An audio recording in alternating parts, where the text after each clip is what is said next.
Come to think of it, I haven't chatted with Sunny in ages. Let's go see what he's up to.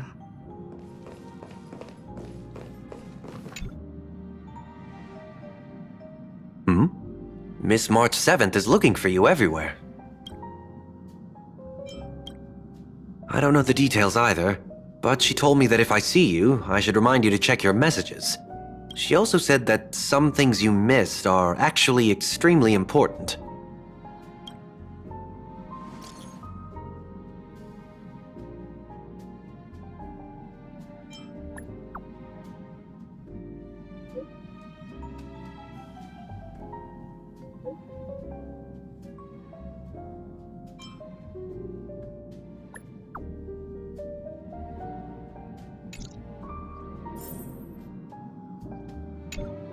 She also said that some things you missed are actually extremely important.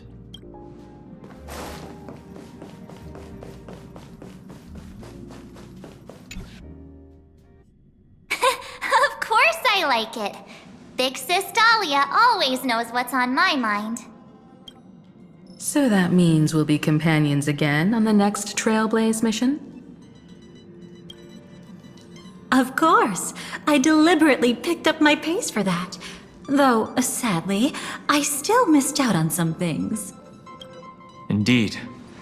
Had you joined the Amphorian expedition, it would have made a lot of things easier. Oh, you're finally here! Big Sis Dahlia has been asking about you non-stop!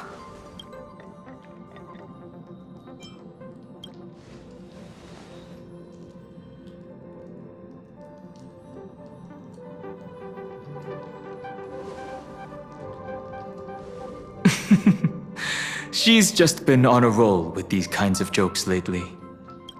No worries. It's okay if she forgot. She's always preferred the latest new thing. Maybe she picked up that bad habit from me.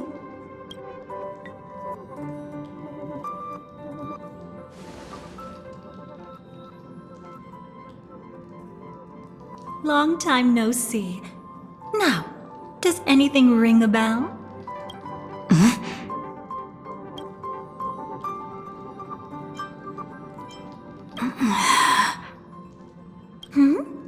What's wrong? But what? Don't tell me. You forgot something?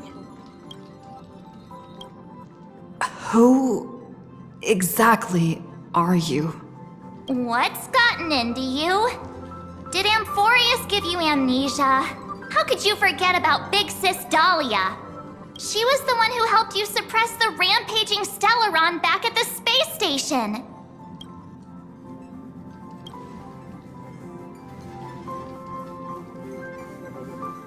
Exactly!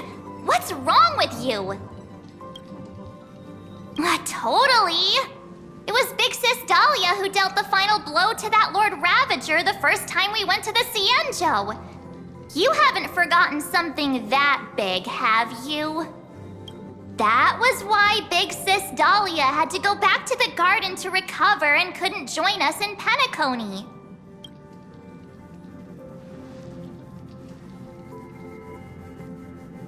No need for reminders from us.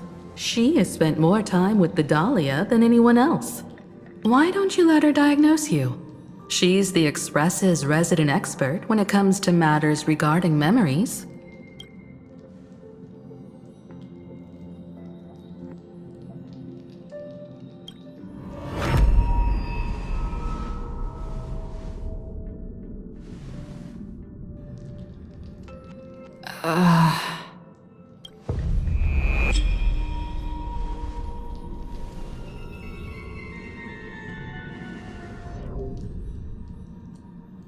Oh, come on. Don't just stand there. Hurry up and get over here. It's not like this hasn't happened before. Leave it to Big Sis Dahlia. It'll be fine. I concur.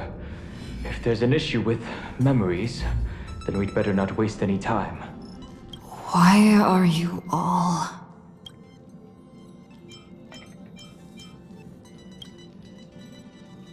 No. This isn't right.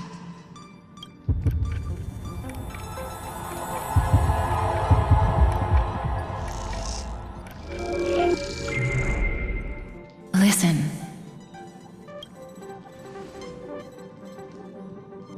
You'll face betrayal, lose your way, and seek answers. It was a wish from the cosmos that set you in motion. And in the tale where you are the protagonist, the stars themselves will defy the destiny of finality. Hang on.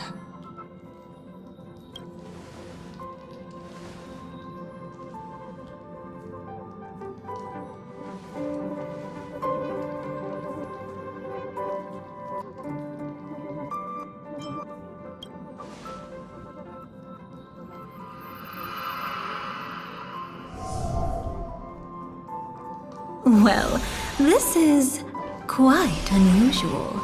Your memories are quite tricky. Is someone protecting those memories? Let's try again then.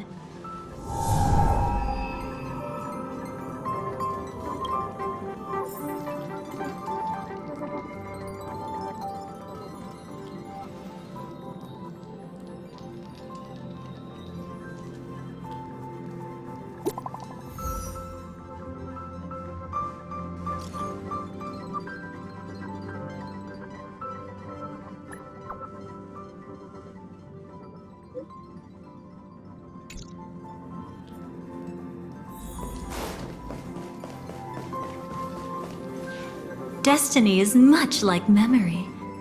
Since it twists and turns like a maze, even the vastness of the cosmos isn't too great for those fated to meet. Perhaps we'll meet again soon. Ah, you're finally here! Lady Black Swan has something urgent, and you almost missed her.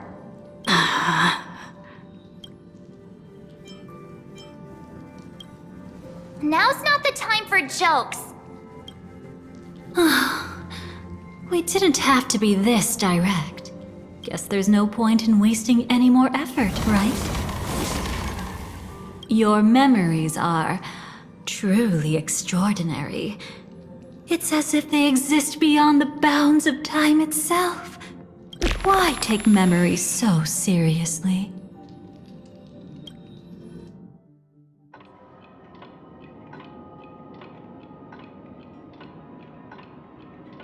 Welcome. Would you like me to dim the lights more? Don't worry, I haven't harmed your companions. What you've seen stays between us. It's a bit complicated to explain. Through certain methods, I've brought you into my own heart. We could be watched if we met anywhere else. This is the only place where I can feel safe sharing secrets that should stay between us. I'd feel a bit hurt if I didn't leave any impression on you at all. My name is Constance, an ordinary memo keeper. If you'd like, you can do what everyone else does and call me the Dahlia for now. Let me apologize. I thought that becoming someone you are familiar with would make things easier, or simpler.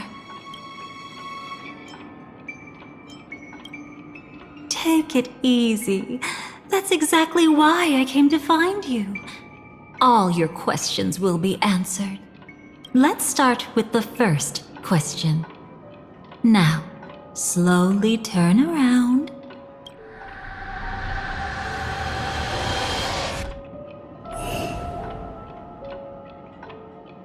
And witness your own death. How does it feel to see your own corpse like this? I know death doesn't faze the nameless. It's practically just another day at the office for you. So don't worry, this scene isn't real. It comes from something you're all too familiar with. This was foreseen by the script. It's another possible ending for you in Penacony, but it was prevented by the Stellaron hunters long ago. It's a tomorrow that never came. In other words, it's a non-existent memory. Actually, I'm one of them. That's quite the incredulous look. Like the others, I can't reveal too much. Even if we are hidden in this place, we can't escape from omnipresent destiny. But I trust you won't be surprised by a Stellaron hunter's sudden visit. After all, that's what our two groups are. The Astral Express travels in pursuit of the light, casting long shadows in its wake. I'm here to tell you only one thing. Your memory of Penacony is incomplete. A part of it has already been stolen.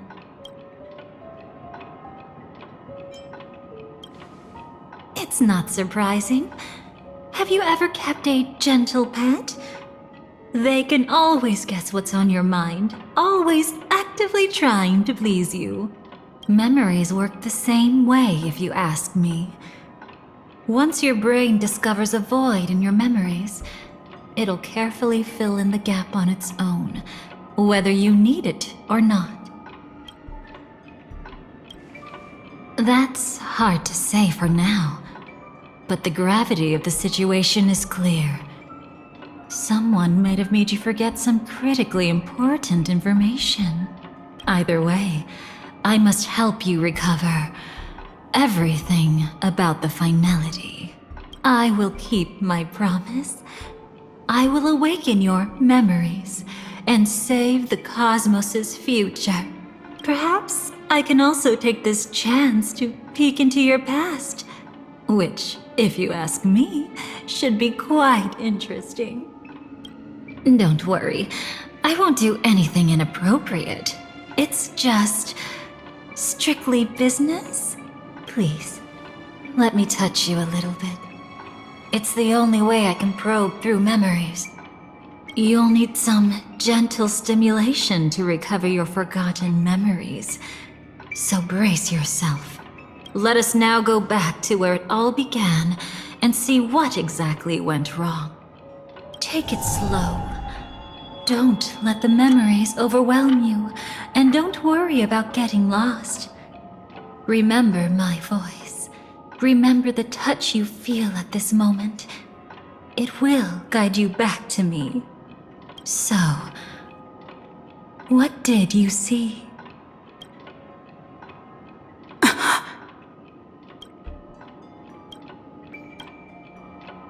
Seems like a rough start. Don't worry. Chaos is pretty normal in the beginning. Can you still remember where this journey began? Penacony, the land of the dreams, located in the Memoria-rich Asdana star system. At that time, a grand celebration of the harmony was about to begin, and as fate would have it, an invitation found its way into your hands. The family's esteemed guests are cordially invited to Penacony to participate in our grand celebration. Witness the impossible in the realm of dreams. Find the legacy of the Watchmaker, father of Penacony, and thus the answer to the question, why does life slumber? There, you encountered Adventurine, an IPC executive who appeared to be answering the invitation alone, but was actually there to reclaim lost territory. He desperately sought allies, attempting to tip the family's scales with himself alone.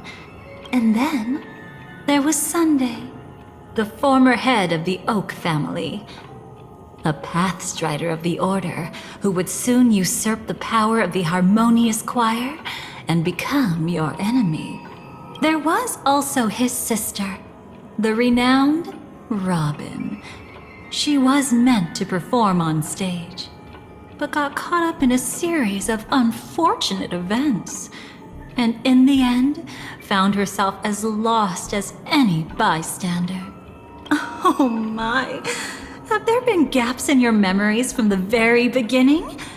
This is quite troublesome. Where should we begin? All right. Let's start with her. You must remember.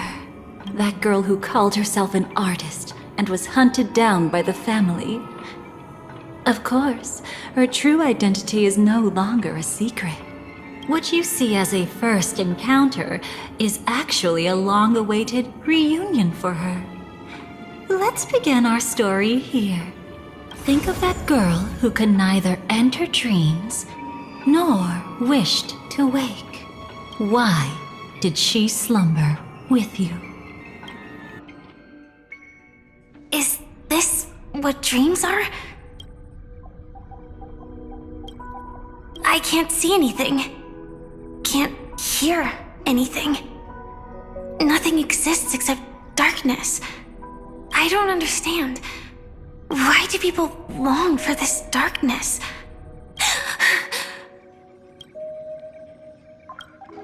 Don't move yet. It's going to hurt real bad. Is the surgery over? Yeah. As expected, you can't recover the ability to dream. Even after paying such a heavy price, we only get one shot at this. It's fine. One chance is all I need. Is there anything else I need to do? Just don't die. Take a breather. Once the calibration is done, I'll let you officially enter the dream. And then I'll be able to enter that land of dreams. Don't get your hopes up. It's just a nickname. Your dream might not come true. I've been waiting for this day. People always describe it this way. Once you wake up, it vanishes without a trace. That's why sweet dreams are so precious. Sounds like you're just trying to make yourself feel better. Maybe. But when the day we cross paths again arrives, I think I'll pretend we've never met and get to know you anew, as if starting all over. I made a promise with her. Our reunion is right before us. I have no reason not to give it my all. Even if she's already forgotten it? But I won't forget. No matter how this story ends, I want it to begin with a smile. In the future that Elio foresaw, we never had an ending. But I still have the chance to wrestle back from fate the right to have a beginning. Thinking hard over there? Just spacing out for a while. This is my first time dreaming, so it still feels a little odd. Everything here seems just like the real world. It's mind-blowing to think that I'm actually still lying in a life support pod. Are you sure? Never mind. Hurry up. The Astral Express has arrived. How is the situation? Can we avoid the family's surveillance? ID's already taken care of, but there's a snag. Let's walk and talk. Head to the room I prepped.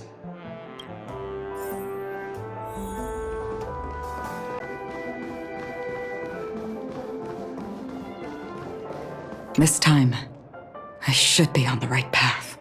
Uh-huh?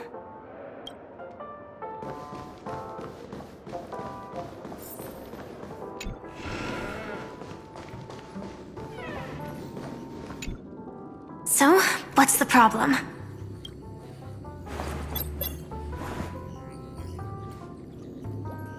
I hired a helper to slip into Penacony ahead of time to snoop around. She just sent me some intel. There's bad news. The family is borderline all-knowing and all-powerful in the sweet dream. Is there an emanator of the harmony here? It's not necessarily because of a person. It could be a phenomenon. Can't say for certain. Anyway, just like the script says, no matter how you sneak in, you'll be found out. There's not even a single gap? Even just for a couple of seconds? It's not that we can't create one. The problem is that you're too powerful. You're no small fry. Here in Penacony, you're a colossal threat. They'll be onto you even if you just try to enter the dream. That means, even if I manage to sneak in, I won't be able to escape the family's pursuit. Exactly. And a brawl won't change a thing. This is their turf. You'd be throwing your life away. It might be risky, but I have a plan. The family still hasn't figured out who Stellaron Hunter Sam really is, right? At least not this branch family. Then, let's use that to our advantage. I'll activate Firefly Type 4 and attack the Reverie Hotel. I studied their defenses on the way here. Their basic security won't be able to keep me in check. Create a commotion to force Sam in the spotlight. Then, I'll rush back here at top speed, and while the chaos is still fresh, dive into the dream as Firefly. Too risky. It's not worth it to expose our trump card Sam just for an uncertain gamble. But we're already here. Might as well give it a shot. Let me extrapolate the route and calculate the security response time.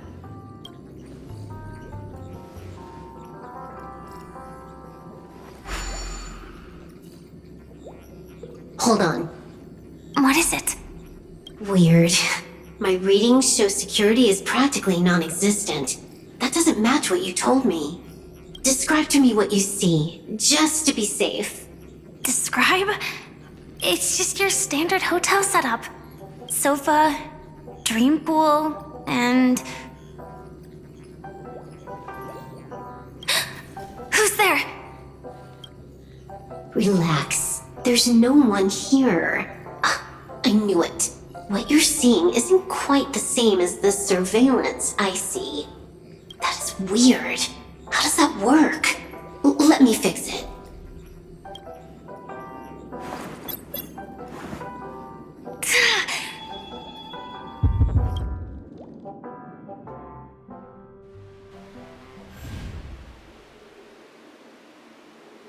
I told you, dreams are never as simple as they seem. How about now? This place is... You haven't gone anywhere.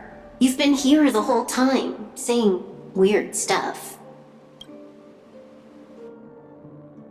This is my first time dreaming, so it still feels a little odd. Everything here seems just like the real world. And here I thought you were just being stubborn. Sorry. Could you jog my memory again? It's a little fuzzy. Following the script, we secured a discarded dream pool. Wasn't easy. Some IPC lackey decided to fight us for it. IPC? Forget it. It's not like they won. I converted it into a life support pod. Right now, we're both drifting at the edge of the Astana system. I see. We're using the synesthesia dreamscape. But it seems I haven't made it into the real Penacony? This scenery doesn't exactly scream sweet dream anyway. It's probably some kind of buffer zone or something. What you saw just now was probably a mirage. Right. Then the plan to attack the hotel won't work either. Exactly. The only thing you can attack right now is me. In other words, I'm still in the clear. And I'm just one step away from the 12 hours. You always manage to find a silver lining in a pile of bad news. At least things are much clearer now. Let me take a look elsewhere first. Maybe I'll stumble upon a good entrance to become a stowaway. You scout ahead, I'll get in touch with the temp helper. Silverwolf, did you hear something? I didn't notice anything. Strange disturbances in the memory zone are nothing unusual. They say many memories of the past will replay over and over again.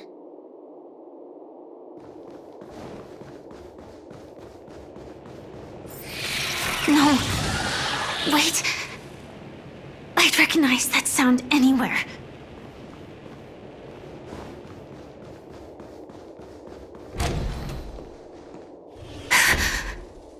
Just as I thought. But why? Shouldn't you take cover first? No need. I know them too well. It's not necessarily the real propagation. This star system went through the swarm disaster long ago, remember? And it was anything but small. Are you saying this is just an echo from the past? Ideally, yes. But it might also be more like a meme. A fear buried in the Asdanians' hearts like a nightmare. So this dreamscape really isn't under the family's control. Maybe you're right. Let's keep searching down this path. As for what they really are... Let me try it out. Then we'll know.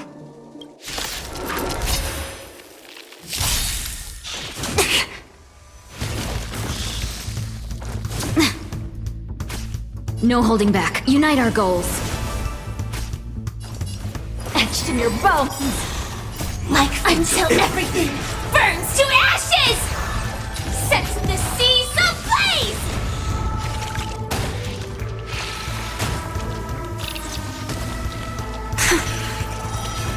Way too weak. Nothing like in real life. Fight to live!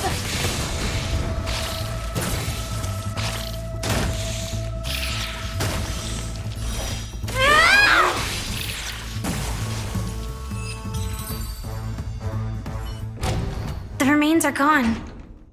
Was it just an illusion formed by Memoria after all? Figures. No wonder a scrapped dream pool isn't worth a dime. Without the family's protection, any regular visitor here is just begging for trouble. Better stay on guard. Not every illusion has good intentions. Got it.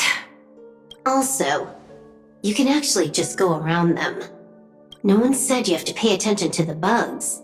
That's your bad habit. Sorry. I just can't bring myself to look the other way. Never mind. Everyone's the same. They all try to do something for the past, even when they know it's futile. If it makes you feel better, I'll leave it to you. Just be quick about it. Thank you. But reliving old memories isn't always such a bad thing, is it? Looks like this business trip has put you in good spirits.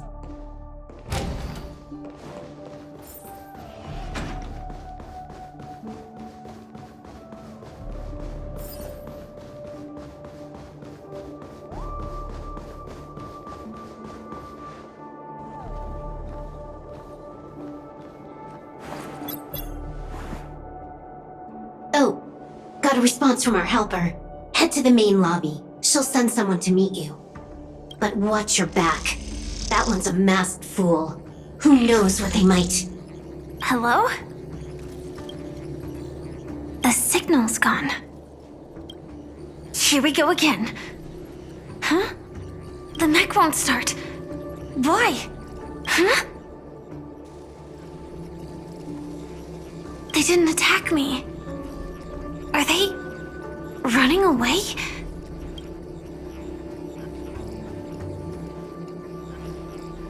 What lies at the end of this corridor?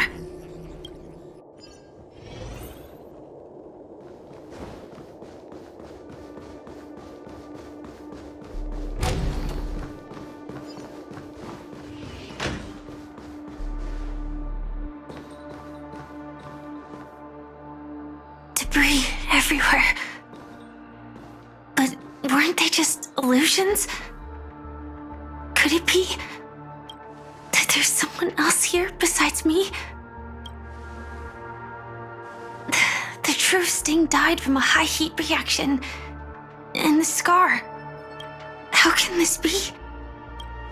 I know it all too well.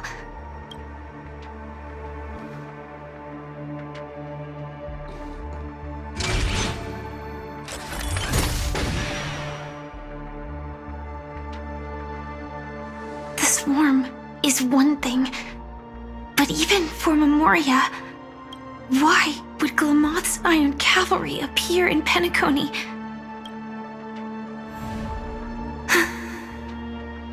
I hope we can see the stars on the next battlefield.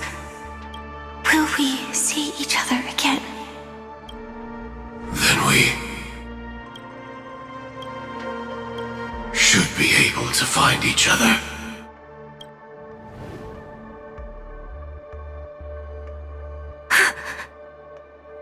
AR-214. Is this what dreams are? Is this nightmare your memory? All right.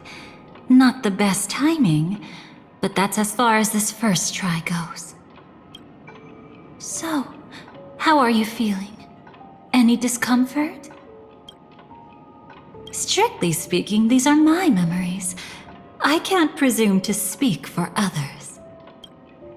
You had just arrived in Penacony at that time, and were checking in at the hotel. By now, you should know that memories are both precious and dangerous. I must be extremely careful in allowing all the details of the past to come to the surface. If too many memories come flooding back at once, it would be too much for you to bear. I'm afraid I can't tell you directly. Whether intentional or not, putting memories into words would only distort them. Relax. The dust is being swept aside, speck by speck. Look. Though part of it was stolen, the memory of Penacony has become clear again. What you just witnessed was her beginning. This dream diverges into two parallel paths. Yours, named the Trailblaze, and hers, named the Finality. These two paths will eventually intersect. And to reach that moment, we must find more contradictions in the memories. You still remember her, don't you? Robin, known by all. You encountered her early on at the hotel in reality. After you entered the dream, she was using the Harmony's power to help you adjust to the sweet dream. Oh, it's just that. After your farewell, she had already become a victim of a sinister plot when you saw her again. What did she discover during that time that would make her suffer such a terrible fate? Be careful. This time, we're going to dig deeper into a past utterly at odds with the memories you hold.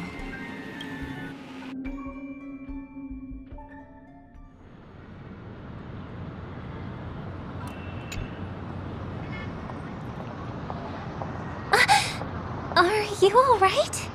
Surprisingly, I don't feel anything. Well, you are in the dreamscape after all.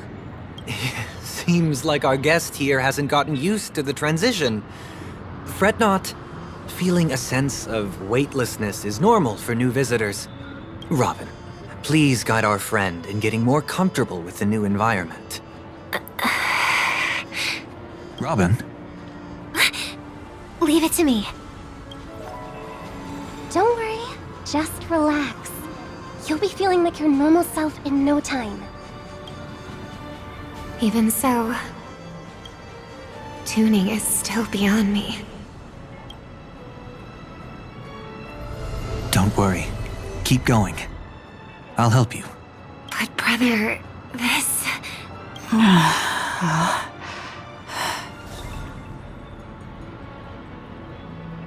What did you do to me? Relax. Just did some tuning on you with the resonance of the harmony to allow you to control your limbs freely in the dreamscape. Essentially, the dream of Penacony is a world formed by Memoria. Only by fully understanding its nature can you move freely within it. Unless you're one of the memo keepers of the Garden of Recollection, it can be difficult at first to manipulate the memoria as you wish. But once you've been tuned by the harmony, you can use the same laws of physics from the real world to understand how the dream world works. Oh, oops. I've fallen into my professional habits again. I just can't seem to shake off this urge to be a know-it-all. Don't mind him. He's always like that. Please, enjoy the beautiful dreamscape the family has built for everyone. We shall take our leave. Have a blast!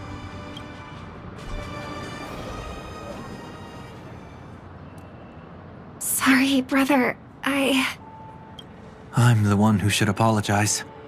I knew you weren't feeling well, yet I made such an unreasonable request. I should have known. Losing your voice was just the tip of the iceberg. The real problem lies with the harmony, doesn't it? Just as I thought. You figured it out too. Your letter. I've kept it with me all this time.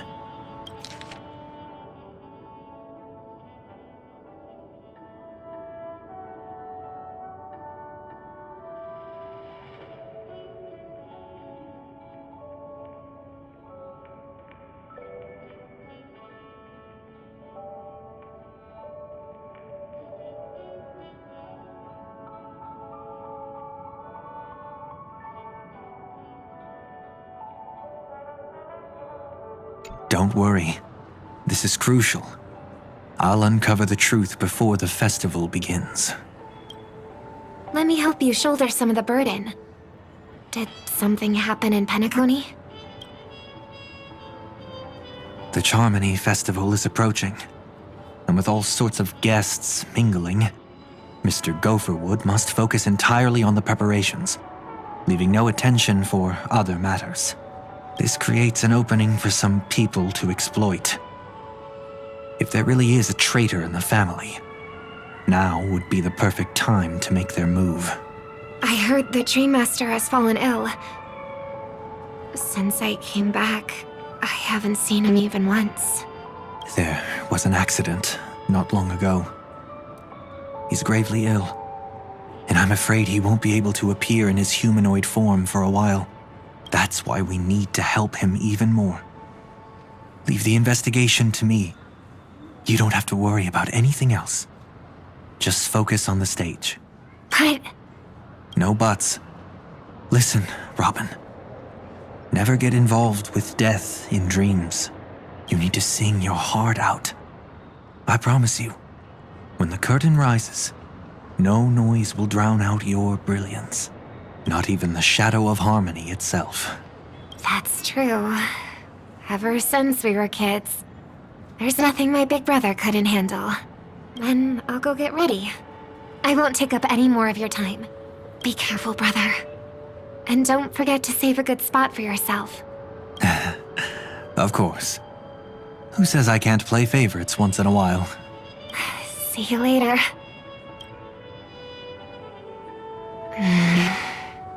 Big brother, you're always hiding your true feelings like this. You're acting like everything's fine. But I saw you at Daylight Pavilion. You were clearly at your wit's end. When I wrote that letter, I could still barely manage to tune. Later, things just kept getting worse. My intuition tells me that something must be wrong with the dreamscape. In my current state, I'm wondering if I can even sense any anomalies. I'll do my best. Let's hope this is just a false alarm.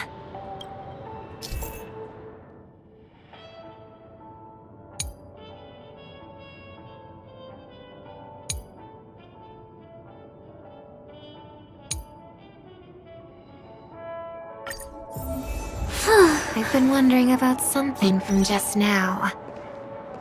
There seems to be a faint dissonance nearby.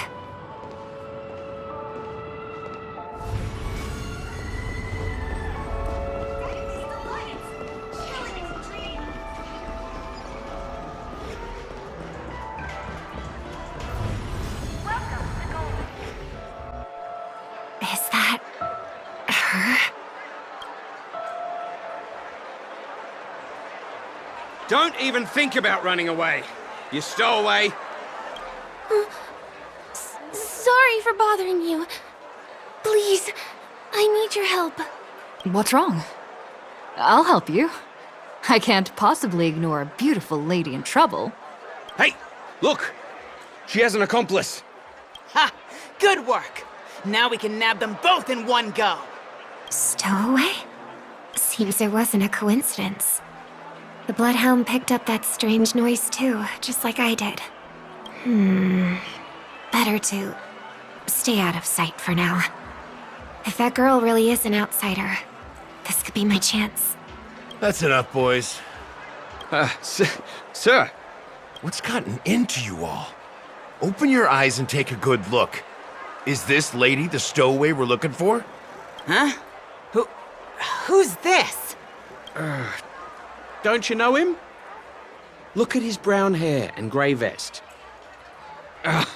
He's the officer, sent here by the family to maintain order at the Charmony Festival. I see. Sir, the thing is, we're trying to apprehend a stowaway. And that young lady there looks very suspicious. We're sure she's the one. That's nonsense. Take another look, will ya? The witness report says that the suspect is a lad with silver hair, and you guys are going after a girl with silver hair. Does that even make sense? She's our guest. Well, just get out of my way and I'll take care of this. Yes, sir. Something's off. He's not lying. But why? An officer from the Bloodhound family shouldn't fail to sense something is amiss. Don't worry. I believe this is just a misunderstanding. How could such a lovely girl like you be a stowaway? Thanks. Without your kind help, I wouldn't know what to do. Just part of the job. I need to get going. If you need help, you can reach out to me through the young bloodhounds in this area. I wish you an enjoyable experience in this land of dreams. Too many people know me. It wouldn't be wise to follow them so openly. Looks like I'll have to use a few methods of my own. We need to get closer. Find a hidden spot. Mr. Herrick! I hope I still have the strength to do this.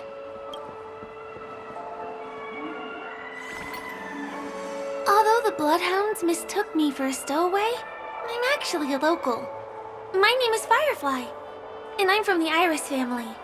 I work as a stage performer, although right now I'm just an extra. A success!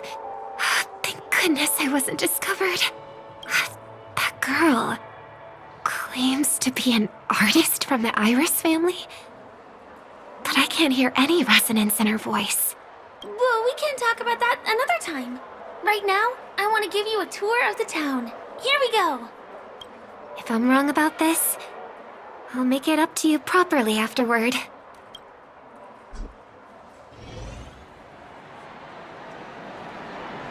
Since this is your first time here, I say we start with the easiest games. The Dreamy Rose and Lucky Wheel are pretty straightforward. Just here to play games?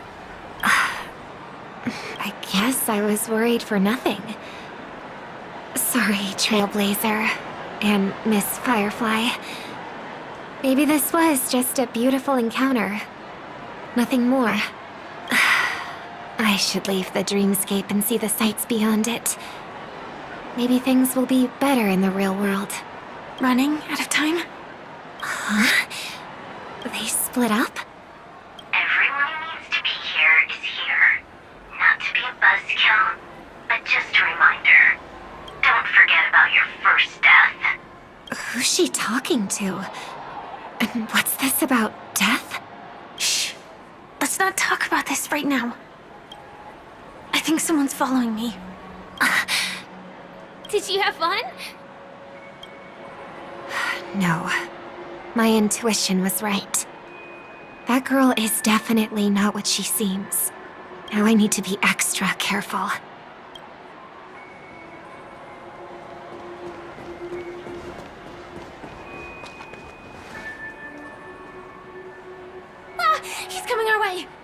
Hey, well, if it isn't my most loyal customer, the Trailblazer Girl. It's been such a long time, old friend. And who's this? A companion? I feel like things are getting more and more chaotic. Long time no see, superstar. There's someone else. Oh! Lady Siobhan? Still radiant as ever. I could spot you from a mile away. I came over to say hi. What brings you here? Drawing too much attention is never a good thing. Oh, reminds me of that old saying, from afar, anyone under the spotlight seems endlessly charming. But only when you get close do you realize how restless that heart truly is. Sorry you had to see that. I just came out to clear my head. The Charmony Festival is coming up soon and I'm a bit nervous. I heard about your voice issue. Drop by the Dream Jolt hostelry when you're free and I'll take a look at what's going on. Thanks. I never thought even after all this time, I'd still be troubling you, Lady Siobhan. You must be pretty nervous if you're being this formal with me.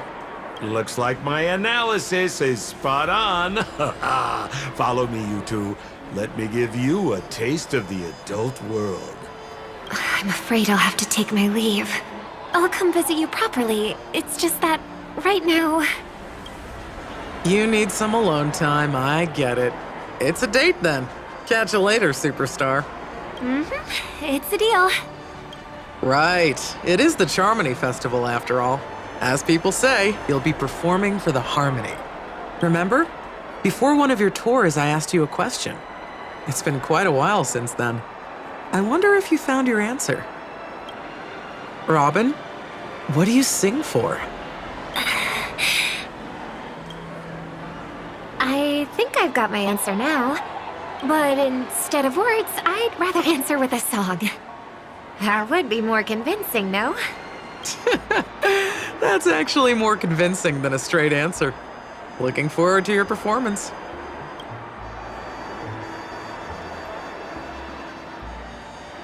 Sorry, Lady Siobhan. If there was more time, we could have had a proper chat. Now, let's get down to business.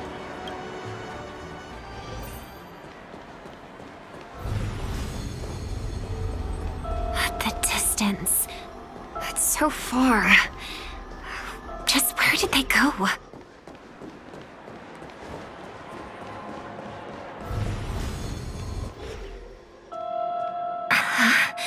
The static's gone. They passed through the commercial district. And past the Papashi Club.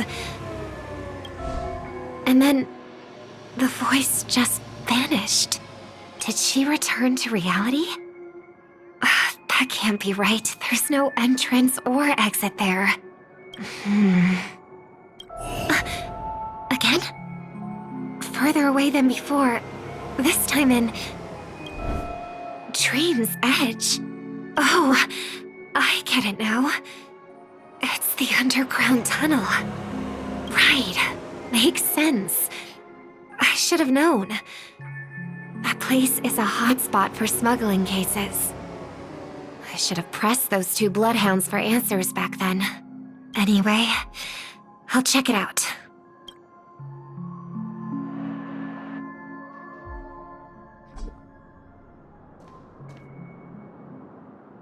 I can't navigate any further from here.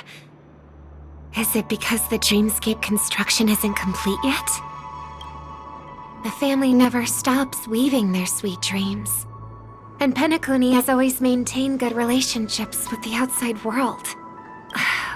Why would someone choose this moment, of all times, to plot something sinister?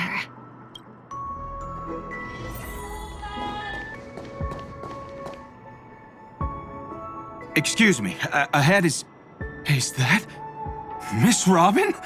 Hello. I never thought I'd meet you here. When I joined the Bloodhound family, you were the one who delivered the family's greetings. You probably don't remember me. No, that's too rude of me to say. I'm not worthy. Of course I remember you, Mr. Loka. This is unbelievable. I don't spend a lot of time in Penacony, and have even fewer chances to help out the Harmony. If I'm willing to go, I always make sure to get to know everyone beforehand. After all, family greetings can't be mere pleasantries.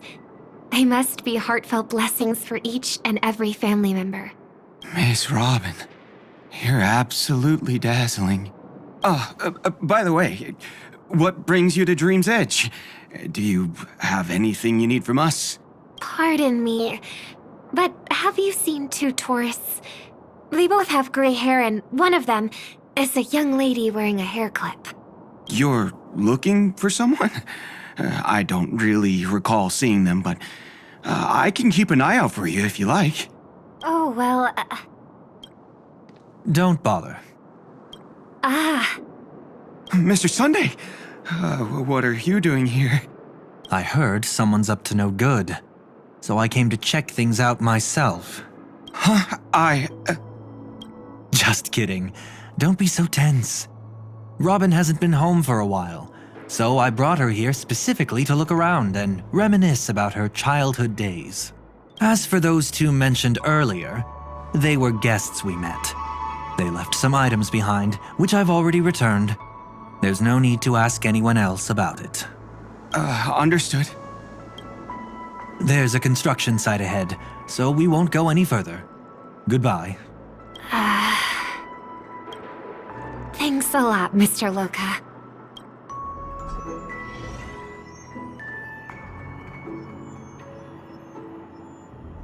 I couldn't speak freely earlier. Robin, why did you come here? Like you said, I'm here to reminisce about old times. What about you? What brings you here? Tracking down criminals is my duty. And you, my dear sister, you've always been this stubborn, and in times like these, I wish you never had this trait. You're still investigating on your own, ignoring what I said? Yeah. I can't stop thinking of death, so I followed some people all the way here. After all, I witnessed that horrific scene at the Dewlight Pavilion with my own eyes. I can't let you bear this burden alone. Oh, so you saw them. Those family members who were in the sweet dream, yet death took them away. I only saw documents strewn on the tabletop. If my brother had even an ounce of energy left, he would never have tolerated such a disorganized sight. Just like now, if it weren't for getting the truth out of you. I absolutely won't tolerate your arrogant and disrespectful facade. What are you talking about, dear sister?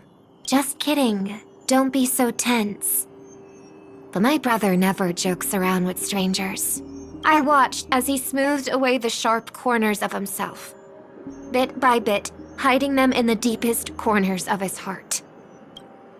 Stop insulting my elder brother. Otherwise, you won't just be dealing with the family. You'll be dealing with me too.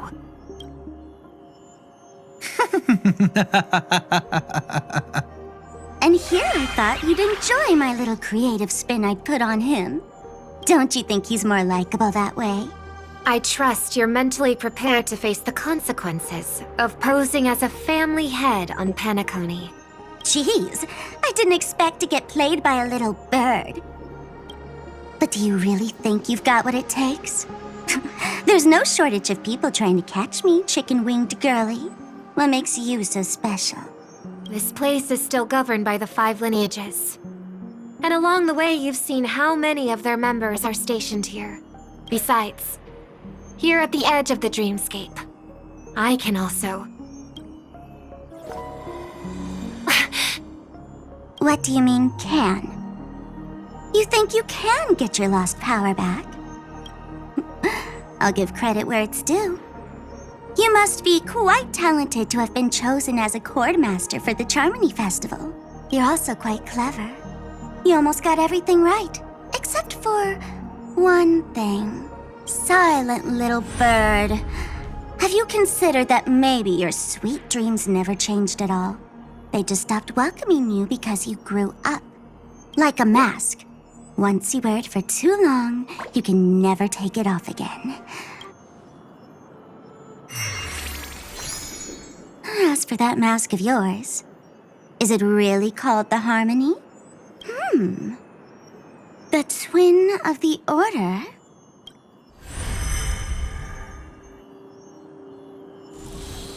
Oh, you know what they say. Robins will fight tooth and nail to protect their territory, even at the cost of their own lives. Looks like that name suits you pretty well. Oh, right on schedule. Gray hair should be wrapping up soon. Miss Sparkle, time to head to the next scene. Let's roll! Oh my! I thought I could fool your eyes at the edge of the dreamscape. But I guess there's no hiding from you on your home turf. What? You want to settle the score with me for messing with your people? Why don't we sit down and have a chat? You seem like a patient one to me. So tell me, what exactly do you want to take from me? How are you feeling? Need to take a break? The fool killed her. And the crime scene you witnessed was staged by her. Of course, there's no such thing as true death on Penacony. For Robin, this is just a minor setback. That stage is called the Sweet Dream. Everyone upon it carries their own desires, striving to see them fulfilled. Yet when those desires intertwine and collide, the sparks that fly are dazzling, and clarity itself becomes obscured. Before we continue, I have one more question.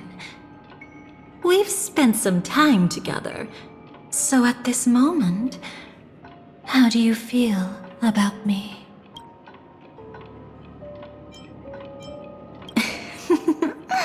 How delightful. A pity, though, because that's not the kind of feeling I was thinking about. How much are you willing to trust me? As a matter of fact, I've appeared in your memories before.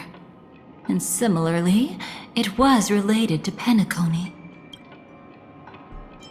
By my measure, it's not bad at all. But talk is cheap, so let's keep going. When the time comes, if you still can't trust me, I'll give you plenty of time. I can take whatever criticism comes my way. Let's follow that train of thought and delve deeper. Even I don't know about your experiences in Dream's Edge. When I asked Firefly about it, she declined to give an answer. But judging from her expression, I believe it must have been a beautiful and unforgettable time that belonged to just the two of you. And Sparkle wasn't just here for fun. She's in cahoots with the Stellaron Hunters. She disguised herself as someone from your past, using every means possible to hint at the truth of the dreamscape.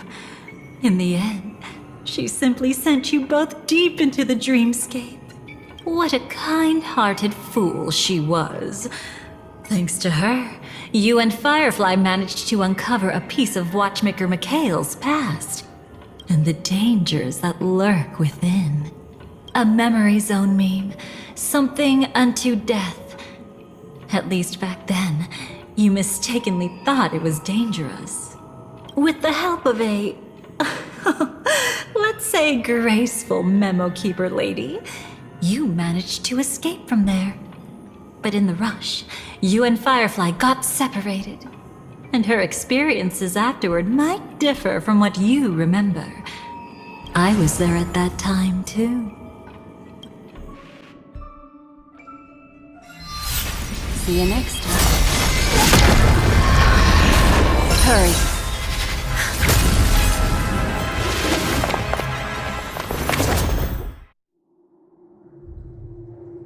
Don't worry, I've got you. How are you feeling? Passing through Memoria so suddenly always leaves you in a daze. That memo keeper had ulterior motives. She could have sent all of you away, but deliberately kept you behind. What happened just now? It's a memory zone meme. Some Penaconian legends mentioned it and called it death. I caught something unusual, but couldn't get a clear look at it. But I saw it. In that instant, before it was about to strike, a reflection of another dreamscape appeared in its pupils. It was somewhat similar to the 12 hours, yet the atmosphere was completely different. What if death doesn't exist in sweet dreams? Or so they say. But what if that's not a lie? Perhaps death is just sinking into a deeper dreamscape. Too bad. A nosy memo keeper had to show up. Next time we meet, leave it to me. I'll give her an experience she won't soon forget. Every time you say that, it's always you who seems to be having fun. This time, try not to go overboard. It's not necessarily a bad thing. If I really do meet my end, I won't have a chance to tell them the truth anyway. Are they still around? I can't sense them anymore. I'm afraid they must have gone back to reality. Hold on. Still no good. I can't get in touch with Silverwolf in the primordial dreamscape. I left her a message. If she gets it, she'll help guide her back here. Or we could head back to reality first and get in touch with Silverwolf. Hold on. Recklessly crossing through the dreamscape now would be far more dangerous than before. What's the matter? Death caused such a huge commotion that the omnipotent being within the sweet dream has turned its gaze upon this place. Then aren't we? We should be fine for now. Death has his attention. As long as we're careful, we won't be exposed. In fact, within this dreamscape, we might find a way to strike back against him. Before you arrived, I did some digging around. From what I've learned, he buried his darkest crimes right here. Whatever it is, I believe it'll be of some use. Let's go look for it before they come back.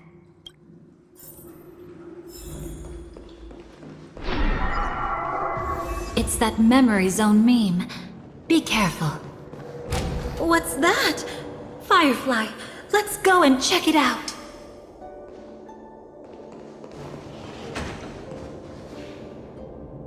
From the traces nearby, it was Death's doing. But did they really die? No, your conjecture is right. It's just that these birds weren't welcome in another dreamscape. You've seen them before? Yes, but that's what makes this so intriguing. The outcome of the battle was the complete opposite of what I expected. That reminds me, there's something important I still haven't asked you yet. Would you like to die together with me? Today? Not really. I just love catching you off guard like that. It's adorable. Then, take a few steps back. I have a few conjectures. There might be some risk. If anything happens, don't worry about me.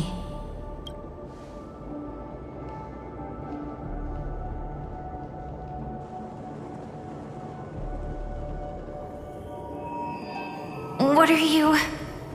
Just as I thought. So, what happened? These ravens are the incarnation of the Dream Master Gopher Wood, that omnipotent being in the sweet dream. In front of him, even death has no strength to resist. The power I just released should have been enough for him to notice and deliver a fatal blow. Yet here we are, completely unharmed. You know, you're quite similar to Blade sometimes. I mean, when you're staring death in the face. It's not relief I feel. I'm savoring a once-in-a-lifetime thrill. If only it was just once for me too. But was it really him? If I remember correctly, the Dream Master's body was burned to ashes in a riot long ago. And he can now only sustain his life within the sweet dream. Not only that, over the long passage of time, he has merged himself with every inch of Penacony's land. The title Dream Master doesn't mean he merely controls the dreamscape.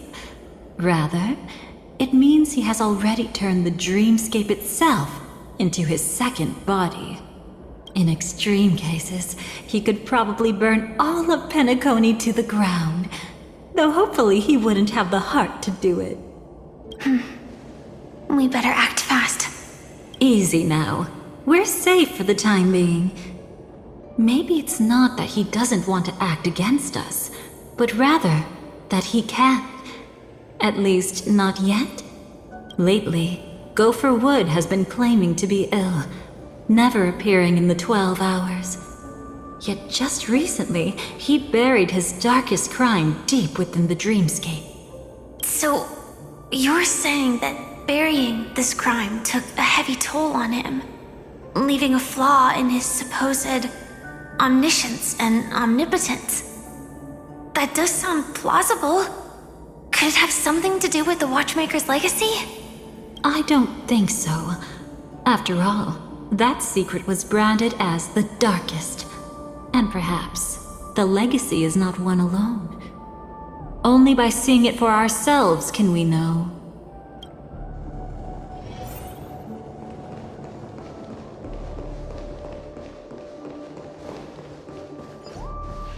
A mistake anyone could make.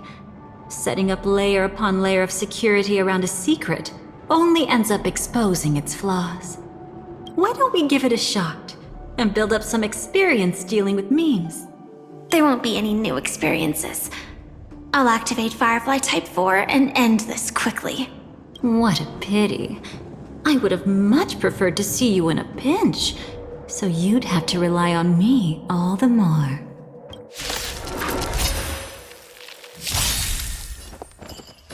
Unite our goals. And emulate in my dance! Can't wait anymore. Like fun until everything burns to ashes! Fight to live!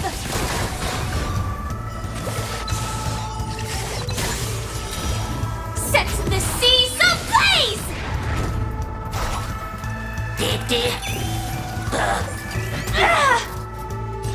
Firefly Type 4 in position. Opened its maw. It all does.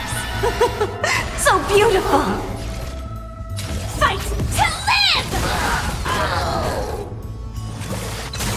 Fallen for...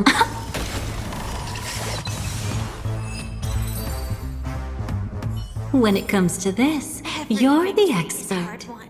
Yet I'd always imagined that calling upon that power would make you profoundly melancholic. I'm not now, and never will be. Is this it? An entrance? It only looks like an entrance. That crack doesn't lead anywhere. It's a lock of memories. And the key is a light cone carrying specific memories. Clearly, Gopher Wood had help from a memo keeper. And since that light cone isn't in our hands, I fear we'll be returning empty-handed. Is there really no other way? We could try our luck. Perhaps the memo keeper helping Gopher Wood shares the same habits as me. I'll take a look, but don't get your hopes up. Pretty careless indeed. Just like an old friend of mine.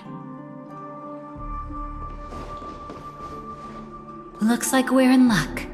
We found one of their contingencies. Do you have memories like that? A moment in time you never want to forget. One that you find yourself reliving over and over again. Of course. More than just one. What a shame. Huh? Don't take it to heart. I'm just imitating those annoying memo keepers. In their view, the more memory is recalled, the more likely it is to become distorted beyond recognition. Each time you recall a memory, you risk distorting its true face. That's how they justify the necessity of light cones. How tragic. They never understood the truth. The more eternal a thing, the more it stirs the desire to destroy it. But they weren't wrong about the present situation. Even if Gopher Wood were to come in person, he'd need to bring a specific light cone. His own memories can no longer be trusted. That's exactly why we have a contingency plan right in front of us. But I haven't seen anything since just now. Oh, sorry.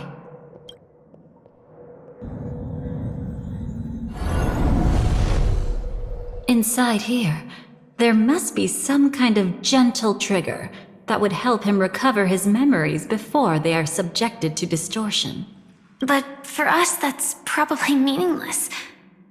Whatever triggers his memories would just seem bizarre and random to us. Still, let's go take a look inside. We might pick up some clues at least. That's right. Go ahead. Every action brings joy. And a price to pay. Paradise shall fall into this world of sorrow. And once dawn breaks, it will shatter in the light of day.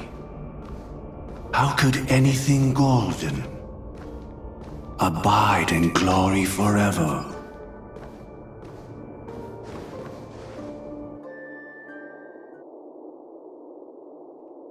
How can this be?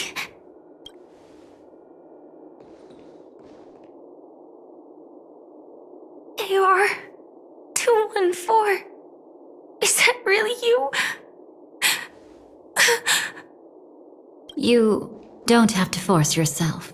I can take care of it. No, it's okay. Was it her that you saw when infiltrating Penacony? Yes, I saw her fighting off the swarm. But it was just Memoria, and it vanished quickly.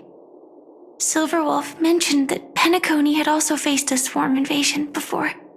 I kept telling myself that she was just passing by and lending a helping hand.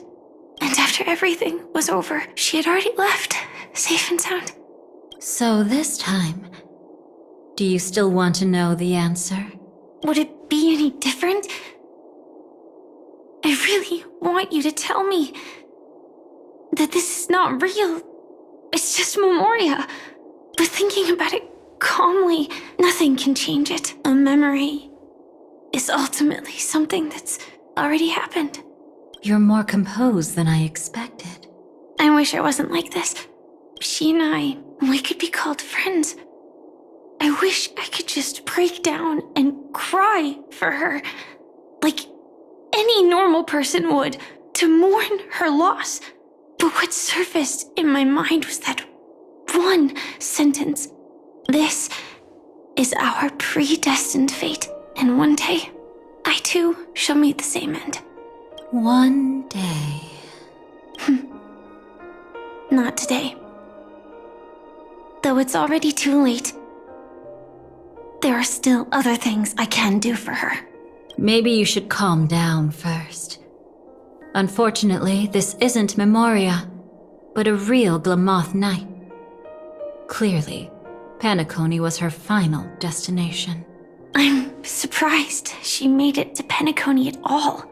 Oh, the Glamoth regulations. She broke those prohibitions? Worse than that. She was the first and only deserter of the Glamoth Iron Cavalry. The Empire hadn't fallen yet. But she didn't want to accept a fate of dying in battle. So she left. On her own. She said she wanted to choose how she would die. We had a brief farewell, but I didn't stop her. I couldn't. Leaving the Glamoth Empire itself would quickly drain her life away. If we can't change the outcome, why should I stop her from making her own choice? Quickly drain her life away. Oh, entropy loss syndrome. Yes, just like me. Leaving the cockpit without permission is strictly prohibited. Surviving knights must actively return to formation. These aren't just military regulations, they're the terms of our survival. When not piloting the Firefly Type 4, I must stay in the cryo sleep pod. Otherwise, my entropy loss syndrome will only get worse. So, have you figured out the reason yet?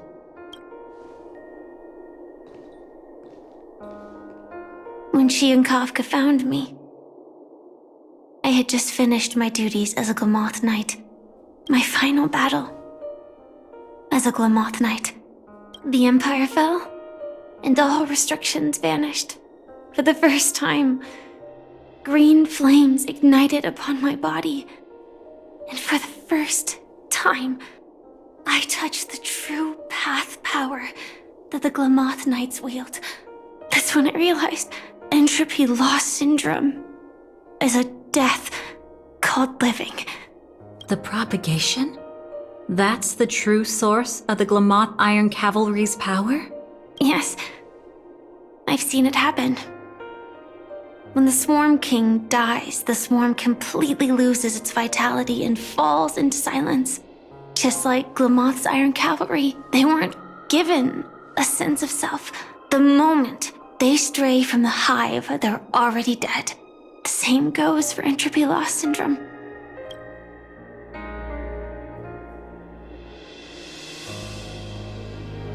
Could you help me take her away? I don't want to leave her here alone. After all this is over, I want to give her a proper burial, just like any normal person. I'm happy to help. She wanted to escape her fate, but in the end, she died fighting against the swarm in Penacony. The detestable thing about destiny is that it brooks no defiance. Do you know her name? When we parted, she had no name, just like me. But I hope, by the time she leaves this world, she will have found both a name and a purpose for her life. Why did Gopher Wood leave her here? No matter how much I think about it, everything he's scheming couldn't possibly be connected to the propagation. How deeply is your past intertwined with this place? It's not clear yet. But obviously she had multiple fatal wounds on her body. She didn't die from entropy loss. Before we left, Kafka told me, in her view, dreams are inherently a convergence of the past. It's the same for everyone, no matter how much you want to avoid it. No matter what you're seeking, you can't avoid it. Perhaps she was right. However, the Dream Master's weakness has also given us an opportunity. Good. Now then... Oh? Good news. It seems like we've got a few intruders in this dreamscape. Looks like Silver Wolf can still pick up signals from here after all. That was fast.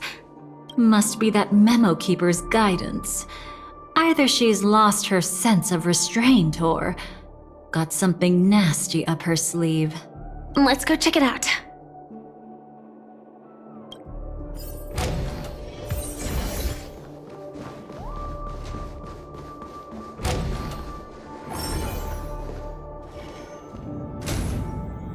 You aren't hiding anything, are you?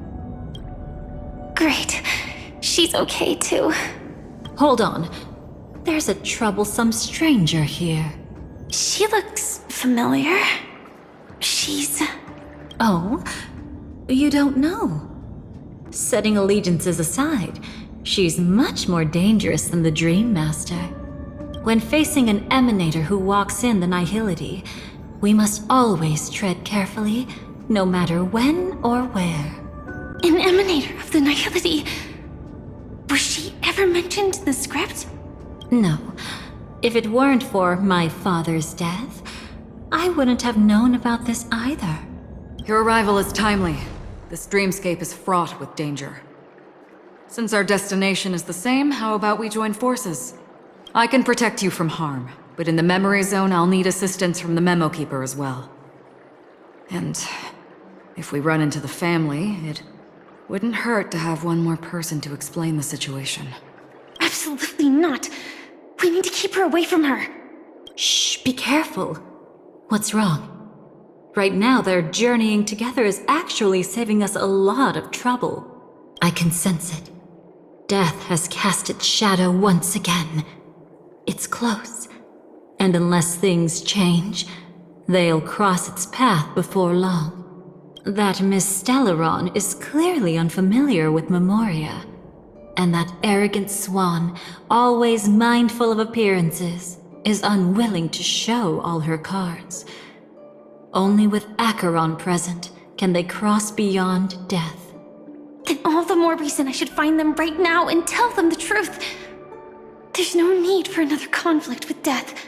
But Black Swan is still here, with unknown intentions. If she chooses to twist the truth, you won't be able to convince the others. Here, a Memo Keeper's word carries more weight. No need to rush things. There's still time to reveal the truth later. Absolutely not. Have you forgotten? As a Stellaron hunter, I have a 0-point mission. One that must be completed at any cost. If there's even the slightest chance that Acheron might draw her blade, I cannot let her be there.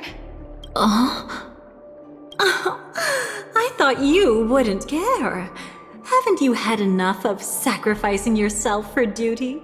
My dream was destined to shatter from the start. But for them, it's still not time to wake up. Can I ask you for one more thing? There might be a way to have the best of both worlds, but I need to find death before them. That's not hard. It's still lingering in this domain, but... a win-win solution? I don't know for sure, but it's worth a shot. Maybe it's not always hostile. And even if it is, once I activate Firefly Type 4, I can quickly subdue it. But if we're dealing with the worst-case scenario, Elio once said that I would face death 3 times in Penacony, and for this first death, I want to decide how it comes. I just hope that reunion a moment ago didn't rattle you. Go on ahead. I've burned a hole through the Memoria that'll take you straight to the meme. Better hurry, though. It might not stick around in one place for long. Got it. Thank you.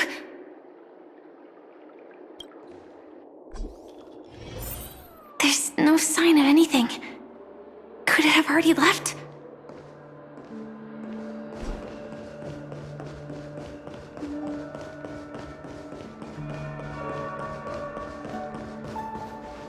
Nothing strange here either. Wait, it's right here. I need to end this quickly.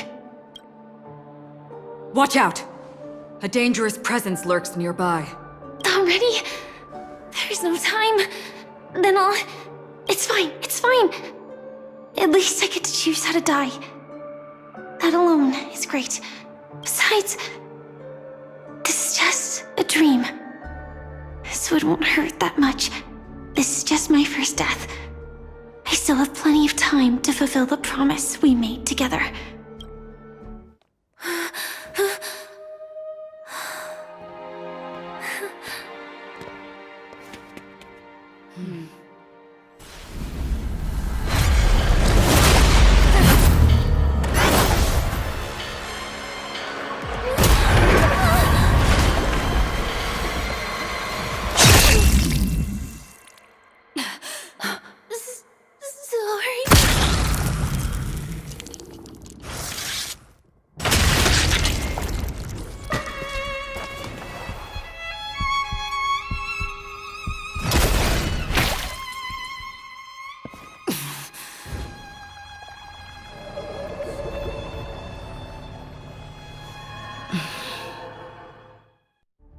you should be able to recall at least some of what comes next. She hoped to reveal the truth of the dreamscape to you through her own death. At the moment she was impaled, even the emanator of the nihility would falter, blade wavering in hesitation. That was her way of securing the best of both worlds. Unfortunately, fate still played a cruel trick on her. The Memoria transformed so quickly that she didn't even have a chance to explain. After that, she arrived at Dreamflux Reef, land of the exiles, the true Penacony. The family went to great lengths to conceal its existence, using death as their justification. However, at that time she still couldn't venture deeper with peace of mind. Unable to reveal the truth, the situation that had worried her before continued to persist. She was burning with anxiety to return and get you away from the battlefield. Fortunately, a kind and caring lady was still watching over her. I reached out to help once again. Her worst fears didn't materialize. Death retreated on its own, allowing you all to escape unscathed. After that, guided by Black Swan, you tried to uncover the truth behind Firefly's death. However, as you must have noticed, be it losing contact with her companions, or the embarrassment of being unable to activate her mech, those Memoria illusions were clearly left behind when she infiltrated Penacony from the memory zone. But that hardly matters. Because of Black Swan's blunder, Firefly gained the precious time she needed. When she appeared before you again, she was already using a different identity. That encounter stirred the whirlpool of destiny, causing many paths to converge. And after you left... Do you still dream, Hunter, of those slain by your hand? I still see them in my dreams. Hold it. Your time hasn't come yet. My time? I've seen many clever disguises that can conceal appearances, but they can never cover up who a person really is. And you're no different. You had no desire to kill the Trailblazer. You only did what you did to drive me and the Memo Keeper away, but... why? Did Destiny's slave make you do it? You know, Elio. I thought this is just the kind of thing that'd get written into your script. My script has always been brief. Other than that, anything beyond that is unnecessary. Now it's my turn to ask. Who exactly are you? Why ask when you already know the answer? I tend to forget things. Which is why, rather than memories, I'm accustomed to using my emotions to capture what I normally wouldn't otherwise. So, I know who is inside that cold armor. Therefore, I can sense it. You know who I am. You know this blade, and the meaning that lies behind it. How about it? Ready to take off that armor and sit down for a talk? It's not yet time. You shouldn't know so much. Lost self-annihilator. Like I said, my memory isn't great, so you needn't worry. What's next then? The Trailblazer's been taken by Black Swan. Will you go look for her? No need for that. No harm in telling you. On Penacony, Elio only gave me one instruction. Allow the Astral Express to pursue the Grand Legacy. The Astral Express is not your enemy. If your goal is the Watchmaker's legacy, then go look into the family. Not only are they covering up the existence of death, but they're burying the past and the truth about the dreamscape. Already on it. Before we part ways, let me give you a piece of advice. No matter which path you and I walk, death is the inevitable finale. Even if we say farewell in the mortal realm, we shall have one final reunion when Terminus ascends to godhood once more. And the same holds true on Penacony. I've already been to the Dreamflux Reef. It's not a secret that's hard to uncover. Well, I'm afraid you have yet to realize just how awake you truly are. It is precisely because life dares to slumber that they can awaken. Ascends to godhood once more. Even if she's an emanator, she shouldn't. After today, Japella's name will disappear from cosmic history, and the Everflame Mansion will take its place. In the not-too-distant future, you'll receive an invitation. That's your next stop. Land of the Dreams, Penacony. I hope you find whatever you seek there. Be it answers or salvation. Thanks.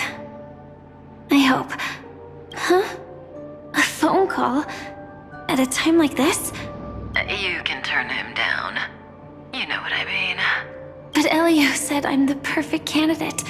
Candidate? So Elio finally came to a conclusion. Yes. He said he saw the fourth fate clearly. There won't be any more surprises. He also chose me as the last survivor. Just like her. Which path is it? The Nihility. After it engulfs everything, I must be the last survivor. Giving my all to turn the tide. How ruthless. However, it's a bit different from the other three. Before that, I have other matters that need my attention. If possible, I must prevent her from being tainted by the power of Nihility. Even the slightest trace of it. After all, everything she carries is not only heavier, but also more precious. If possible is a bit vague. I suppose. If it comes to that, even if I have to die for it. I cannot run away. In the future that Elio foresaw, we never had an ending. But I still have a chance to wrestle back from fate the right to have a beginning.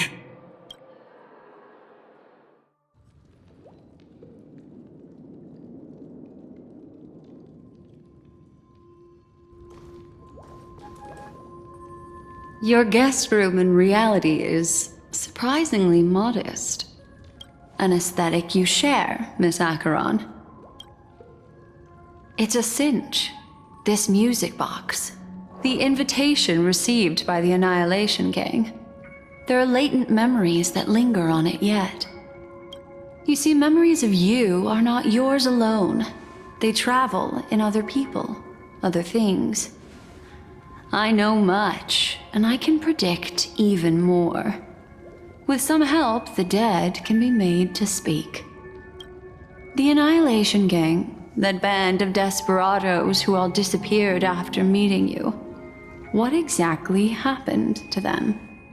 Well, let me reveal all.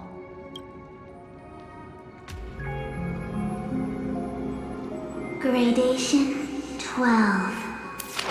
Dreamscape 12. Father, I dedicate this to you. Well done, Dubra. Wherever they go, shall be met by annihilation. There it is. It's hazy, but it's Ifrit's voice. The other one is probably his progeny. This is the residual memory from when the invitation was first delivered. They were abruptly interrupted. Then, what happened next is... They sought refuge in a land of sleep, merely wishing for undisturbed rest away from the storms. Children of the flame, this marks your rite of passage. She won't be necessary. I alone am enough. When have those on the path of destruction feared death? The Everflame Mansion has set out on a journey. Those poor people, they have no idea what lies in wait ahead of them. Memory recovery is going well, but slowly. She'll be here soon, and time is short. There's nobody else here, so there's no need to be delicate. In fact, I think I'd better go all out.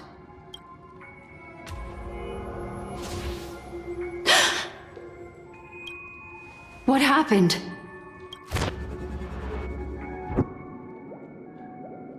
The memory after that is blank. How is that possible? This music box fell into Acheron's hands, and she brought it to Penacony. That's a fact, and that's how it should have gone. But along the way...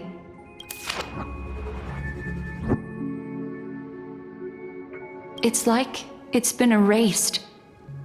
Who's done this? Who are you? Who are you? It's... No. Is this not a memory? Oh, a memo keeper. Do you serve the Garden of Recollection? Or the Cremators? My name is Constance. A pleasure to meet you. We were supposed to meet in Penacony and spend an unforgettable time together. But that seems unrealistic. Dahlia's not welcome on the Banquet Star, and I don't need a coming-of-age ceremony. And you, I know what you're looking for. Want her secret? I can give it to you. And then, you can enjoy the banquet for me. I wish you unforgettable memories. Cut the mystical act. I'm absolutely certain you're not thousands of miles away. In that primordial memory zone, my acuity was blocked at every turn. I thought it was because of the family, but it turns out there was a colleague present. What brings you here? My, how aggressive. Are you backed into a corner? Or have you figured something out? What could bring Constance of the Everflame Mansion here? That's your fatal flaw, mysterious cremator. The Annihilation Gang has always operated in plain sight, with no secrets among its members. And Duke Inferno has never had an offspring named Constance. Oh? Are you so sure? What if I'm just too capricious and can't help but betray anyone? That's impossible. The Antimatter Legion has been after her this whole time. Aren't you the same? The Garden of Recollection launched 14 pursuits trying to erase me. And in that final one, I died right in front of you, didn't I? It really is you. To interrupt another's reunion. Such a graceless act. But by all means, after this, we'll have ourselves a nice long talk about your ingratitude, my dear cellmate.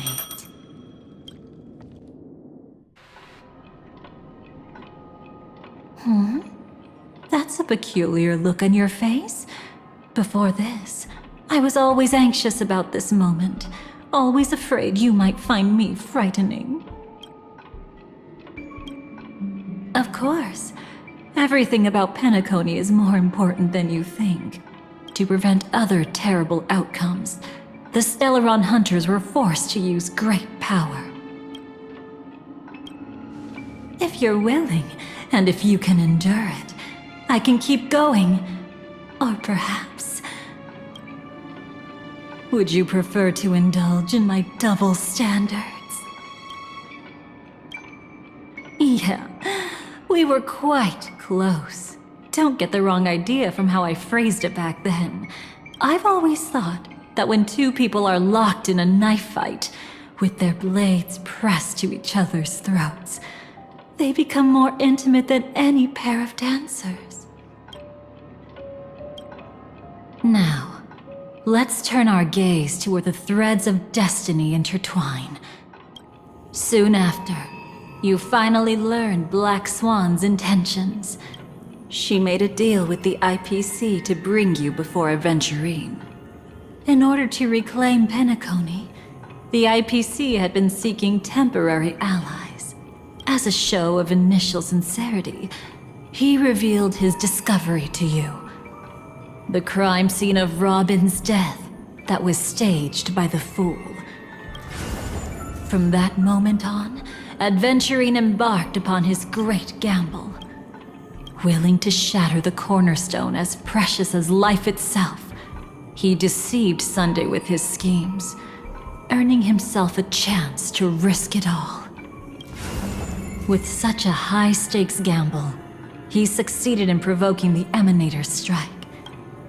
The family's carefully guarded secret was exposed, and you, caught in the eye of the storm, were pulled into the chaos. But that's all about the living. In the same moment, what became of those within the world of the dead? Miss Robin arrived at Dreamflux Reef ahead of you. But what awaited her wasn't the uncertainty of a gamble, but rather a destined life and a destined death. Brother, I don't understand. For a bird, does flying also need a why? Since it falls to us to decide whether to release it back to the sky, we must take responsibility for that choice. That really sounds like Mr. Gopher would. But I've made up my mind. Let it soar free and wild. If I had feathers and wings like it does, I definitely want to fly. Even if just to try it once. Besides, Big Brother will help it, right? But... It's truly reassuring to hear such words before parting. Come, Sunday. Your little sister will be walking ahead of you now. Mr. Gopherwood, how did you... The gods bestowed upon us heavenly fire, and with it divine tribulations. Let them be, for we are all mortals, born to love and to suffer.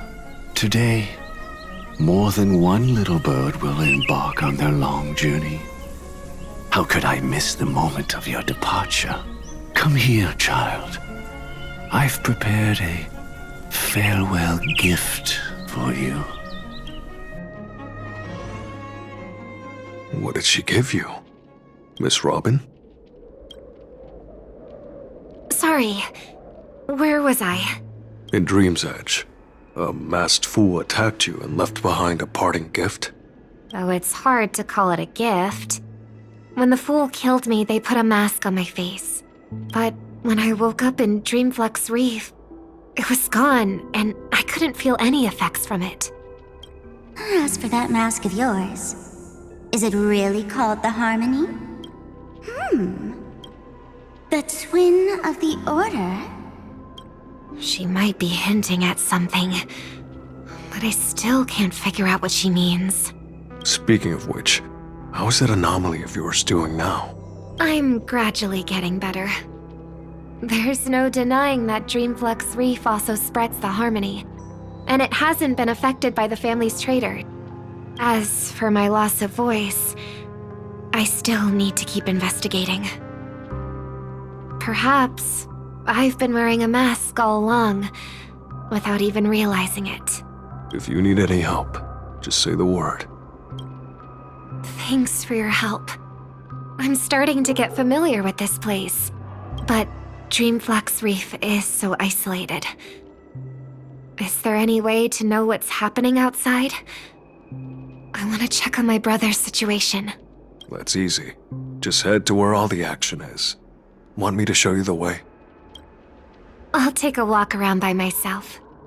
Thanks, Mr. Micah. Oh, and when you're gathering intel, remember to sort fact from fiction. Rumors do pop up from time to time. I'll keep that in mind. Thanks for the heads up. Miss Robin, can you hear me? That voice. Over here. Are you Miss Firefly? So you did notice me after all. Sorry, but I can't show myself right now. Could we talk somewhere more private?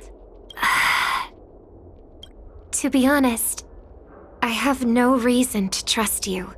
I get it, but I can assure you this isn't a trap. If you really need a reason, there are anomalies in the 12 hours. We are suspicious of the Dream Master's true identity. Lead the way. But let me be clear. Agreeing to me doesn't imply anything about my stance. Understood. My companion will show you the way. Blue flames. Is there a cremator among Miss Firefly's companions?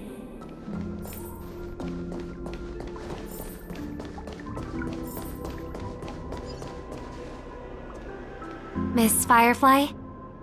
You can show yourself now. Sorry, just a moment. My companion will bring you this way shortly. This way?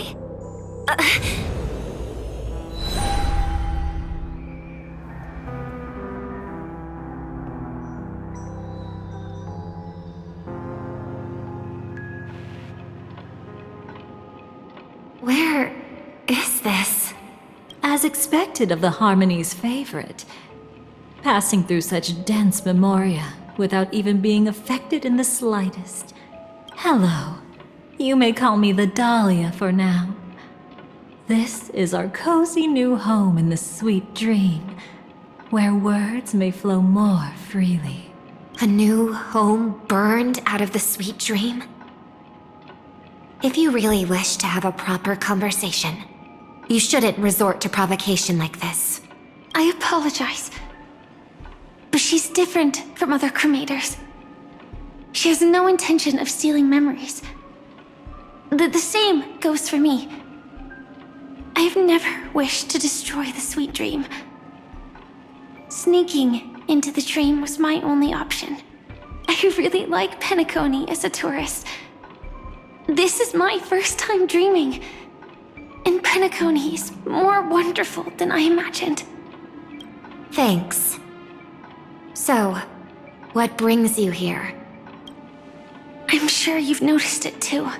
The Dream Master Gopher would completely merge with the dreamscape, becoming virtually omniscient and omnipotent in Penacony. But now, he's losing his grip on the dreamscape. To find out why, we conducted some investigations. In the primordial dreamscape, we uncovered a crime that he had buried away. We suspect that's why his powers aren't what they used to be. And that's why he's been telling everyone he's under the weather. Crime? I'll show you later. Belonging to his family, you wouldn't believe me unless you saw it with your own eyes. You've indeed uncovered many clues. But before we proceed, I must confirm your true intentions. My purpose is about a reunion, a rescue, and a farewell. Will you believe me? Miss Firefly. That expression and tone of yours just now. I've seen it many times in my audience. Expression? That's the look one has when describing what they hold most dear in their heart. So I'll trust you this time. When I first left Penacony, the Dream Master gave me a parting gift. A divine law, so to speak. For a leader of the 5 lineages, that's pretty cheap, isn't it? Since then, I've walked the path of harmony as a Pathstrider, wielding its power, until I returned once again for the Charmony Festival. In the 12 hours converged by the Dream Master, I developed symptoms of losing my voice, and the strength of the harmony began to wane. Yet in Dreamflux Reef, I wasn't affected at all. I believe that the path he once pointed to might not have been named the Harmony. That's why I gradually became incompatible with the sweet dream. In the past, the Dream Master would harmonize for me. But when he was too busy to tend to me, I finally noticed something was wrong. So, which path did he choose to walk? It's not clear yet. There aren't many clues about this, but I suspect it's the Order. Thank you, Miss Robin. You've helped us clear up many of our doubts. However, regarding the Dream Master's path, we have different conjectures. What is it? Come with me. It's time to see it with your own eyes.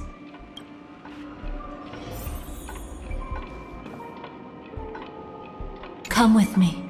It's time to see it with your own eyes. Thank you, Miss Robin. You've helped us clear up many of our doubts. However, regarding the Dream Master's path, we have different conjectures.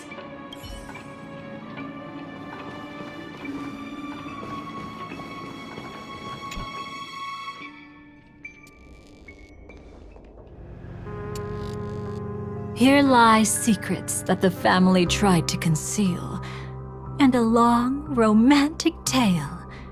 Sadly, most of it has nothing to do with us. Brooklyn Tiernan. I remember that name. A Galaxy Ranger, worthy of admiration.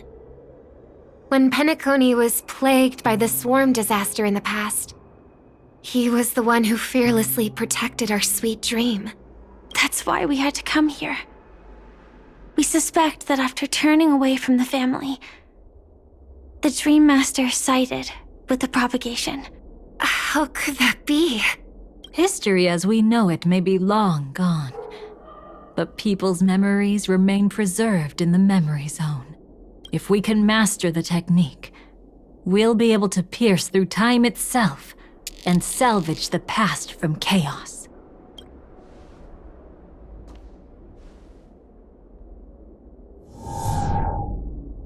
Is this Memoria? Every disaster brought by the swarm was accompanied by countless sacrifices. Some names were remembered, but others were not only forgotten, but betrayed. What are you doing? I am not your enemy. Indeed. Our true foe is that abominable fate. Then why? Why? Easy, child. Your struggle only adds to the pain. The strike I just delivered, dishonorable though it may be, did not miss. Here and now, your death is certain. But I was clearly helping fight against the swarm here. Indeed. As the swarm ran rampant, a Glamoth knight passing through joined the battle without asking for anything in return. truly admirable. But have you ever wondered why? Right after that, the infestation only grew worse. Could it be? The Glamoth Knight, born to purge the swarm, turned out to be a Pathstrider, walking the path of propagation. The sweet dream has never been tainted by the propagation. You brought it here, and only your death can remove it. How can this be? I can leave and never come back here. I can't die. I don't want to die. That's precisely why I said that strike wasn't honorable. I explored your secrets for the sake of the sweet dream. But striking you down, that came from selfish desires. After glimpsing eternity, paradise shall fall into this world of sorrow, and once dawn breaks, it will shatter in the light of day. How could anything golden abide in glory forever? You shall become my darkest crime, in the beginning of a great undertaking. Your remains shall become the foundation for eternal paradise.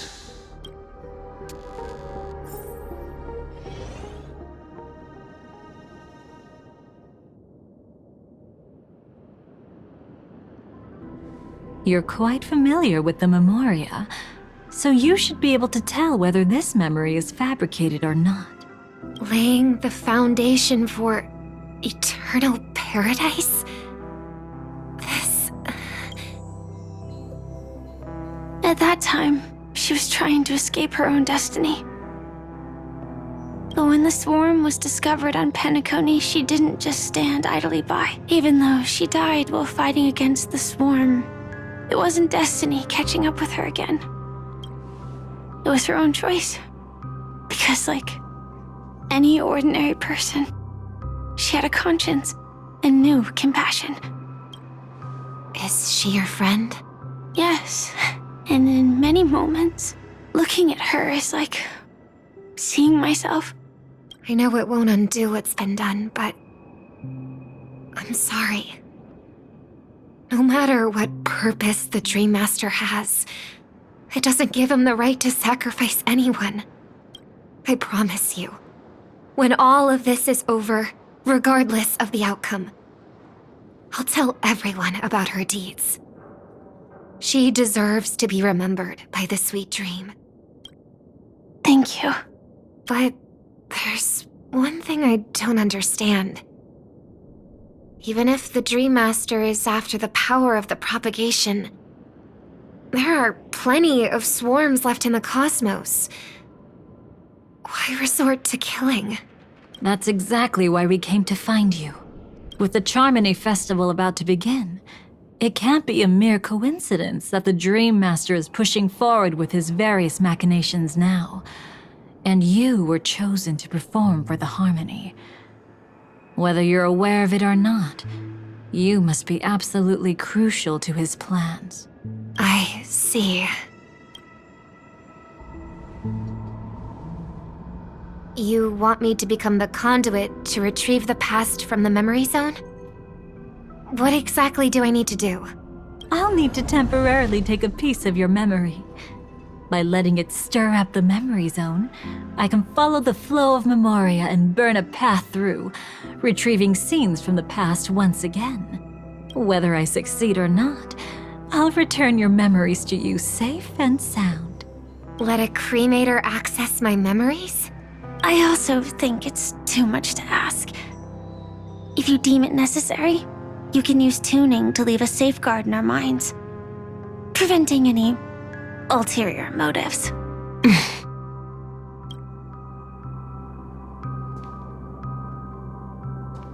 There's no need.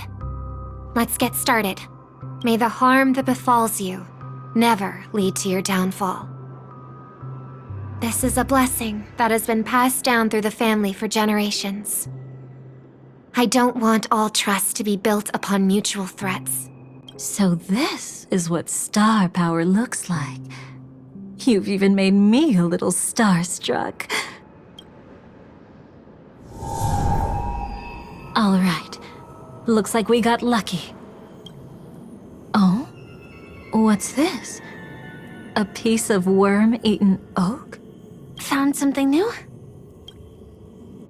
This time, I'm afraid we've uncovered quite a disaster. Let's go see it with our own eyes.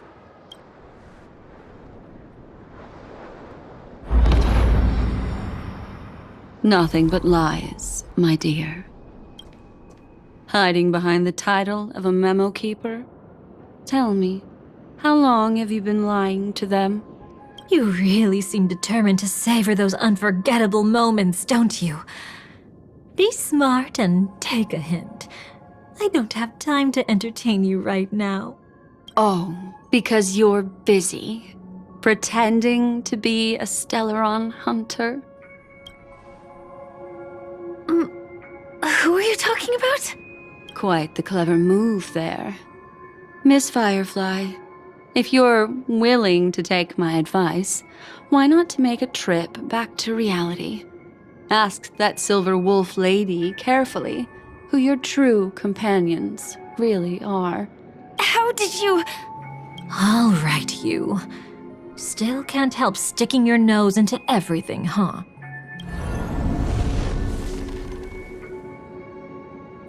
Who exactly are you people?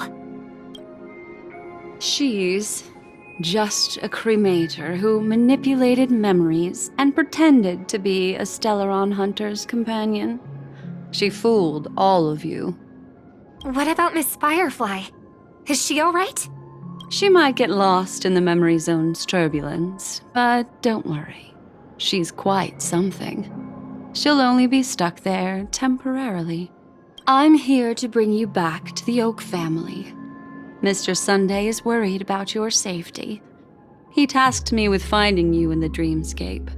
As for this Dahlia, she cannot be trusted. To extract specific history from the memory zone through just one memory? While there might be memo keepers capable of such feats, they certainly wouldn't be mere pathstriders. Seems you've been watching for quite a while. Yet you only show up fashionably late when we're about to make progress. Who's the untrustworthy one here, I wonder? Save your excuses. I bring a message from Mr. Sunday that will prove my identity. Just a message? Don't you find that a bit ridiculous? Let's give it a try. It's only 2 words. Charmony, Dove. I don't know the details, but Mr. Sunday said you would understand. Indeed. Unless it's an extreme situation, this is enough to earn my trust. The IPC, Astral Express, and now you're even taking assignments from the family? My, aren't you popular? But you just had to choose the path of your own demise? Back then, I not only kept Lady Acheron's secret, but also left you with your life intact. What? You're that eager to rekindle our past?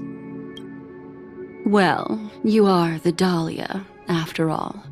I have to keep an eye on what kind of trouble you're going to stir up next. I've been questioning this for a long time.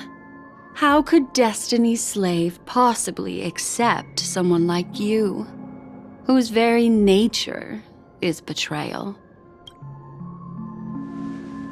And what's the deal with the Stellaron hunter? Let's get somewhere safe first, then we can talk. She's too dangerous for us to let our guard down. Many thanks.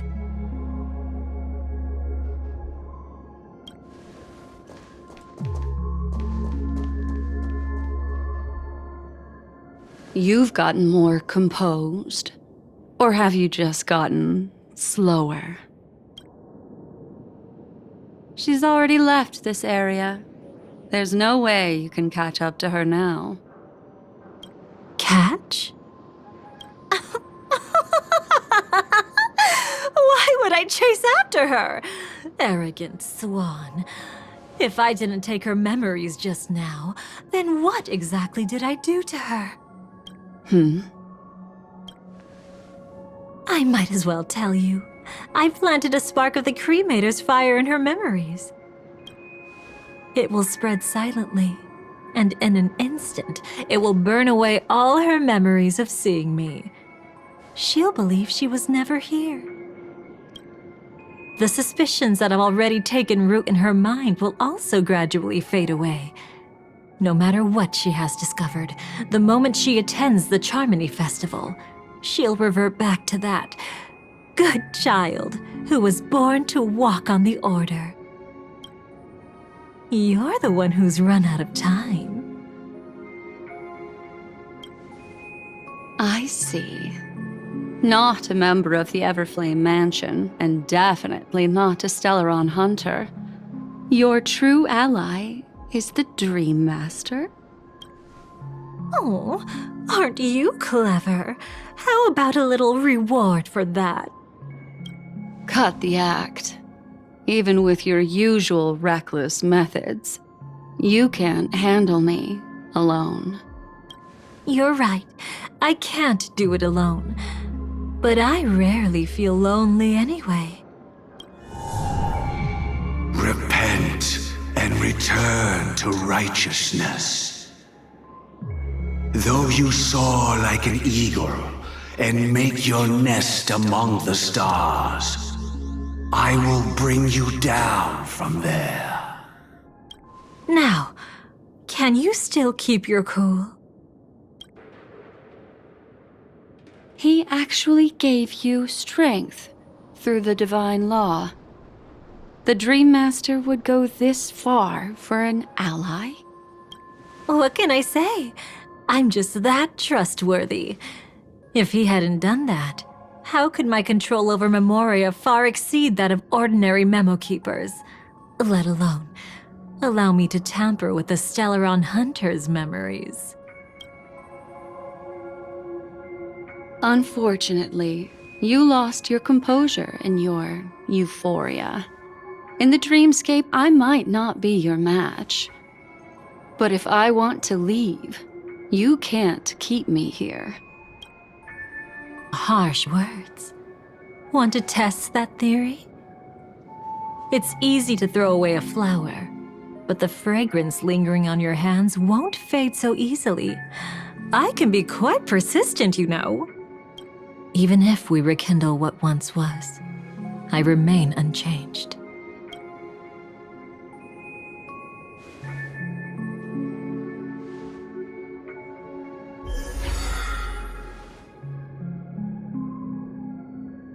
Run faster. I love watching people resist, love watching them flee. Let's savor this moment a bit longer. After all, for us, this will be an incredibly crucial moment. No matter where you run, I will always find you.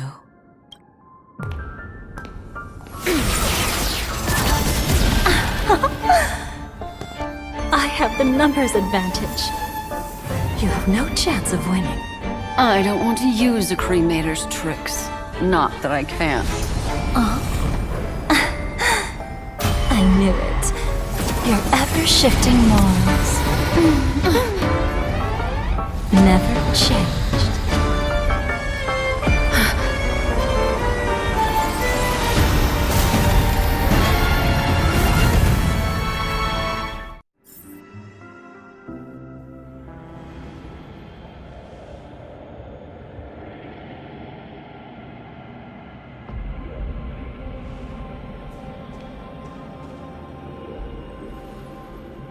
Where do you think you're going? After putting on such an elaborate show, won't you stay for a little chat?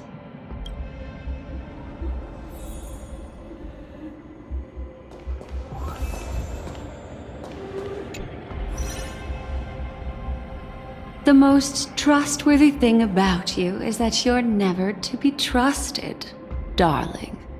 And that's one thing that's never changed about you. When did you figure it out? That the divine law used to share power with me was also the shackles he placed upon me. The moment you admitted to being the Dream Master's ally, I began to suspect your true intentions. Until now, you've betrayed every single faction you've joined, without exception.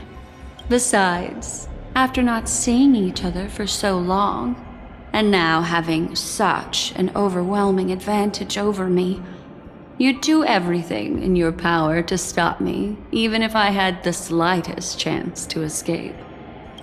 The openings you deliberately left during our clash weren't exactly subtle. Rather than toying with me, you were leaving gaps everywhere for me to cremate Memoria. Oh, really? I'd love to drop the act and give you a proper taste of torment. But alas, as long as the constraints on me remain, I'm not my own master. I can't do anything that would harm Gopher Wood, nor can I reveal his secrets. Good thing we've always had this kind of tacit understanding, always trusting in each other's capriciousness. I wish that wasn't the case. I'd rather not draw the Garden's attention because of my association with you. Aw? Back to your old tricks again? It's an epiphany, dear. Something you'll never understand. Let's talk about what's really important here. What are you hoping to get from the Dream Master that made you willing to submit to his control? After putting on such an elaborate show, using me to regain your freedom, which kind of memories are you trying to steal from the sweet dream? Why, of course, the destructions. Stop joking around. You abandoned that path long ago. You're still as charming as ever. So, let me show you a glimpse of the past. Just this once, Weren't you really interested in the Everflame Mansion? So you were the one who erased the memories from that music box after all. That's right. I kept only this scene as a memento. I wanted to remember how I felt at that moment. And look closer. It's not just the memories. The Everflame Mansion itself has ceased to exist. Those claw marks. You've long since strayed from that path, yet you can still wield the power of the destruction. Isn't it the same right now? I've betrayed the Garden of Recollection, yet I can still show you the memories. If you have time, I can help you savor the memory of our first encounter. Go ahead and savor it on your own. I want to put it behind me. The sooner, the better. But can't you tell me something I don't already know? You betrayed the Everflame Mansion. Is that really supposed to be surprising? Destruction is a glorious moment. As Duke Inferno's daughter, I will see his last wishes carried out to perfection, even if my role as such is only temporary. And besides, who said I betrayed them back then? I came here to fulfill Duke Inferno's last wishes. This was his command to me. Make the Knights of Penacony crumble and wither. Leave naught but a tomb of remembrance. In other words, everything on Penacony related to the remembrance was my target for destruction. But this was already a world of Memoria. How could I possibly accomplish this without any help? Working with the Dream Master may be like dancing with the devil, but I have no better choice. Oh yes, everything tied to the remembrance includes you, of course. Grateful? You should be. My whim is the only reason you're still alive. I won't be grateful for that. You couldn't have done it anyway. Filial piety has never been one of your strong suits, so drop the act. That's exactly why I'm saying, you only think you understand me. Think about it carefully. As a Stellaron hunter, didn't I work my hardest to help Firefly get closer to the truth? As an ally of the Dream Master, I also helped monitor the dreamscape. And when a hunter infiltrated Penacony, I seized the chance to pose as her companion and trapped her in the memory zone. As for Robin, whom he chose as his songstress, I burned away her doubts too, leaving nothing to chance. Like the destruction, betrayal is but a fleeting moment. And before it came, whether with Duke Inferno, Gopher Wood, or Firefly, I wasn't pretending. I truly, wholeheartedly became their companion. What about Robin? Those sparks that burn through memories. Don't you think that was a bit too much? Oh my! I thought I could fool your eyes at the edge of the dreamscape. But I guess there's no hiding from you on your home turf. What? You want to settle the score with me for messing with your people? Why don't we sit down and have a chat? You seem like a patient one to me. So tell me, what exactly do you want to take from me? Don't worry, I only went with the flow, suppressing her power a little to make it easier for you. I trust. You're someone who knows how to return a favor, right? There's this thing called the script. Now that I find quite intriguing. Stellaron Hunter collaborator. Soon, Robin will understand the true purpose of those sparks and thank me for it. I can hardly wait. Even though I'm not a Stellaron Hunter, this time, I might have a chance to betray destiny too. So stop thinking you've figured me out. I don't want to miss out on any possibility life has to offer. Betrayal isn't in my nature. Greed is. Darling, are you fatally wounded or terminally ill? Unless you're on your deathbed, I don't believe you're actually being this honest. I can make an exception for you, but most people, I certainly don't want them to remember.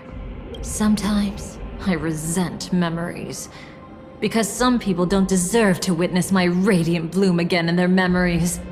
And besides, you're no better when it comes to greed.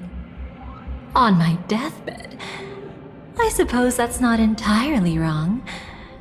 I was hoping a little honesty could talk you into dying with me. No, thank you. Too late. You're already caught up in the secret. Come on, just a few steps more. Even if I tried to turn you away, you wouldn't want to.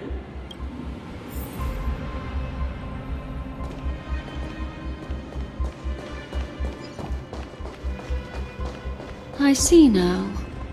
A piece of worm-eaten oak. You weren't just making that up. Oakwood is prone to insect infestations. Nothing surprising about that.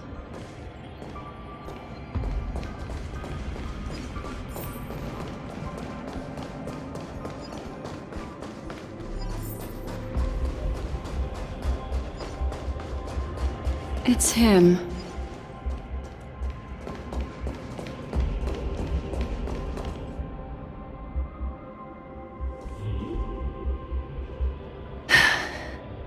Just look at this place. Shouldn't be this lively here. Ladies, which one of us would you say is the uninvited guest?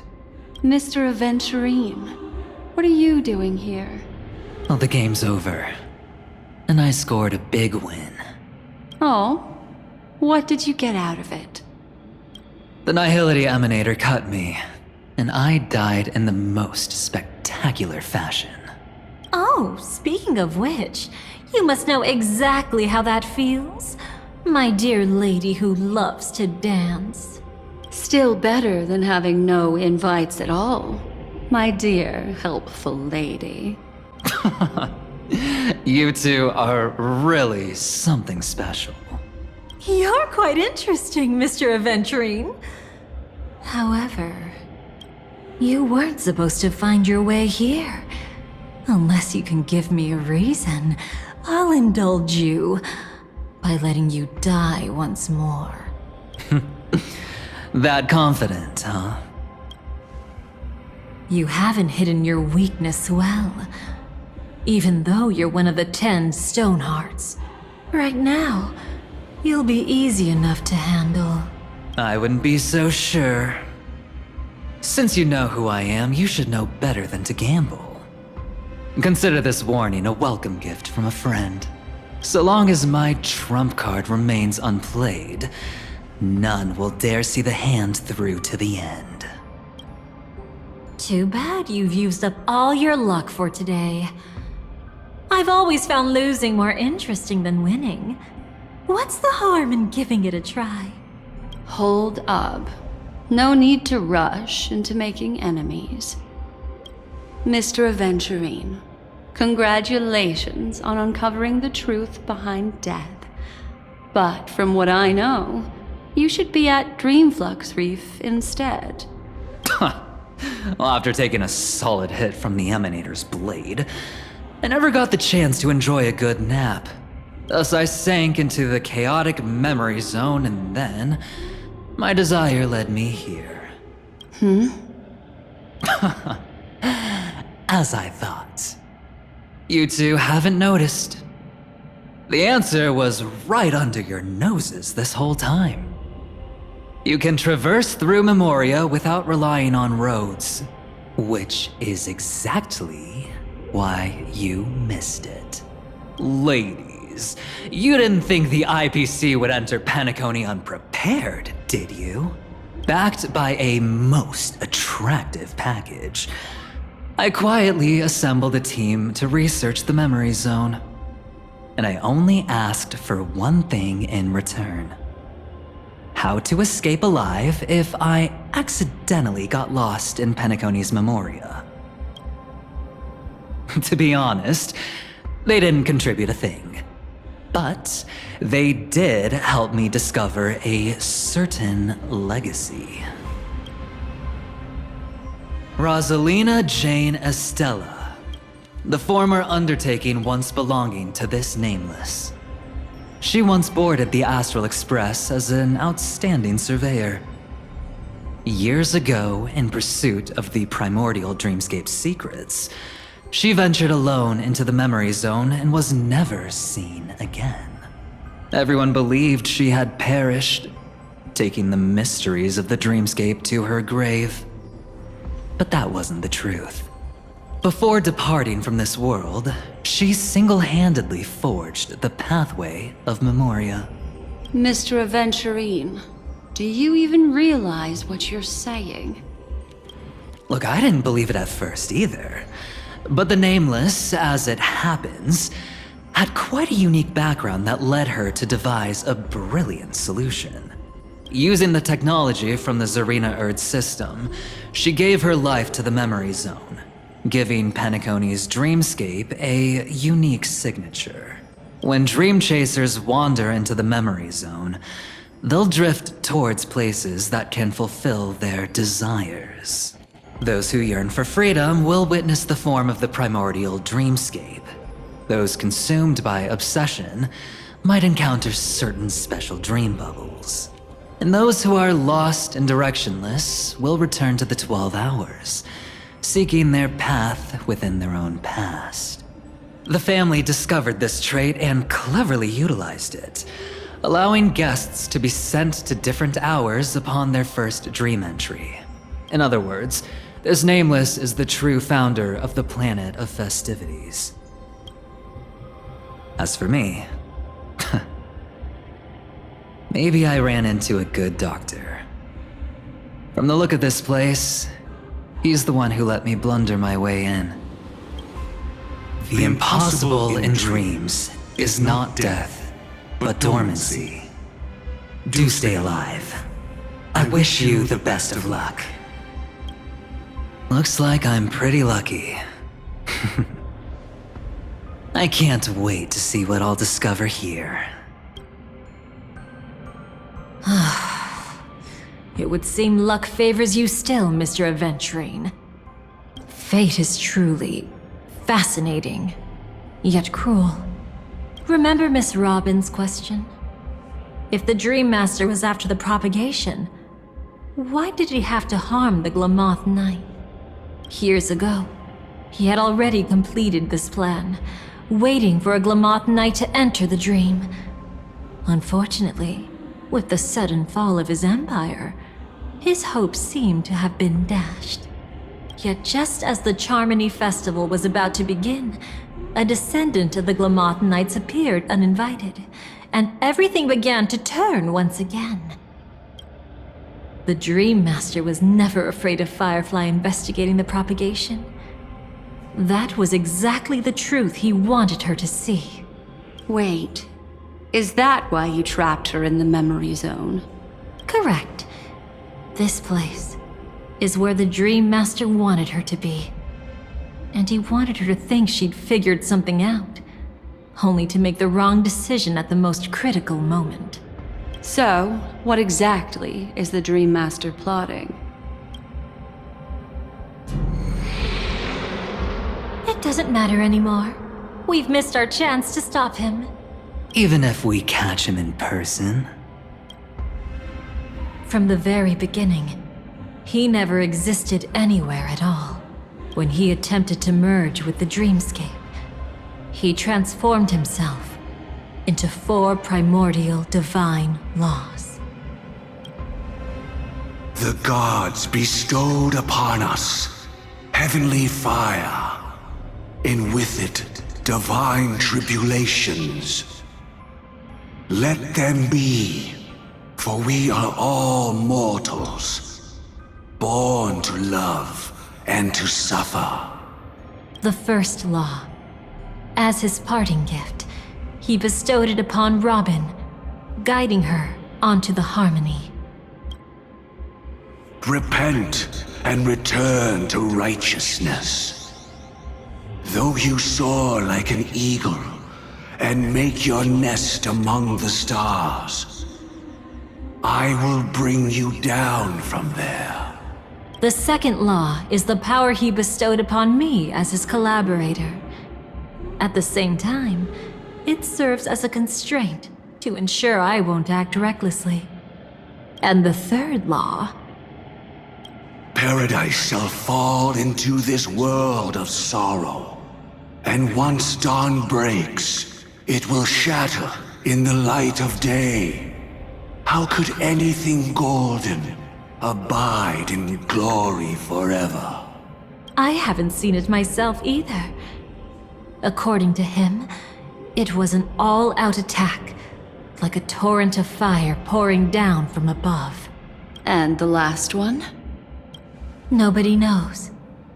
After claiming to be ill and withdrawing from public view, even though the constraint remained in place, he never contacted anyone again.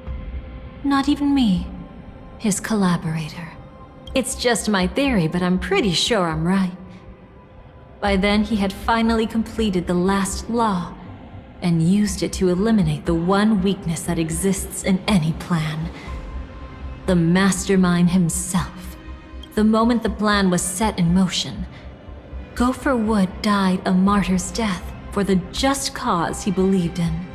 And the swarm disaster shall reappear again in the sweet dream. The moment has finally come. Resentful from being deceived. Confused by conflicting memories. Your expression right now is so similar to what I had imagined. Every side. I'll try to fulfill Duke Inferno's last wishes. Advance Gopher Wood's plans, and yes, indeed, I've helped the Stellaron hunters uncover the truth. Don't be too mad. I wasn't a Stellaron hunter back then. But wasn't everything that happened in Penacony the perfect opportunity to join? Though it wasn't my original intention, I wanted to help her, to keep her from getting caught up in Gopher Wood's schemes and facing such a detestable fate. Alas, I couldn't make it happen. The path your predecessor Rosalina left in the Memoria pushed Firefly towards a new lease on life. Indeed, how could a nameless who walks the path of the Trailblaze leave behind a legacy built on evading destiny? As you can see, he became a martyr, leaving all his power in the 12 hours, like a self-turning hand of time, driving his plans forward. The Order truly is a harsh path. Enna, Gopher Wood, and Sunday, the one you know even better. They all chose to sacrifice themselves for it. But then, something interesting happened. You turned out to be that variable.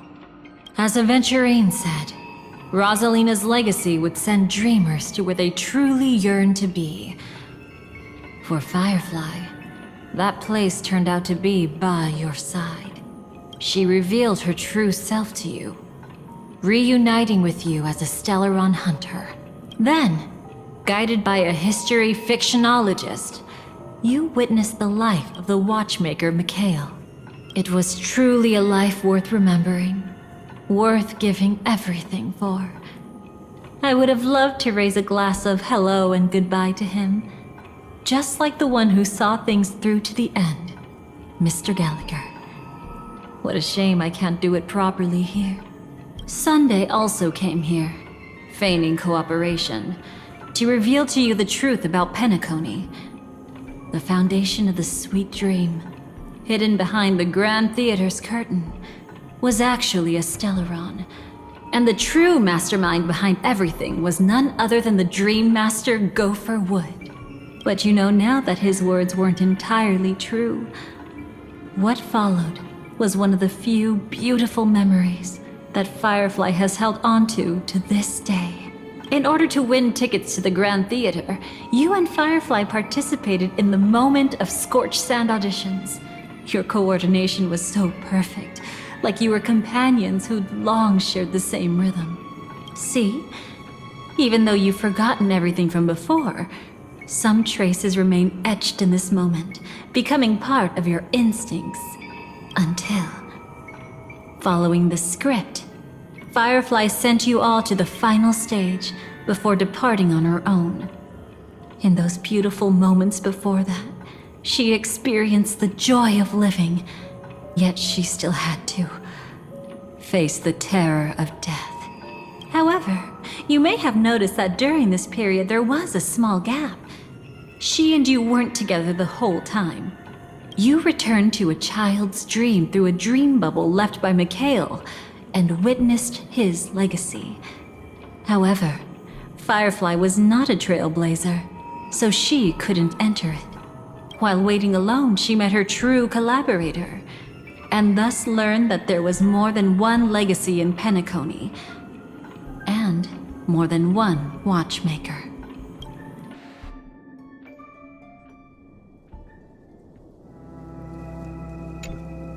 Did they enter that dream bubble? That's right. Unfortunately, you won't be able to follow them in so easily, even if you've traveled together as companions. That old man can be so stubborn sometimes. He'd rather have the Nameless be the ones to witness his legacy. No, I think it's quite romantic. A legacy left in the past will give them the courage to continue walking towards the future. Even if I can't walk alongside them, I'm content in knowing this. Huh. You're quite like the Nameless. Awkward, but admirably so. Maybe we can't walk the same path, but... Passphrase, respond at once. Why does life slumber? Huh? Ignore that. Must be some meme. How did it end up here?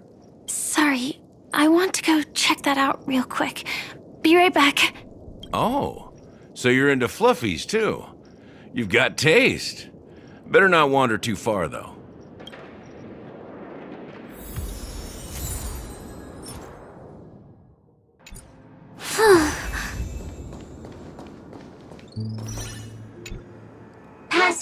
Passphrase, respond at once. Why does life slumber? Because people are afraid to wake up from the dream. Perfect. Identity confirmed. Welcome, Agent Mech Tycoon. Please proceed to the next rendezvous point. Our people will be waiting for you there. Is this really necessary?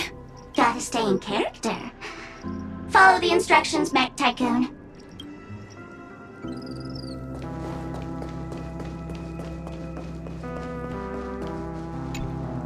Hello. Please submit identity verification for Agent Ultra Firepower Instant Star Traveler. Who? Mech Tycoon wasn't cool enough, so...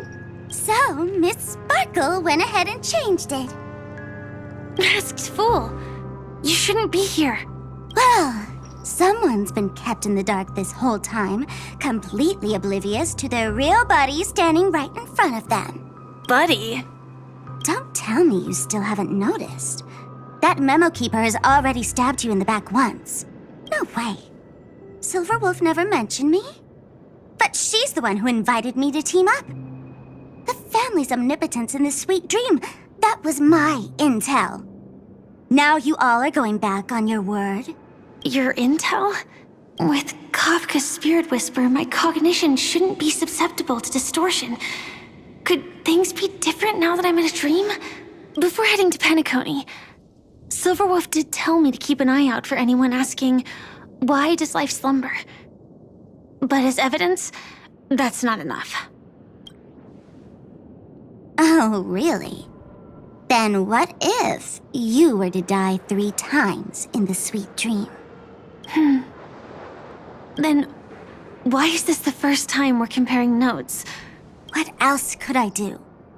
As a fool, how could I ever catch up to a memo keeper in a dream?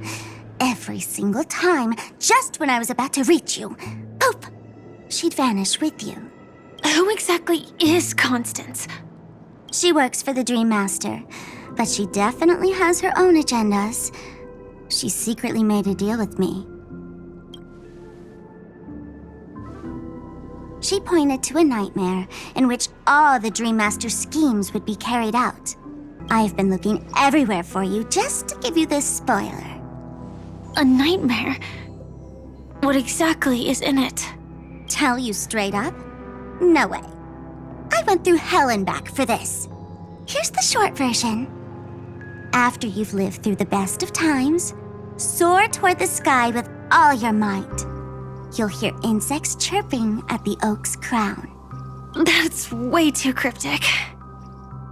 I can't trust you. Please, we're working together. I'm not some lackey.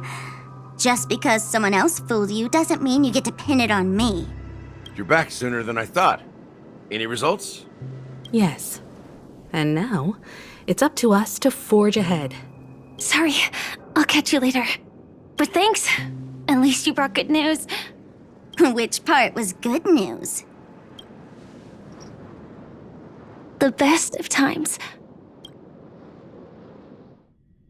And now, the Dream Master's plan begins to turn like clockwork. And so too does destiny. What does the Dream Master gain from recreating the swarm disaster? Oh, reminds me of the good old days during the War of Gods. Oh, silly me. I almost forgot. I need to retrieve a certain lost item. Otherwise, there's a lady who won't be too pleased. Sorry, but I need to get going. Sorry, but you're not going anywhere. This is the land chosen by Gopher Wood to meet disaster. But he doesn't want the swarm to truly surge forth and devour the world. The swarm disaster will be trapped here, and so will you in your weakened state. Unless a kind memo keeper lends a helping hand, right? But I can't find a reason. So far, there hasn't been a single case of one of the 10 Stonehearts being killed. It's driving me crazy with curiosity.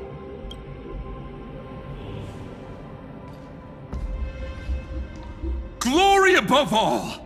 My friends, in the face of the omen of evil, we must stand united more than ever. Allow me to prove our resolve with my spear and pierce through this darkness. Huh? Whose backup is this? Pardon my late introduction. I am Argenti, of the Knights of Beauty, traversing this cosmos to eradicate all that is unsightly in this world. In the name of beauty, the one and only has brought me to this place. Perhaps it is destiny's guidance that led me here. In this dreamscape tainted by the propagation, I shall uphold the name of beauty and clear the path for all of you. Ah, passing knight. You found just the right person. I am an IPC envoy trapped here. Lend me your aid. For Adrilla the Beauty is the most peerless beauty of them all. Someone's a quick learner. Nothing else to say. This is far too much of a coincidence. What else is there to say? Would this Sir Knight even listen to us try to reason with him? That's the fascinating thing about destiny. Some people are just born lucky. Let them be. We should get moving now. Where are we going? To find your dance partner, darling. By an unexpected turn of events, the Dream Master's plan is about to come to fruition. And to deal with him, we'll need an emanator to step in.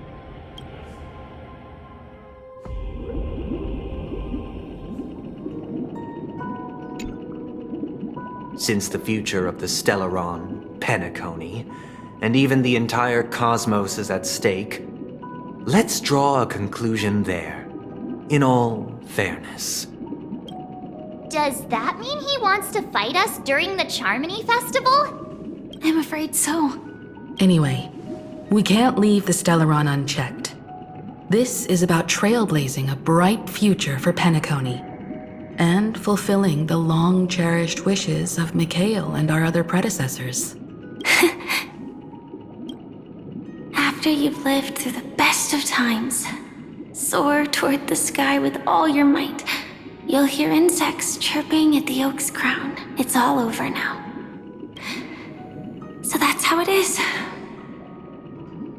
Well then, it's time for me to depart.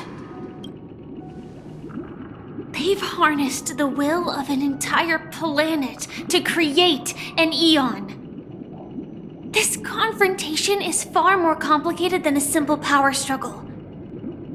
To secure Penacony's future, fighting on the stage alone is not enough. What do you mean? Are you not coming with us? I believe Firefly is trying to say that she's heading off to another battle. Before I left, the Destiny Slave told me that this journey would bring unforgettable rewards. Even though the script he gave me only had a few lines, I couldn't ignore them. Because one of the lines said, "I'll experience death 3 times in the land of the dreams." 3 times? This can't be serious, right? The first time was a painful death when I was stabbed by the Blade of Dormancy, which led to all subsequent events. The script will always come true, but in a way that will only be revealed when that page is turned. But the death granted to me by the planet of festivities was merciful enough. For my first death, I chose how it would come and what it would change. For the next 2, I want to try my best to achieve the same outcome. Have you made up your mind, Firefly? Yes. Otherwise, I wouldn't be here. Thank you again for your assistance for the Astral Express. May we meet again, in reality. Yeah. Farewell, everyone. May your trailblazing expedition never end.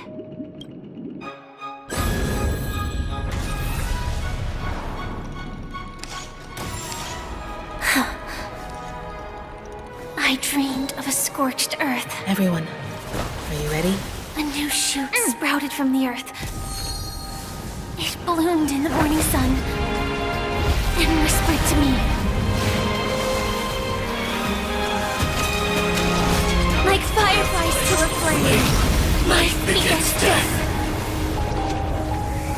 May we meet again in reality.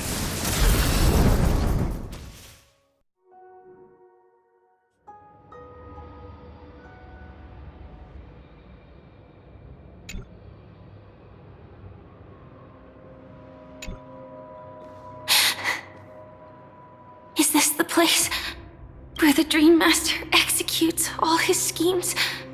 Or perhaps it's the place where he'll find redemption. Dream Master?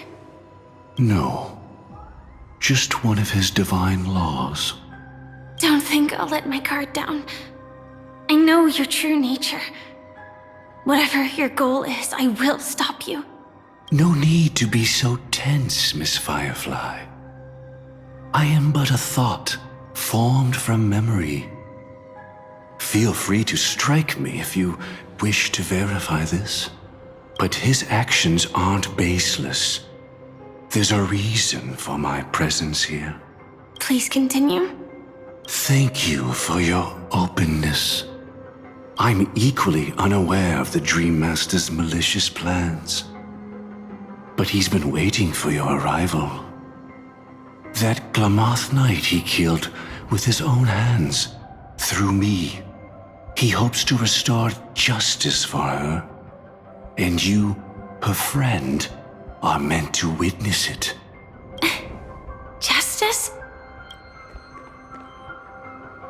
Indeed. I'm quite familiar with this place, and can guide you. This has its own significance for you, too. Witnessing his confession is tantamount to unveiling his crimes. I don't need your guidance to get this done. But you need someone to decipher the truth. Force alone won't solve anything. It's not like you'll stop here if I refuse. Lead the way. But I'll be keeping my eye on you. What is this place? Oak Manor. Once part of the Dewlight Pavilion. Before becoming the Dream Master, he used to hold family councils here. But it's been abandoned for years now, sinking into the primordial memory zone.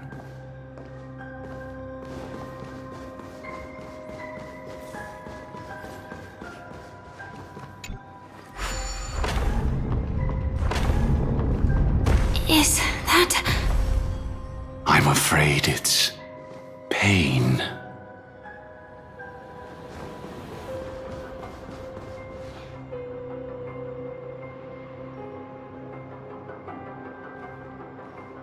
Did Oak Manor always have decor like this? After taking over the sweet dream, he never turned away any sincere dream seekers. Even if they were shady characters.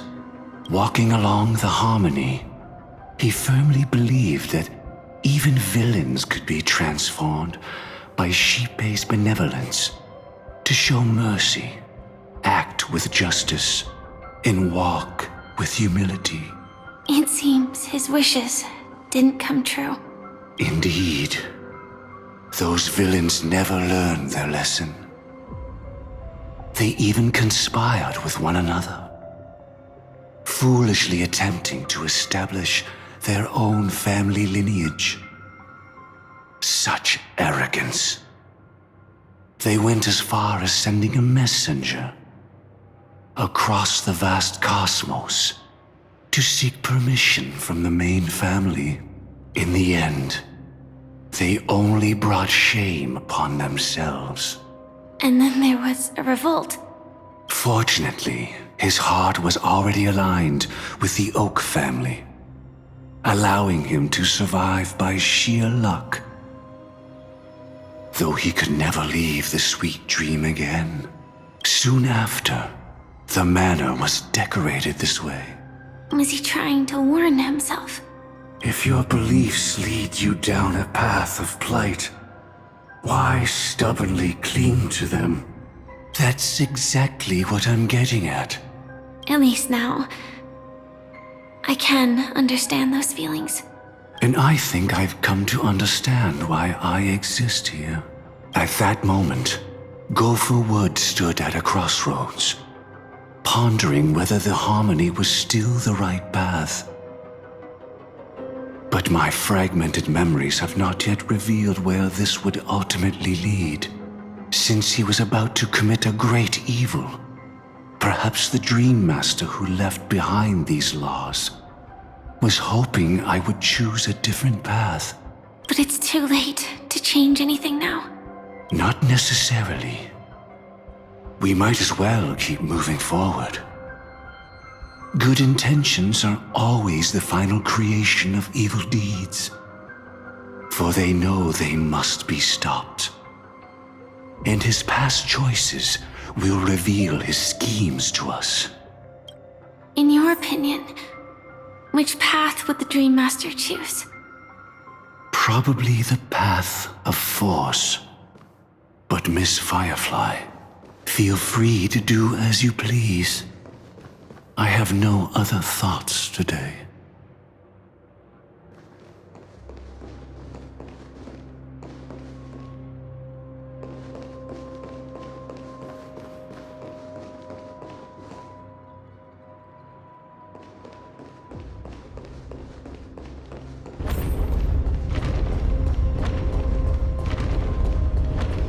The road not taken can never be retraced.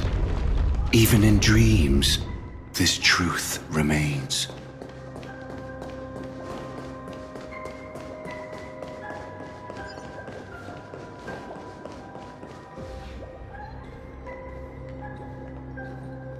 In the end, all paths lead to the same destination.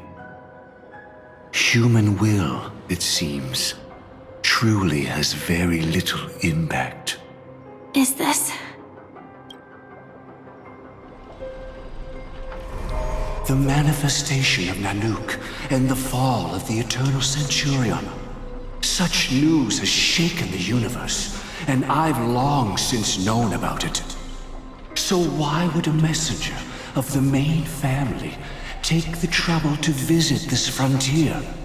Just so you know, I'm here to deliver punishment, and you're the guilty one. I barely escaped death, and I still can't reveal my true form. Tell me, why have I been branded a criminal upon returning to this place? You've already confessed to your crimes. The family doesn't tolerate incompetence, even from a branch leader on the frontier. Not only did this one fail to quell the situation, he was even murdered. If it weren't for Nanook's manifestation, the Eternal Centurion would have descended upon Penacony to eliminate these villains. But you survived by sheer luck, and I set out for this very reason. You must settle this matter yourself and reclaim your lost respect. Not for yourself, but for the family. To survive, but without the power to do anything. Therefore, your crime shall be punished with a blessing. I shall bestow upon you another crime. Its evil reaches even the heavens, and once known, the name Gopher Wood will lose all meaning. You will be alive in body, but dead in spirit. I know my sins. Please bestow your punishment. Here and now? That's not possible. Before I lead you to that honeyed fountain, I shall tune you so that you can no longer speak out. People believe it to be a creation of the destruction, for it always arrives coupled with calamity. I shall clear the shadows before your eyes, so that you may once again behold that almighty force that giveth and taketh, and worship the mercy bestowed by the triple face. The harmonic cancer, the Stellaron.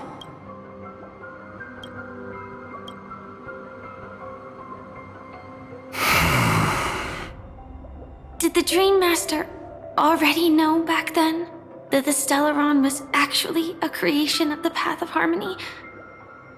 Was he forced to manipulate the Stellaron under the family's orders? I'd like to defend him, but calling it forced would be self-deception. He claimed he was powerless, not that Xipe taught us we shouldn't do this. Whatever the family's true face may be, right now, Go for Wood is no longer a follower of the Harmony. What if you were the one standing there? Perhaps I too would betray the Harmony. But in any case, that would only mean I found the family unworthy of obedience. It doesn't justify the Dream Master's heinous acts. Miss Firefly, have you ever pondered over destiny?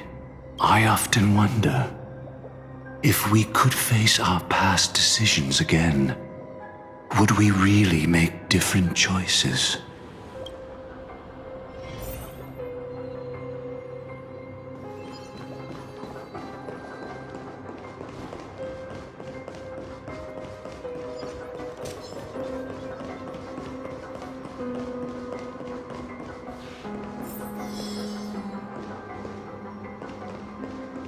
It's in that puppet's hand, Lady Firefly. Got it.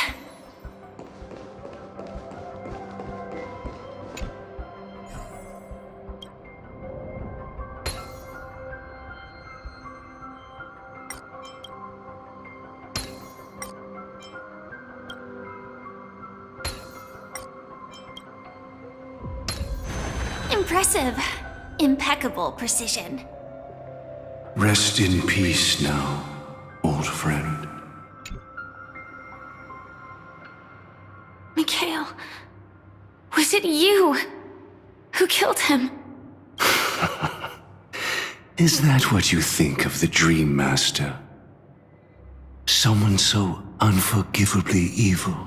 He was once the Dream Master's closest friend. But they ultimately parted ways due to their differences over the sweet dream. Mikhail once gave the Dream Master a wristwatch. And even though it's broken now, he still treasures it to this day. I came for confession, old friend. I wonder, what did death feel like to you? I died once, yet returned to the mortal realm. If you were as fortunate as I was, would we still walk different paths?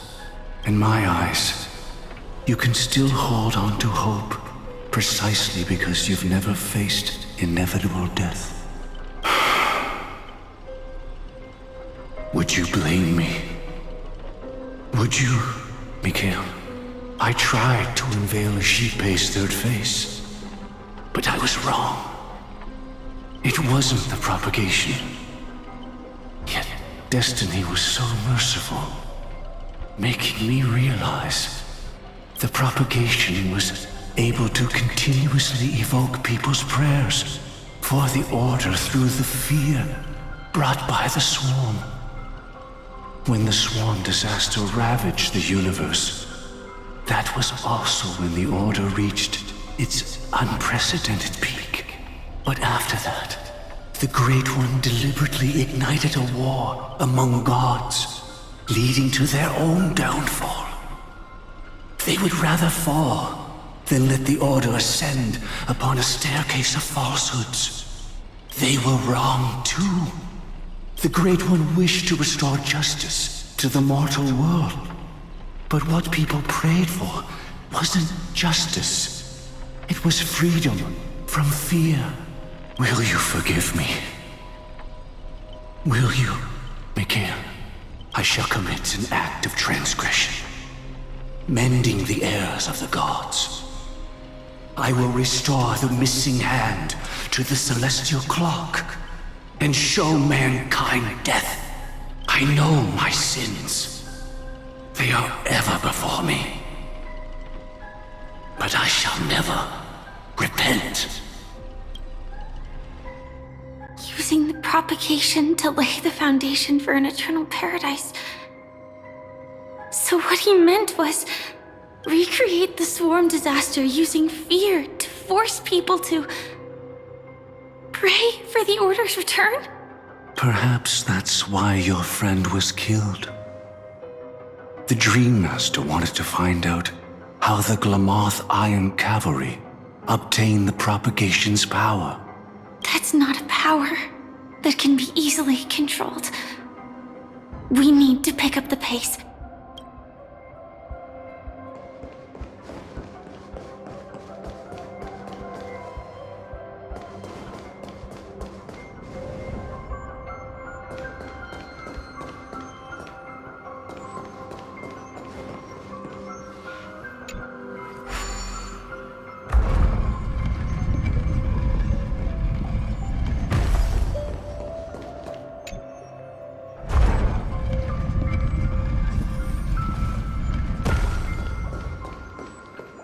Past this point lies the Grand Hall at the end of Oak Manor, and before us lies his final decision.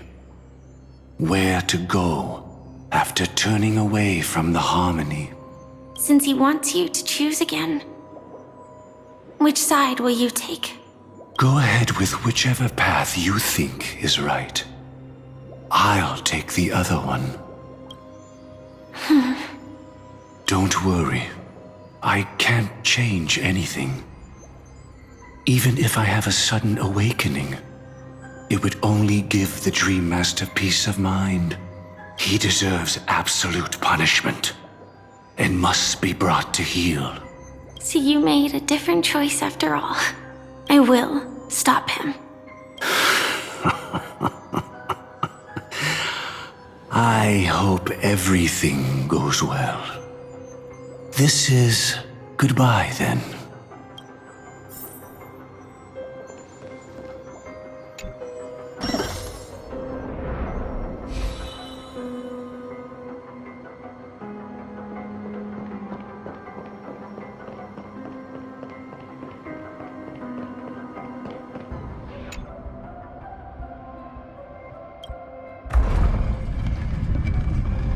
Let the propagation rain down heavenly fire once more, heralding the mournful cry of death.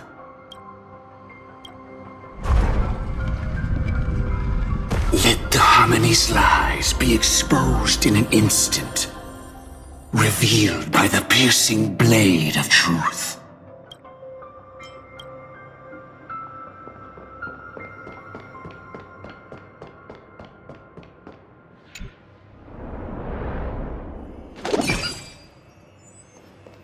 Well then, our paths diverge here. You go towards life, and I towards death. Which path is better? Only the gods know.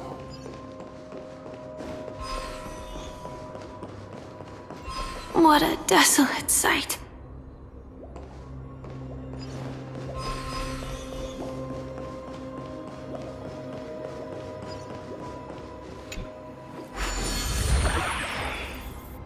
Nothing seems out of place. Did I pick the wrong one?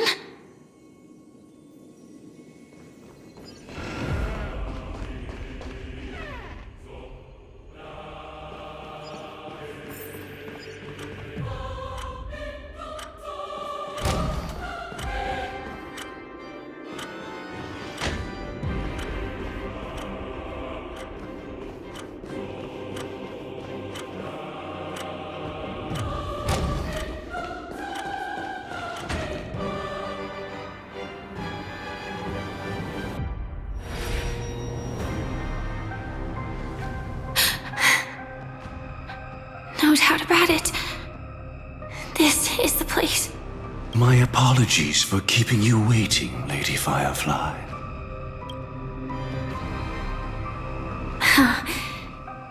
It's you. It seems the other path leads here too.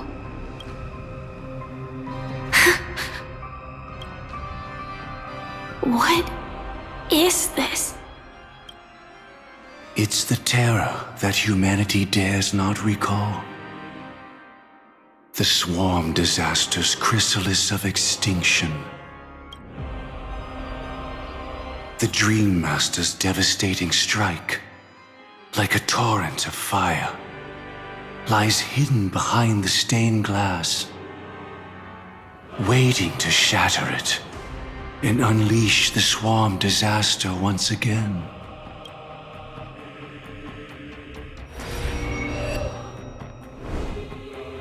How did the Dream Master become this powerful? We need to stop him. Or maybe stop me. As expected. I shall end this matter on his behalf. This thought, together with the power beyond the window, completes a single, true, divine law. Divine law? Everything you saw along the way, none of that was meant for you. It was meant for me. So that I could bring you justice. I don't see any justice in any of this. Lady Firefly, I assume you've pondered over destiny too. I don't think it can be used as an excuse for anything. Even if the ending is predetermined, we can still decide how we get there. That's just self-deception. You've never been able to change the course of events. When we stand at the crossroads of choice, no matter how many times we start over, we'll always make the same decisions. By that moment in time, we've already been shaped by our past, believing that choice to be the only correct path. All the past you've left behind has already determined your future. Your friend tried to escape destiny, only to meet the same end. And now, here you are, no different. But the person you met today is someone who has rewritten their destiny. Well then, I'll offer you my sympathy, Hunter. As far as I know, there's only one way to rewrite destiny. Give up your true desires and stop walking your own path. In doing so, your destiny will indeed change, and you may even sway the course of the world. But from that moment on, you will have killed yourself. Alive in body, but dead in spirit. This is the price we're willing to pay to defy destiny. Not everyone chooses to surrender with their hands up. Everyone has the power to see the world as it is, and to bear that weight. This is the true meaning of sacrifice. I admire your resolve. Since you don't mind sacrifice, that's enough talk. Stand down, Hunter. You can't stop that strike. I won't let you get away with this. Oh, really? How did the Harmony succeed in spreading its cancer across the universe then?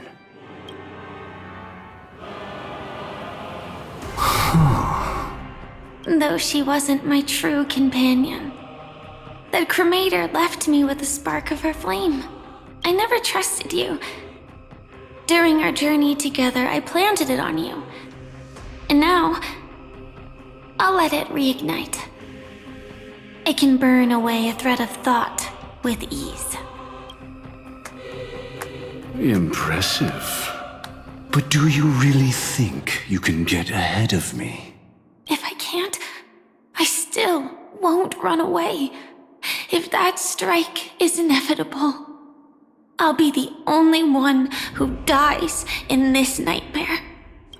Your courage shines like pure gold.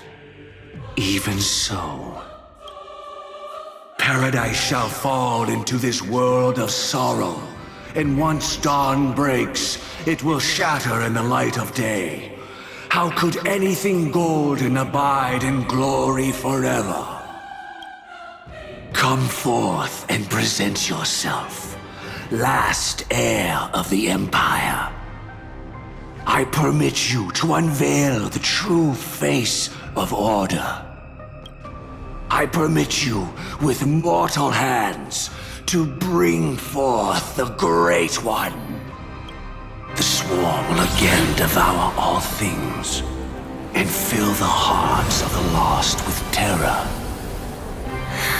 Someone must cast down rage in their stead. All that lives will one day die. Even so, I will still do as I've always done, and pray that I can stay alive. I can do it. Right? But death will come because you, out of all people, are the foremost in seeking life.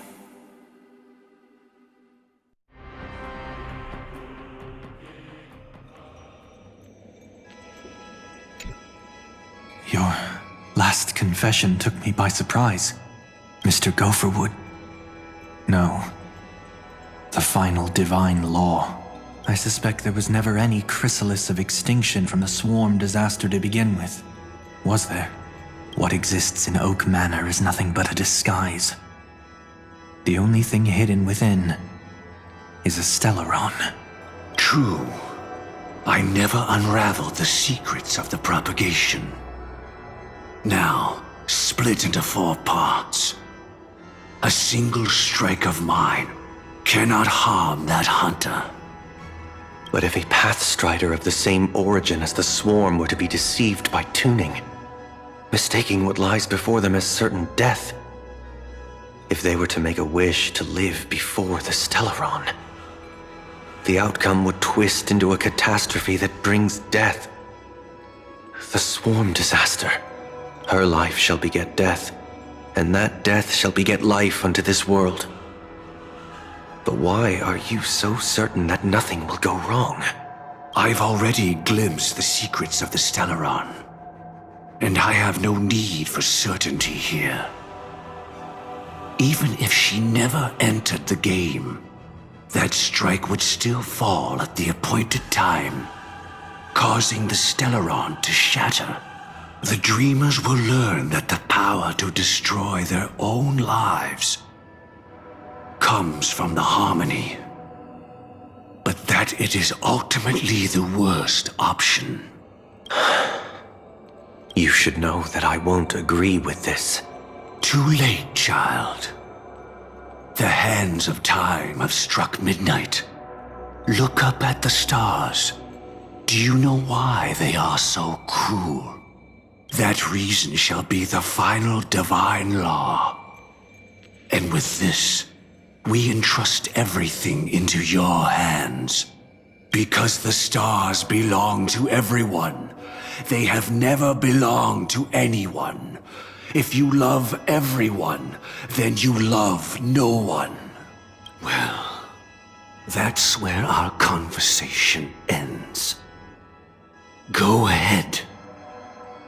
The 107,336 souls of the Oak family have dreamed of this moment too many times. The opening is near. Go, my child. Seize the power of the harmony and reveal your karma. I shall walk the path of the Order to its end, as you wish. But I can no longer accept your divine laws. If I become the only star in the sky, even if I belong to no one, there would still be no cruelty. The stars are cruel, only because they have never shared their heat with the masses, burning fiercely only for themselves. Well, there can't be two suns in the sky. I'll step up and take down the other sun if necessary.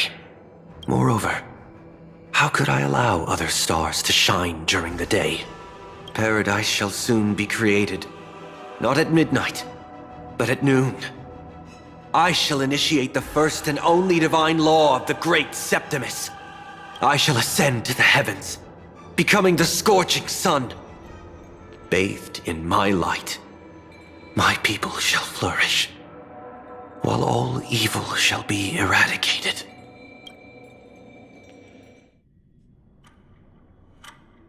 Very well, child. Do what you must. Perhaps I was never without choice, merely too entangled with the fear of losing, never knowing what was possible if I chose to act. I should become a watchmaker too. The harmony I seek has but one note, repeating endlessly, never falling out of tune. Life, too, has its time. We did it. He faded first, causing their power to lose control.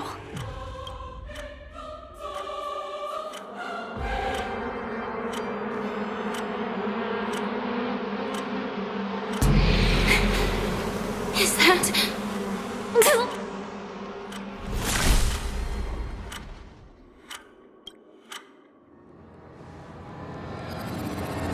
How... did you...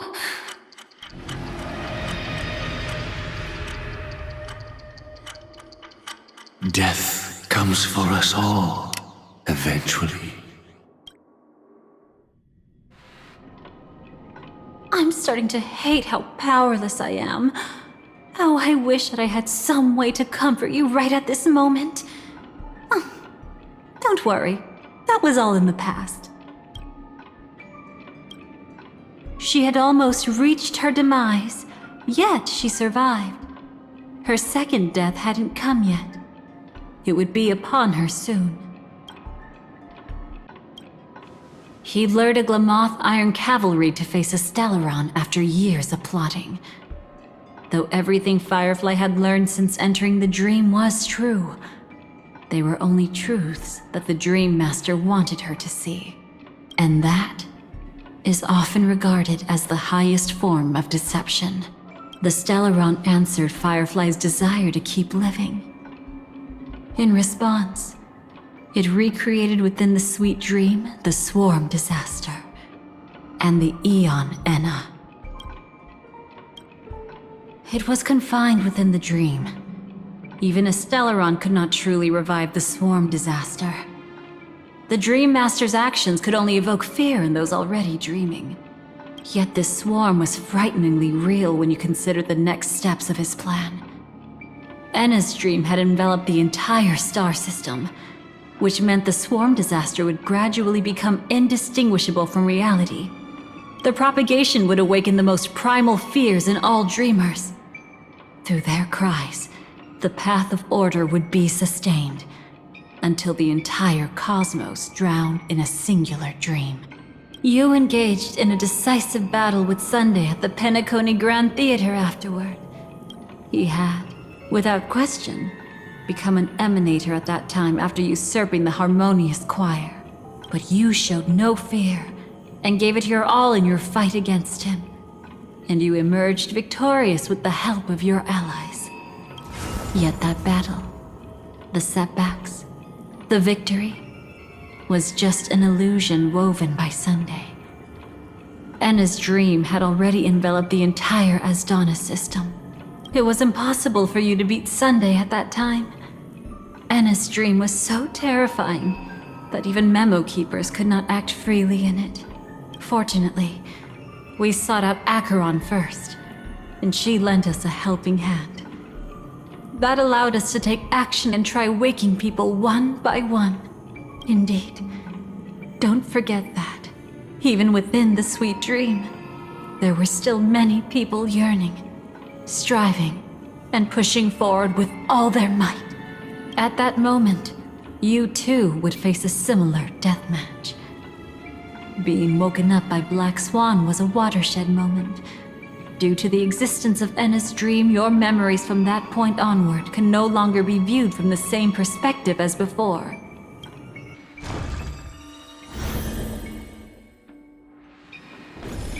It's not that they're not real enough. Things always look different when viewed from different angles.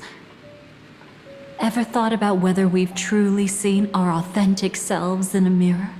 And from that moment forth, I would also no longer be able to help you. Your memories belong to you alone at the end of the day. Destiny only allows me to intervene this far. However, you must remember this. How your memories manifest is ultimately up to you. People can't dream of things they've never seen before. They're afraid to wake up because the sweet dream is woven from their own past. A past they still can't let go of. It's just like your actions at this very moment. Only by embracing the past can you find the strength to walk towards the future. Firefly, me, the Stellaron Hunters, this entire world, we're all waiting for you to reach that moment. I can hardly tell if this is nervousness or excitement. You are different, unique, and worth waiting for. Go and write a prelude to memories once more.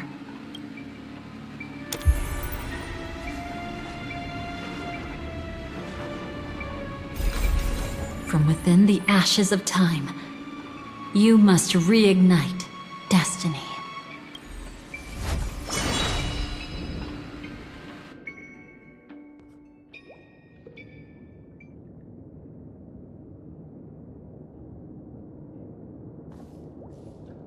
This way, darling.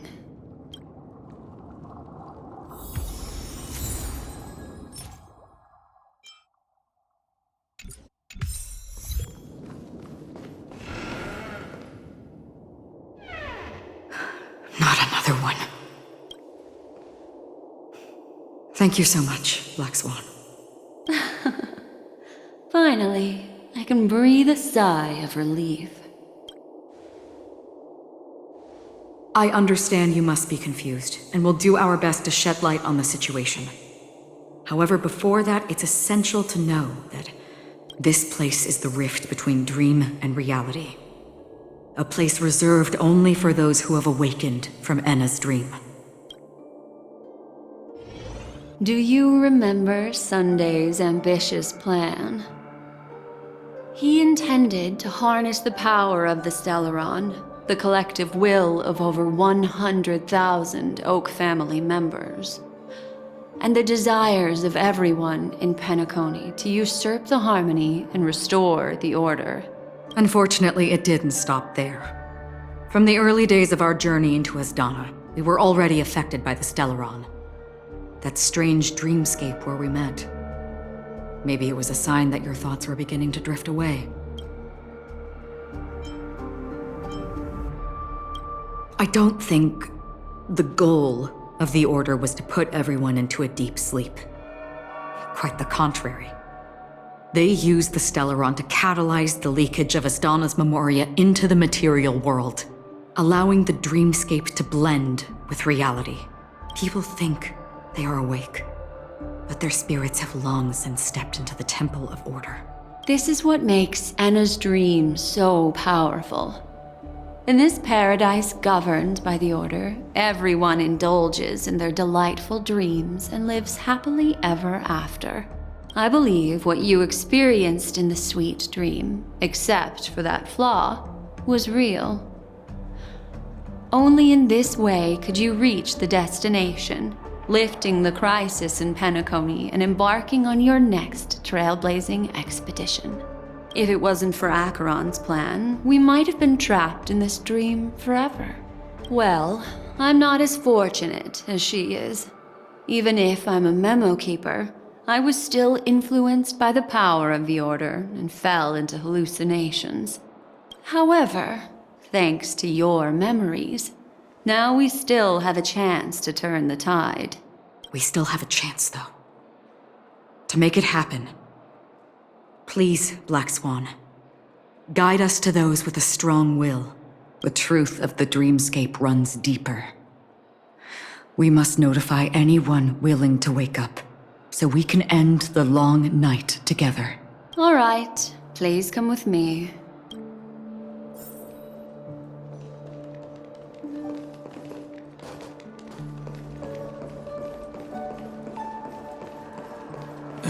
Stay calm.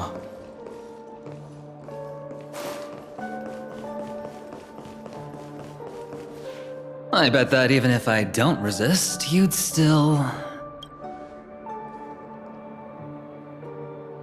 Time to get down to business, cowboy. You're okay?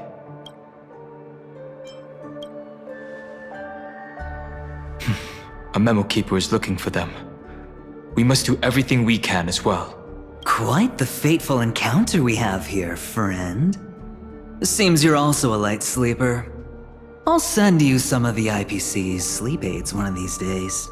Unfortunately, we need to stay awake right now rather than sleep.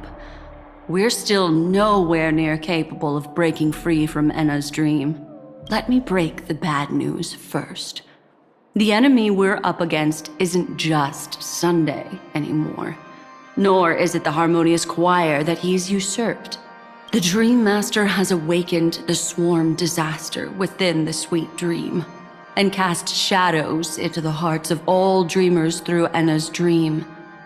The primal fear taking root in people's hearts had led them to call out to the Order for protection. The path of order is gradually being restored, and this has transformed Sunday into Enna. Specifically, he's just one step away from becoming an Eon. The IPC starships converged here at an opportune moment, and the power of the preservation seeped into the sweet dream to prevent him from completely ascending. However, that is only temporary. With the IPC around, the cosmos doesn't need a second order. But it doesn't make much of a difference for us.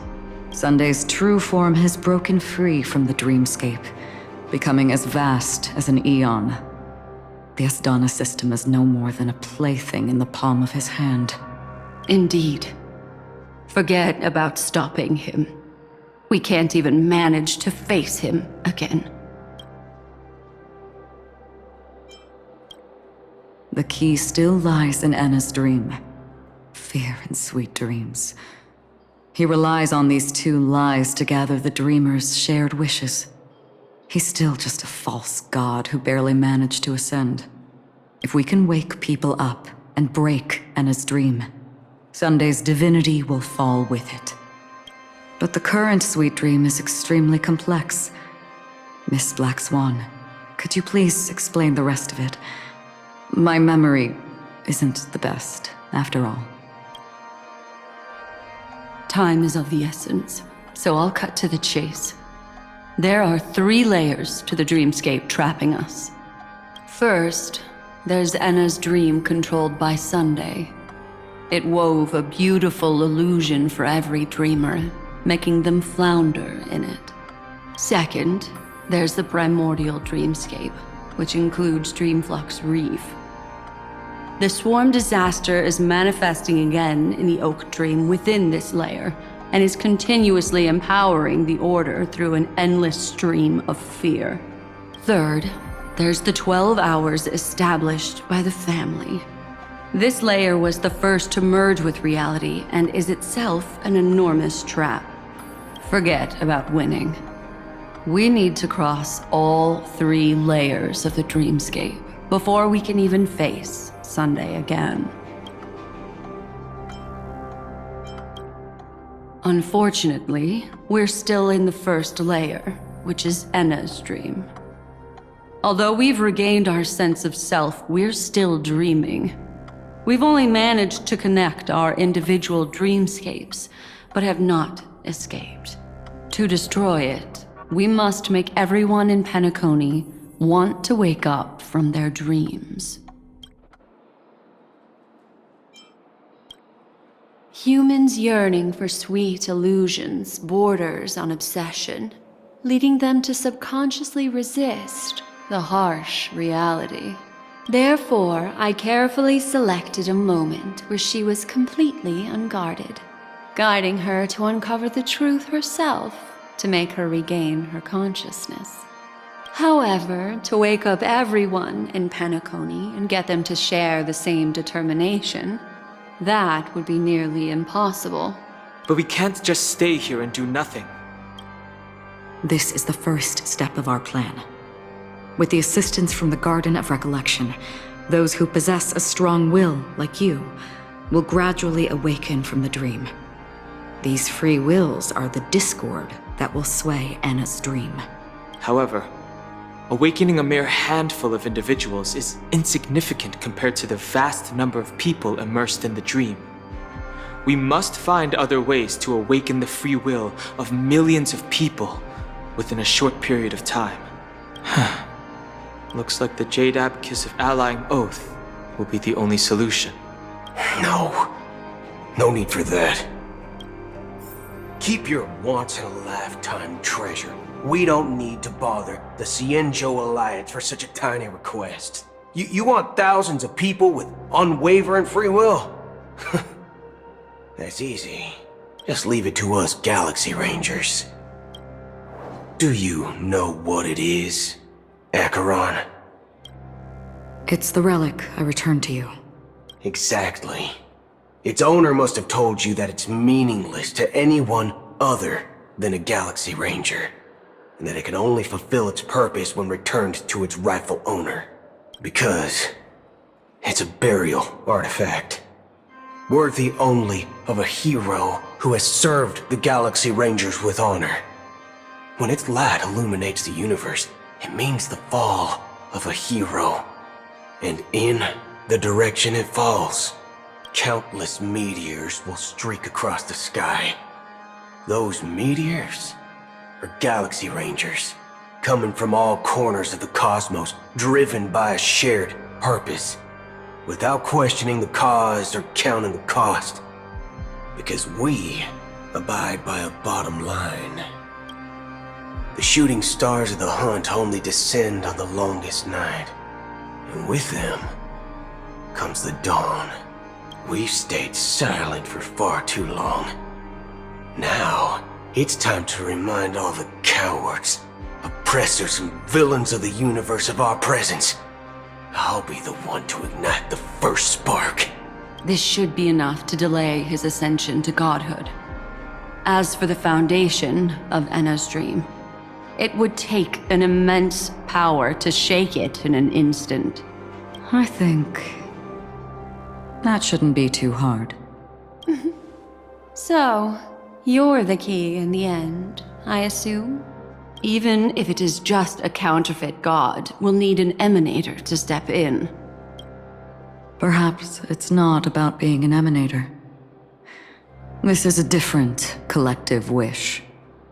I will do everything in my power to strike down that evil god for you all. What about the other 2 dreamscape layers? There's nothing we can do about them. They're even more dangerous. Unlike our current gathering, the dissipation of Enna's dream will take time, which will draw Sunday's attention. Exactly. Once we enter the next layer of the dreamscape, we'll be facing an eon's strength head on. But by then, we'll have played all our cards.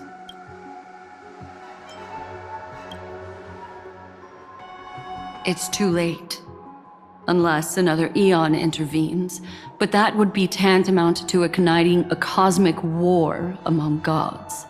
The Order is one of Xipe's aspects. Yet the Harmony stands idle at this moment as Enna is being reborn, without any further intervention. There must be some deeper reason behind this. Enna's dream is no ordinary matter. Even with Constance and me giving it our all, we could only reach the few of you here.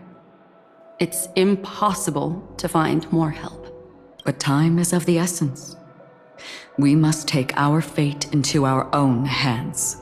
In other words, those who only want to survive by playing it safe will die, while those who dare to face death head-on will live. I like that.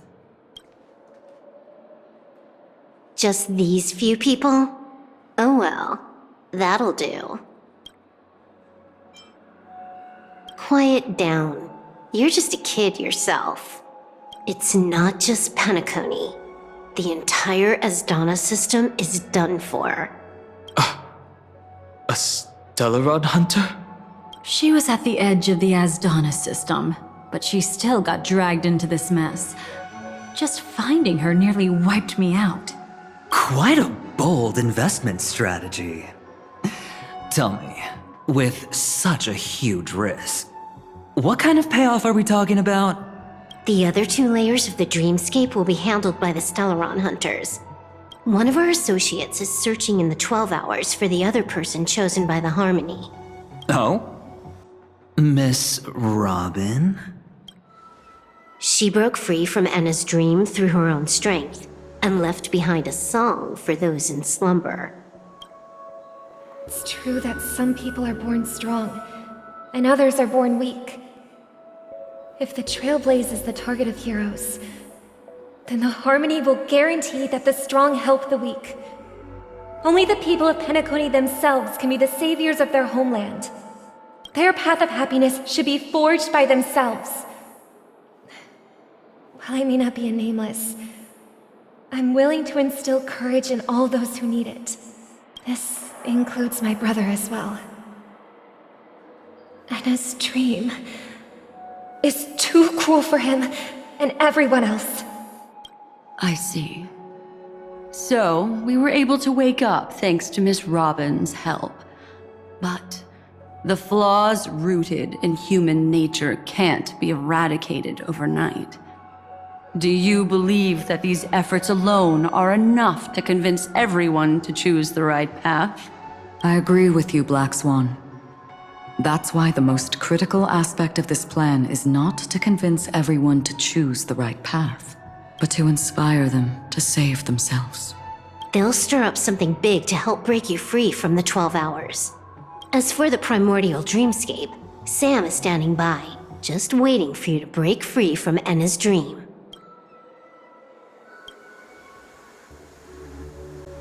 Now, I'll tell you, but don't panic. She will die. She will die a second time, facing everything she wants to run away from. But her fate will be determined by you. She will help you break through the second layer of the dreamscape. Then, she'll fall into Enna's dream, which hasn't fully dissipated yet. If you defeat Sunday and wake her from that dream, then her second death, too, will become nothing but an illusion. But if you fail, the dreamscape will ultimately merge completely with reality, and her death will become a fact. But that still doesn't solve the fundamental problem. What about Sunday? He could wipe out all our efforts with no more than a glance the moment we cross the 3 dreamscape layers. Oh, Miss Memo Keeper. It's time for a game of recall. I once said something to you lot back in the Oak Dream.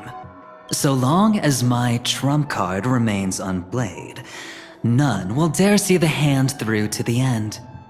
And now, it's time to reveal that ace.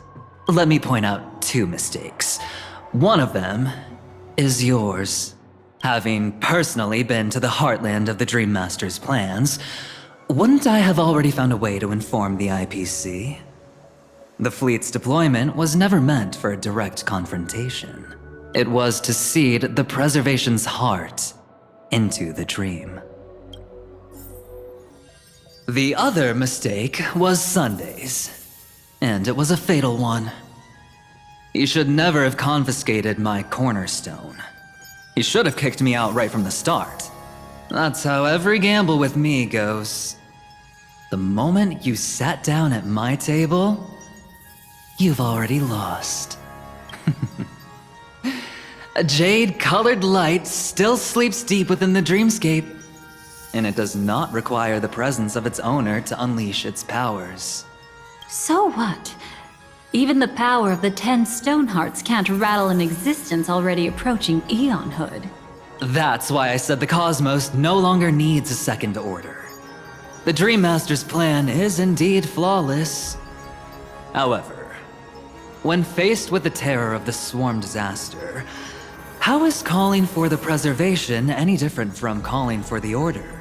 The release of the Cornerstone's powers will absorb the Dreamer's desires and offer them the preservation's promise instead, guiding them to cry out these words. All for the Amber Lord. Is this the IPC's real goal? To completely take back Penacony on a conceptual path level? What, you think I'm also trampling over others' beliefs? Sorry, but that's exactly what the IPC believes in. Don't question your own ruthlessness. All that matters is profit. The new swarm disaster will end the same way as it ended before. The hammer strike will echo throughout Asdana, seizing the Order's powers on the level of paths to launch our counterattack, leaving Sunday powerless to interfere with your actions. But a new Amber Era will not arrive because of that. Today's hammer strike is not the wrath of an eon, but humanity's battle cry of defiance. I'll hold my breath and listen for that moment. Once our plan succeeds, we can strip Sunday of his godhood, but we'll be too drained to join the battle afterward. So...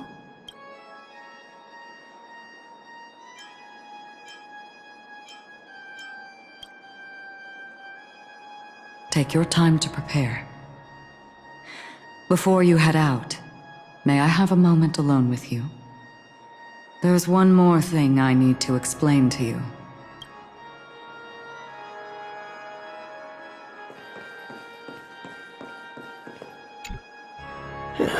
Now that our roles are assigned, let's get to our battlefields and pose a grand finale.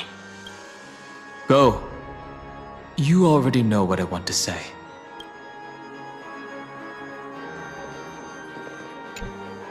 it's you. I've been wanting to meet you. I'm curious, why does she value your existence so much? Not now. This is not the time. I used to wonder about destiny, about where it's heading. But you can decide its destination, at least for today.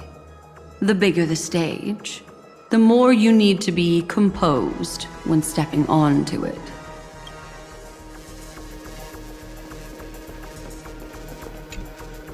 We've always been interested in the Stellaron Hunters. How about we have a chat after all this is over? A chat? You're just after my bounty, aren't you? Stay in your lane. No way I'm just after that. If you're worried about the bounty, how about I add another billion to that number?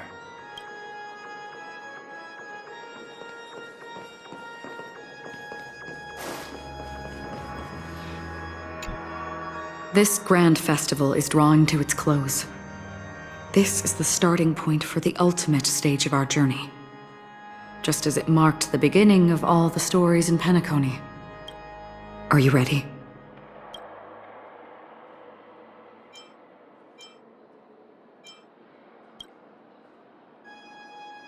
Very well. Now, please close your eyes. A glimmer of fireflies. A sigh of regret. It is because life dares to slumber that they can awaken.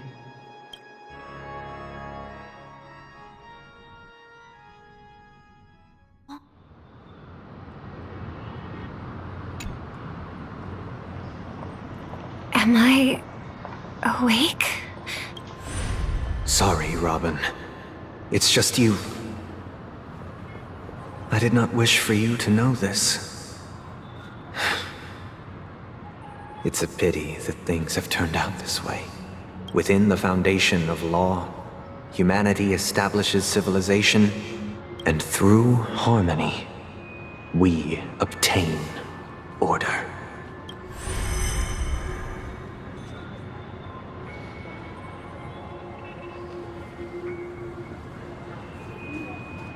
My brother.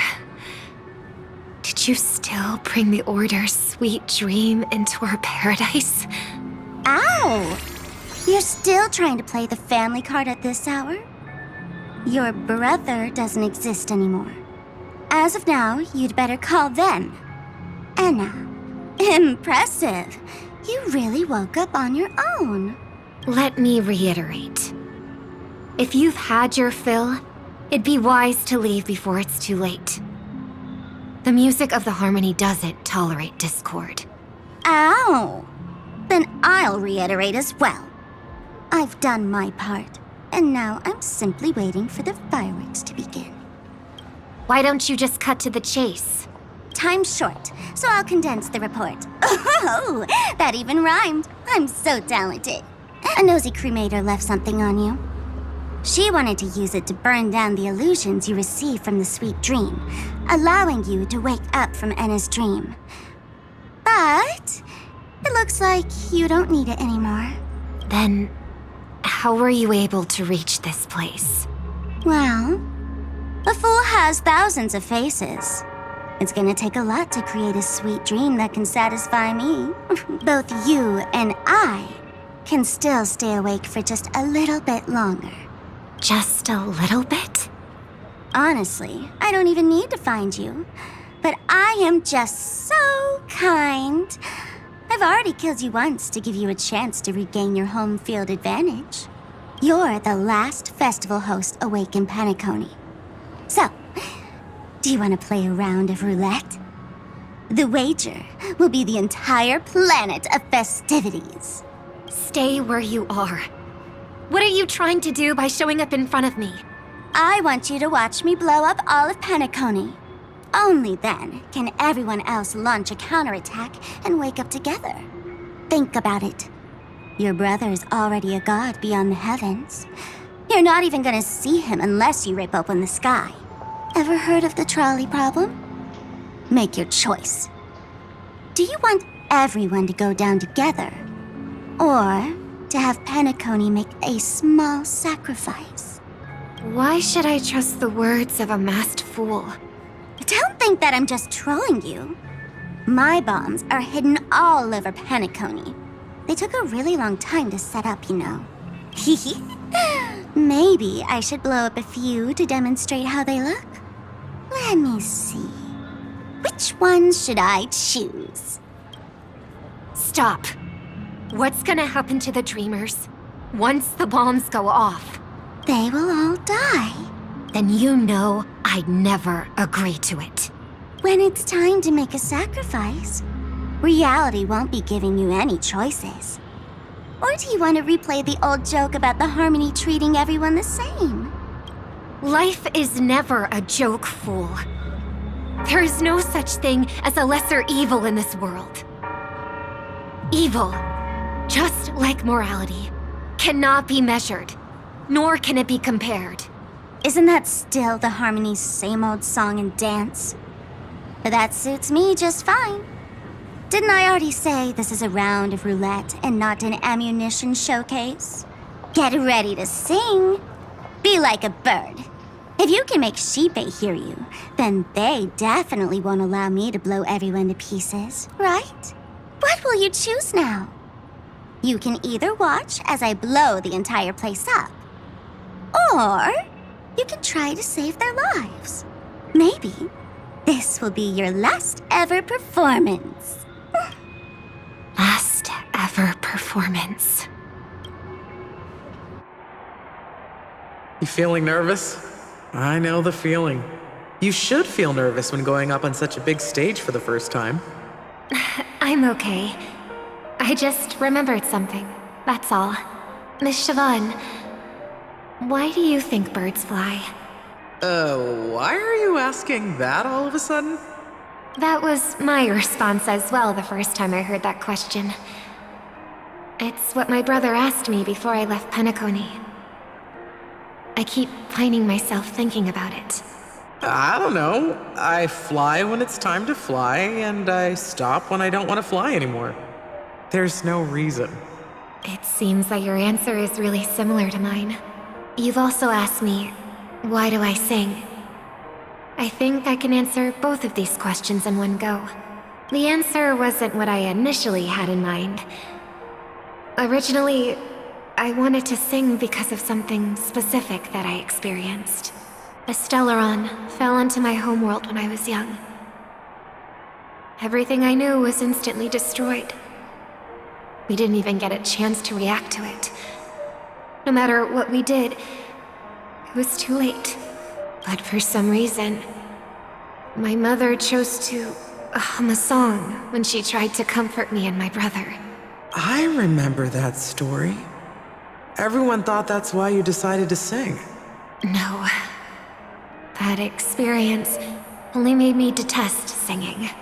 I've believed for a long time that songs can't change anything when disasters strike.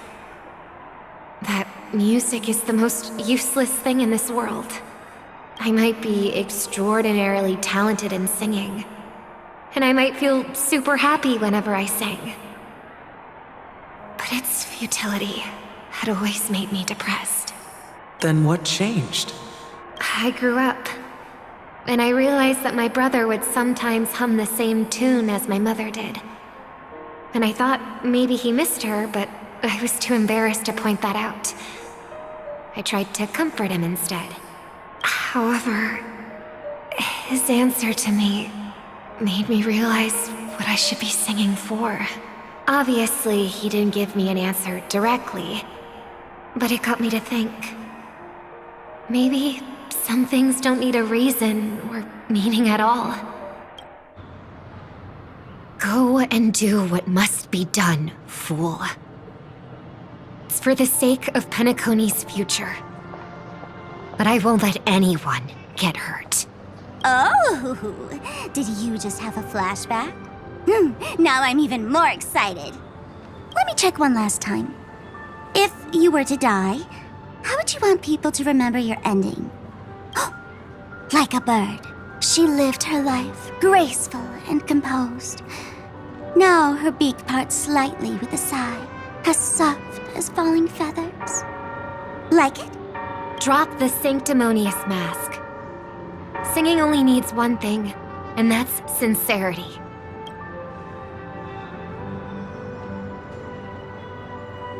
My brother.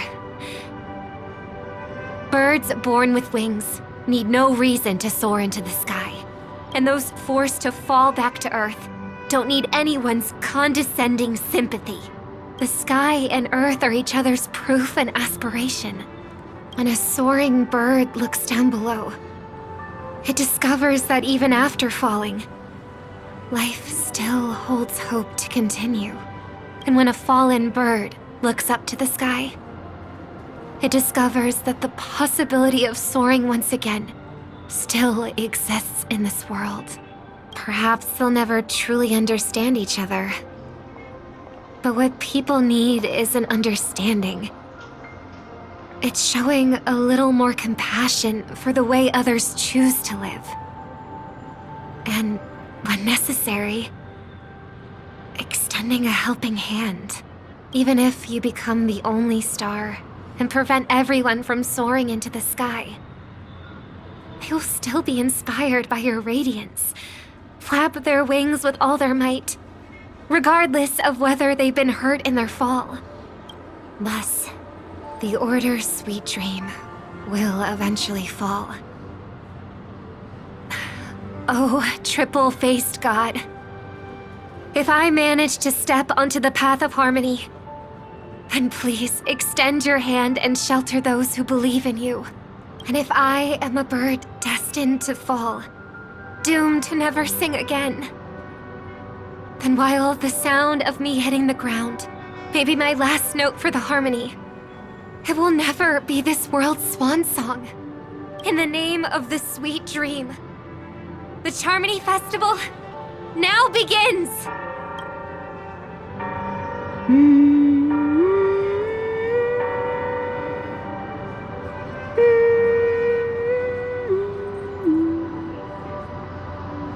Brother, do you miss home? Even if I do, it's too late. But you're singing the song Mom used to sing. Because even if it's too late, we still have the choice to sing whatever we can.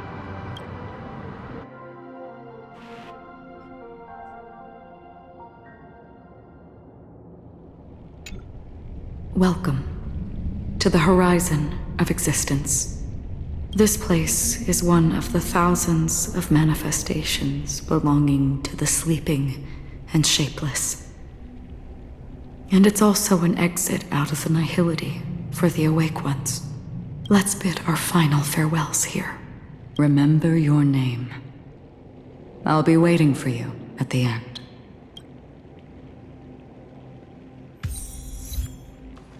If only people could have each other beyond just memories. I want everything this world has to offer. Or perhaps I want to find the one existence that can truly please me.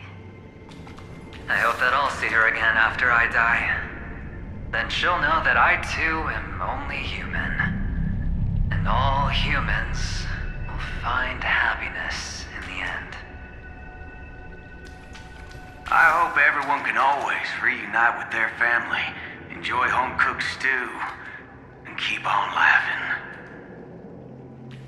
One day, those who live will all come to understand how they need to think to create their own happiness. May people embrace each other and offer their most sincere compliments to whoever they meet. Our hopes and dreams are in your hands now. Please guide them to witness every sunrise that is yet to come.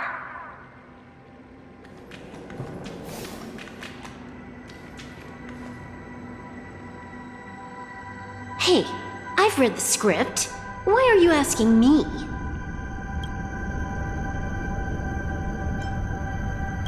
As long as you're not afraid to fall asleep, you'll definitely wake up.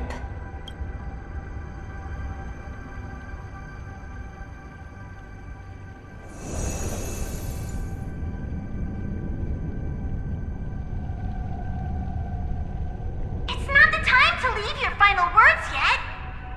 We all believe in you. You need to believe in us too. We'll wake up together.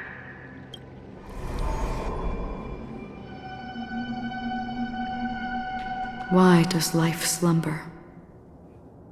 We don't know the answer yet, but we're about to awaken from this dream. Or perhaps such is the answer itself. It's the people who first broke free from the sweet dream. The sleeping and shapeless caught a glimpse of their desires. It was because they held on to these desires that they could dream. It was because these desires were never fulfilled that they could wake up.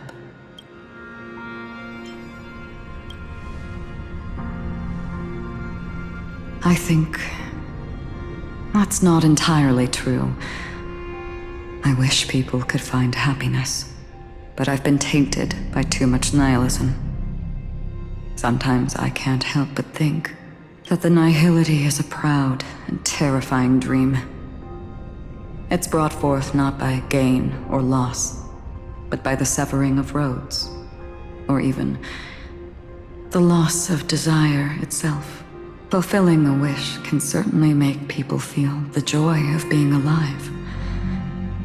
But if no new wishes ever surfaced again in people's hearts,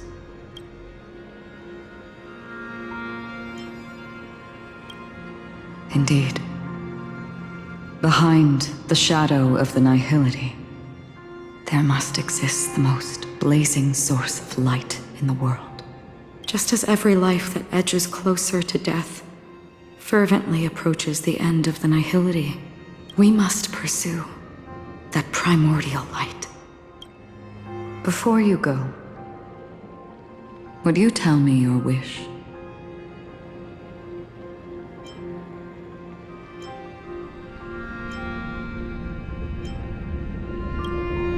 I'm glad. The answer itself doesn't matter. What matters is that you've made a decision. Only a name remains. A person that I was, and now want to become.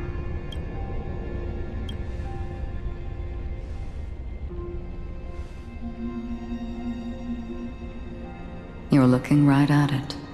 She is a hunter who treads upon the finality, destined to sacrifice her own wishes to defy destiny.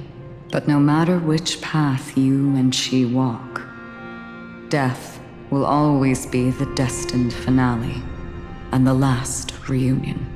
Are you ready? She too was here not long ago.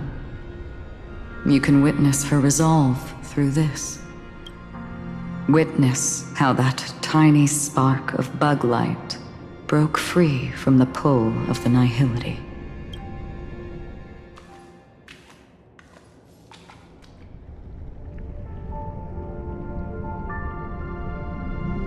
Who were you in the past? The scenery. Am I dead? Really dead? Death is one step away from here. Step over this place, and you will truly embrace death. Or you can turn back. Tell me, who were you in the past? The Moth's Iron Cavalry. And who are you now? A Stellaron hunter. Then who will you become in the future? Just an ordinary girl.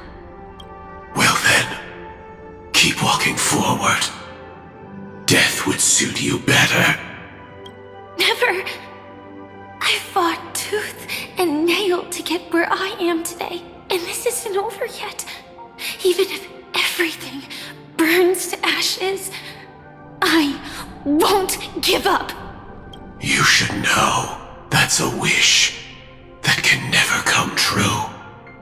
You couldn't become an ordinary girl, even in the last sweet dream. Why do you think that? Entangled in the family's conspiracy, facing the mimetic entity's blades head-on, while challenging the resurrected swarm disaster alone. Armed only with the script that can peer into the future. That's more than enough cards stacked against you. Do you really think that the time you spent with her proved anything for an ordinary girl? Simple happiness shouldn't just be a matter of chance. But who's to say all of this isn't what an ordinary girl would do? What? Perhaps the Dream Master was right. All the past we've left behind has already determined our future. all my experiences so far will still make me choose to step into danger when I face it in the future. But you misunderstood my answer. I guess it's my fault too. Always talking about wanting a normal life, as if the past that shaped me is some heavy burden weighing me down. Being a Glamoth's Iron Cavalry and having entropy loss syndrome are more than just scars. They are a past that taught me to cherish, urged me to seek, and showed me how to love.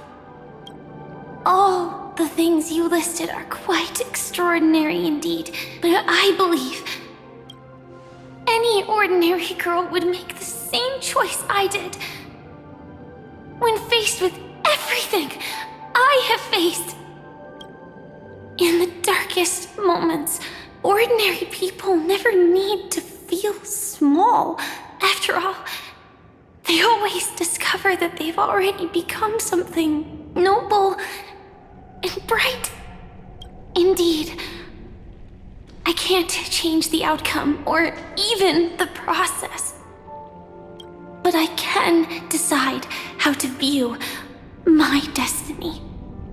This is just an even deeper form of self-deception, compared to actually changing the outcome. Free will is mere self-deception for most people anyway, but as long as I'm not asking others to do the same, there's no shame in it for me. Everyone has their own answers as to why life slumbers. Some will never find their answer. But no one can take away their chance to keep looking for the answer. I won't give up, nor will I blame those who do. All I need to do is return their right to make that choice, and return that right to myself as well. So, I will leave this place together with you.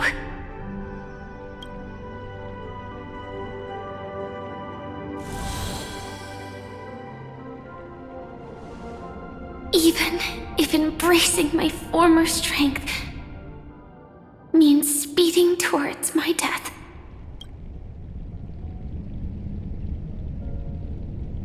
The name I gave myself is Firefly. I used to think I was similar to a firefly, just a fleeting glimmer of light. But later, I realized no one would give themselves an unlucky name. It was also because I thought fireflies were beautiful. Later, someone told me that my eyes don't actually work very well. Otherwise, I would have figured out that those insects aren't beautiful at all. Beauty, love, all our feelings stem from the flaws we were born with. And that's what makes each of us unique. Yet, I can't help but love these little things. Even though I'm sensitive to cold and can't stand the night wind, I still go stargazing. Even though baking cakes is really troublesome, I'll still keep trying. Because I love giving them to people who matter to me and seeing those people smile. I love going around looking for cute dresses, not to show off to others, but because it makes me feel good. So, I won't mind any flaws anymore. I won't fear any new scars.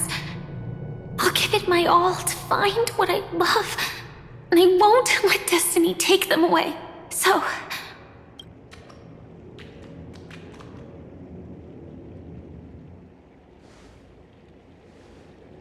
moths don't fly to flames because they yearn for light. It's about going through the flames, igniting yourself and burning with the most intense light. My destiny won't fall into darkness. I will light up everything around me.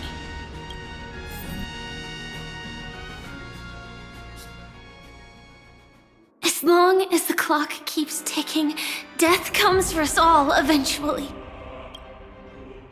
And life has its time, too.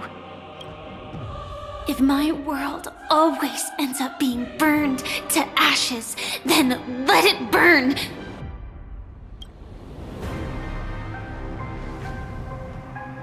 As long as I can keep burning, then wherever I am will be flames, not ashes.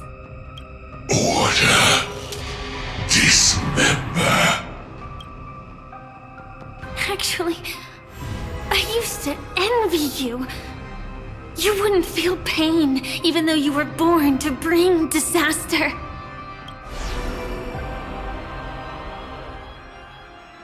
But you should be envious of me now.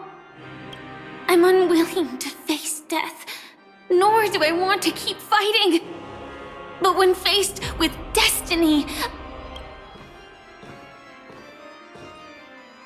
I will never run away! My dreams were always of scorched earth, where even a single new bud could never bloom. But I will still burn, and keep on burning, until the light rises from the ashes!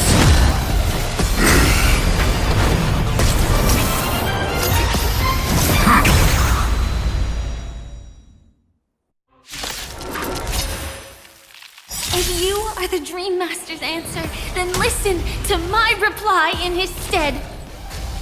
People hold on to hope not because they have never faced inevitable death. It's precisely because we are destined to die that we hold on to the hope of wanting to change something.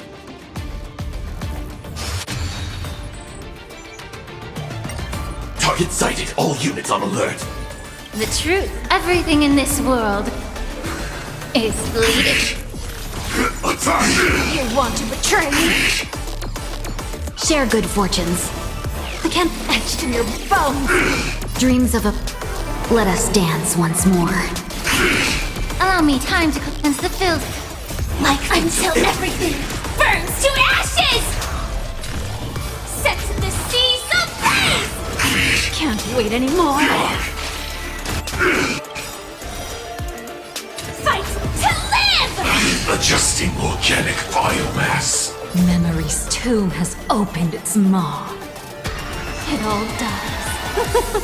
So beautiful! I will claim victory for myself. Set to the seas ablaze! Adjusting organic.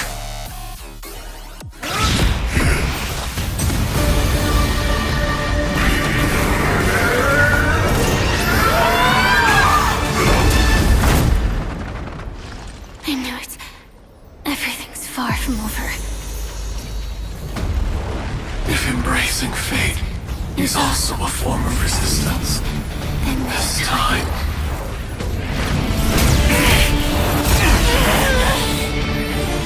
I shall embrace death!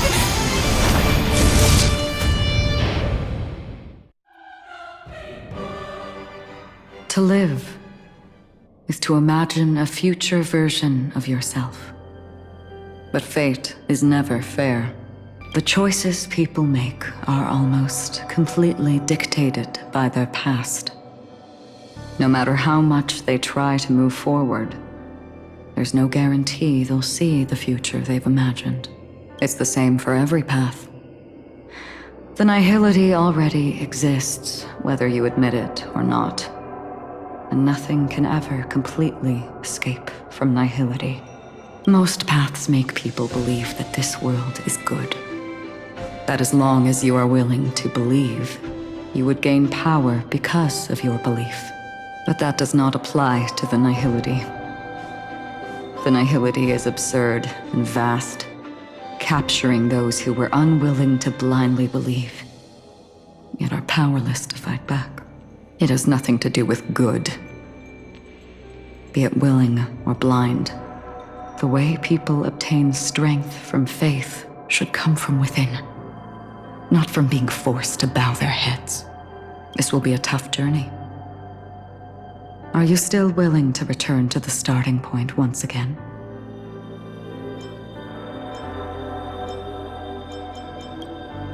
In this way, you will reunite in the warmth of the sunlight. May death yet end her last dream. May you guide people back to the waking world. In the coming long nights, I'm afraid you will face many setbacks and witness many tragedies.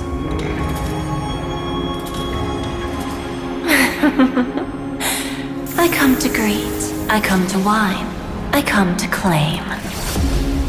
I grant poison for nectar, sow in spring to reap in fall. Await wizened fruit to fill livened boughs. All for the Amber Lord. But when you make a choice, there will be a fleeting red that reappears before you once more in that monochrome world.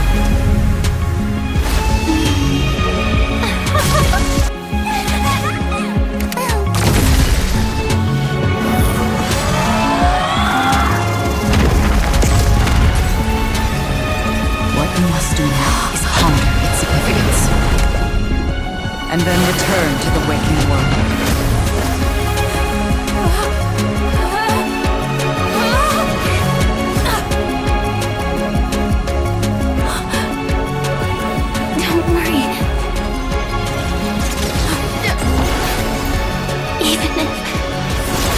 Doomed to fade at dawn. I won't fear waking up from this dream. Go. Take back the right to trailblaze. For them and for me. That's where we will all find our answers.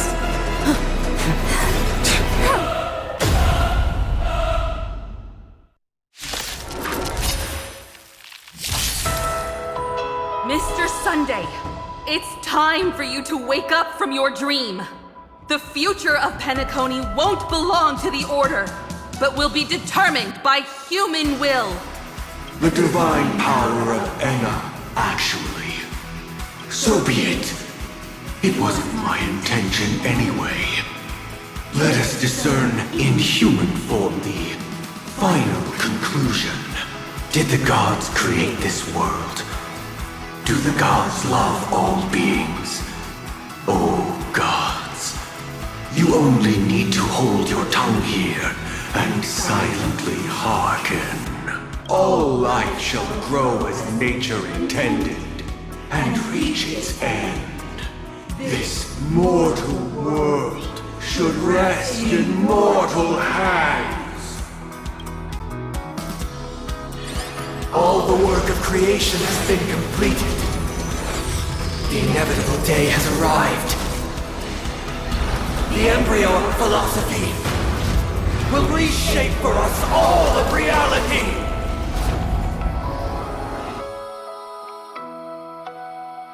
No more gods will ever stand here again.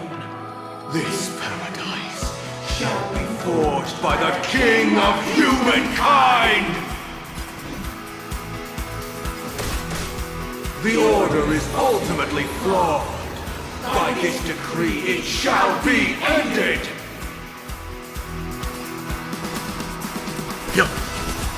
The remembrance is fleeting and imperfect. By this decree, it shall be ended!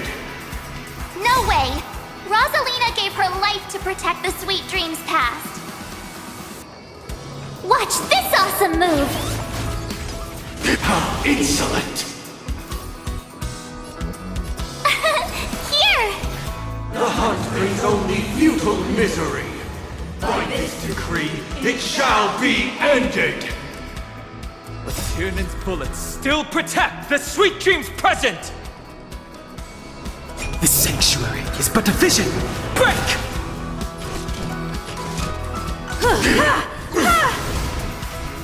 The nihility leaves no light unextinguished. By this decree, it shall be ended! Survive or be destroyed. There is no other choice. I have no interest in conflict. How insolent!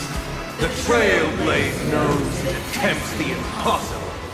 By this decree, it shall be ended! Even so, Mikhail still believed in tomorrow. Humanity never conceals its desire to control the heavens, and I'm no exception. Leave it to me. Stand down. With this perfect melody I command, recreate paradise anew! Robin, is that you singing? Now, it's time to become the new Watchmaker.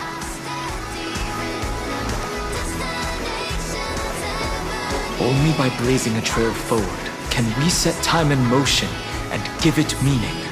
Only after the sweet dream ends will tomorrow come. People will keep moving forward, discovering countless new wonders. Tomorrow, people will know that the world will still welcome countless marvels worth fighting for. A stagnant sweet dream can't imprison our desires. May this journey lead us starward!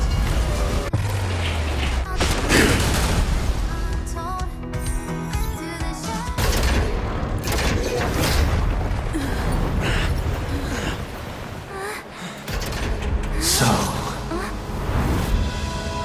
why does life slumber?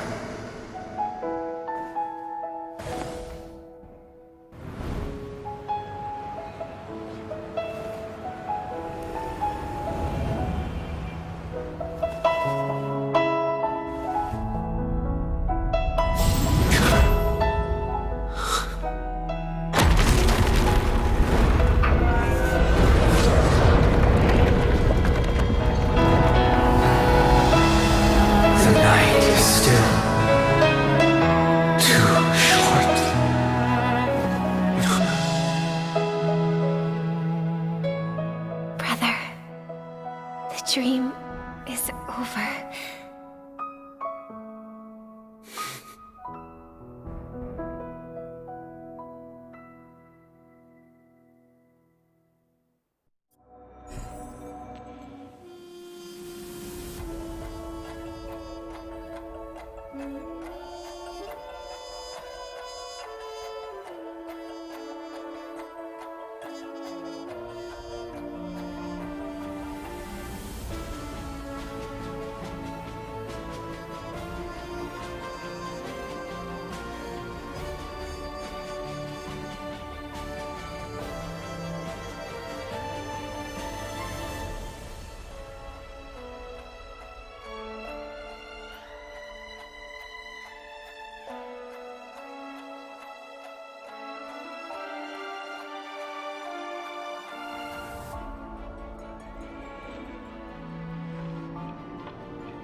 Wake up. It's time for this dream to end. Destiny won't let me give you the answer, and the true ending is too sad.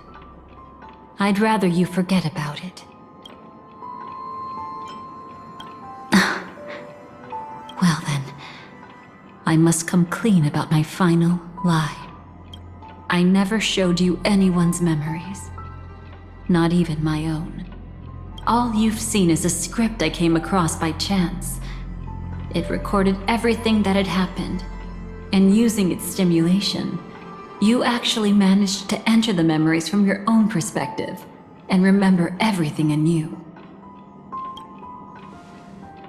It means you're different, unique.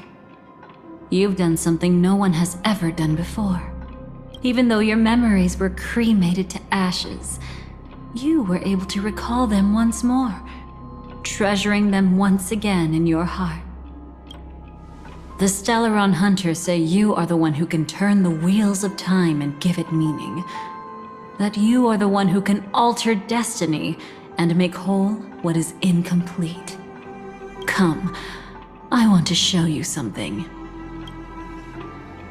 Elio?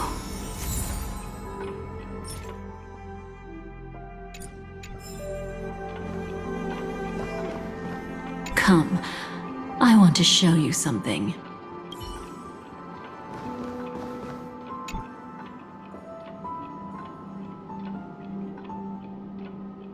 This is what I promised to give you.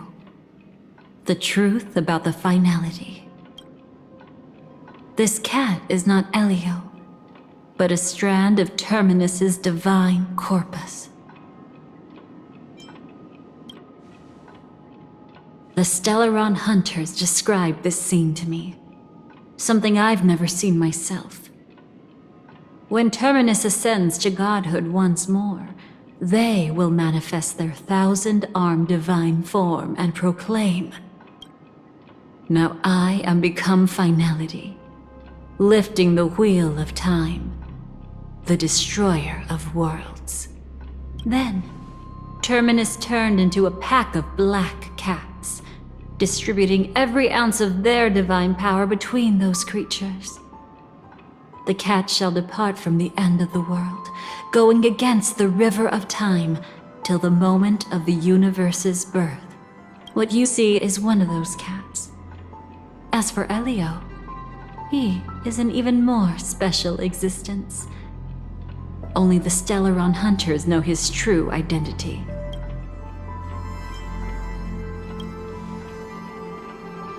It will tell you the truth regarding the ending you haven't yet remembered. But you must be prepared. What really happened is that Firefly didn't meet with anyone between the fall of the Great Septimus and when she left Penacony. Not even you. She knew how tragic her third death would be. So she only dared to watch you from afar and hid on her lonesome when she was about to fade away. But even sad memories are precious. If you can accept farewells with grace, then you'll gain the strength to create reunions. When you bid farewell to loved ones, you should cry while they can still hear you. That's the only way they'll know just how many people love them.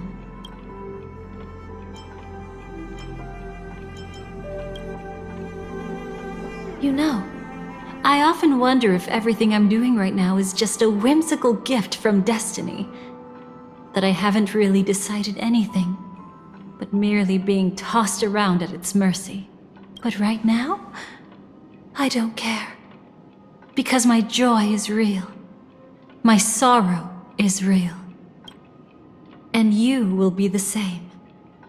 Remember, if you have regrets that must be mended, then shout with all your might from the depths of your heart. Let it be passed to the end of time, and make Terminus, who was about to set off, hear your call. The fact that you can see this black cat means Terminus is in the process of passing by you. The power of only one black cat cannot change much, but your past is Terminus's future. If it remembers your voice and decides to change something in its own future, your past will change accordingly. Perhaps it is because the world is destined to shatter that an ordinary girl can obtain the bouquet she yearns for.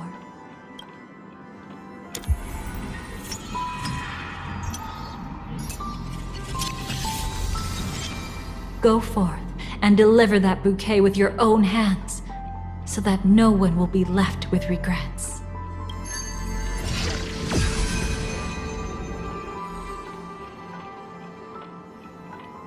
I hope we'll meet again. The only one who could ever please me. Father, destruction is not just a single glorious moment, and the same applies to destiny and memories. Only by enkindling the winter wilderness with flames that cross the sky can we make the indestructible manifest once more. This is the experience from cultivators who had remade the world, and the wondrous creations from those who painted the world. Sitting among the embers, they drew the morning star, knowing best that only in times of extreme hunger do the stars begin to turn. Why does life slumber? You will eventually find your own answer.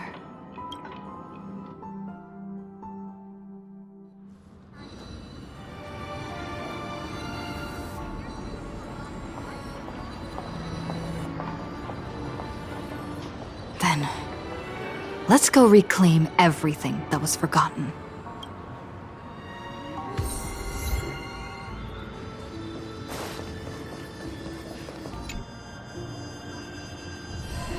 You arrogant gambler.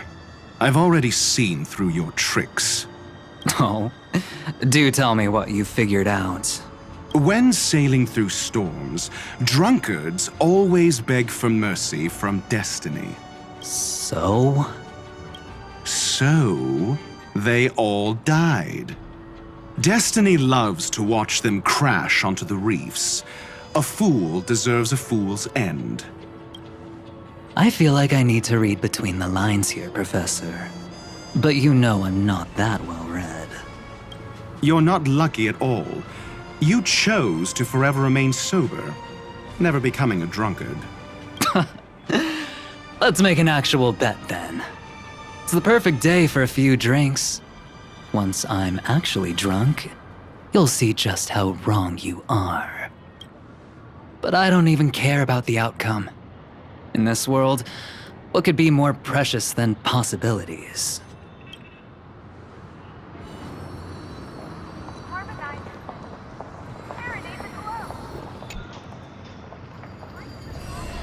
Creating a brand new path.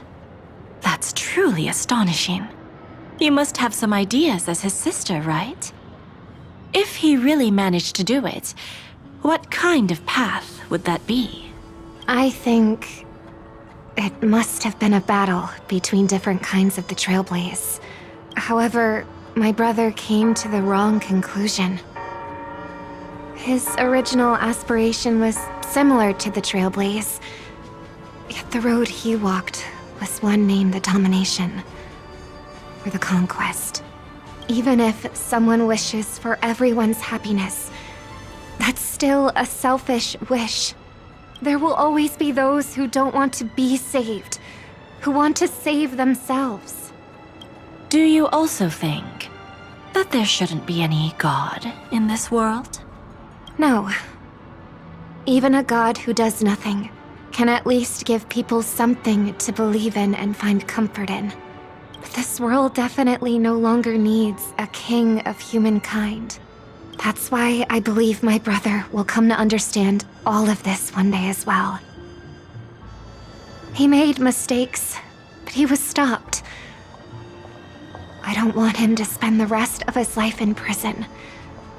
I want him to also have a chance to save himself. No wonder you came looking for me. Yes. I want to make a deal with you. And after that, we'll talk about what position Penacony will hold before the IPC.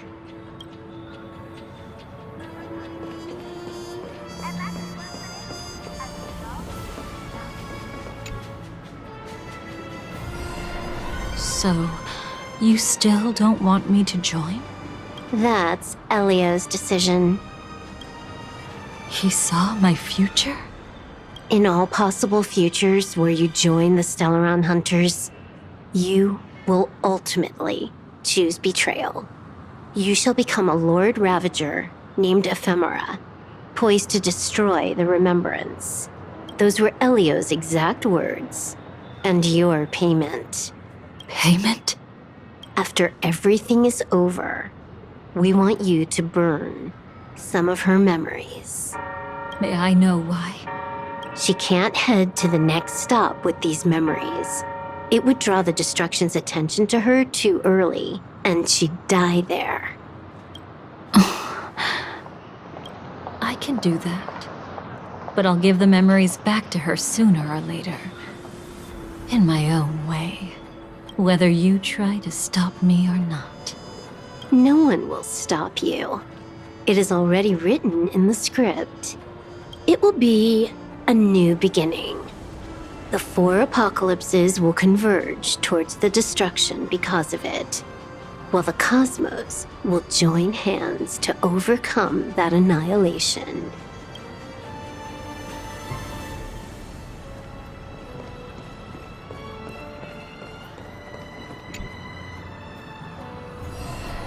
Burned.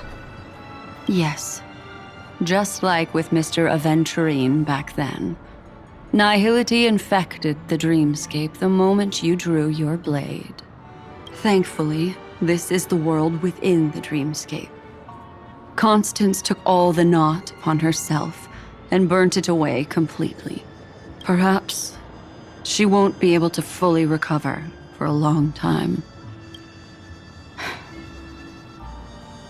I'm very sorry. Don't be.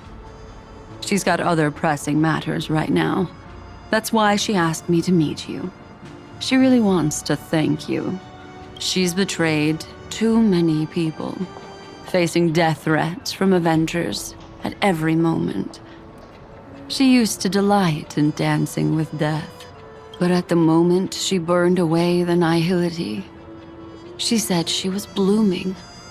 She said that, for the first time, she felt the joy of being alive. Come to think of it, people all believe that the Dahlia's floriography means betrayal. But on the planet where it was first discovered, the locals saw it as a symbol of life and prosperity.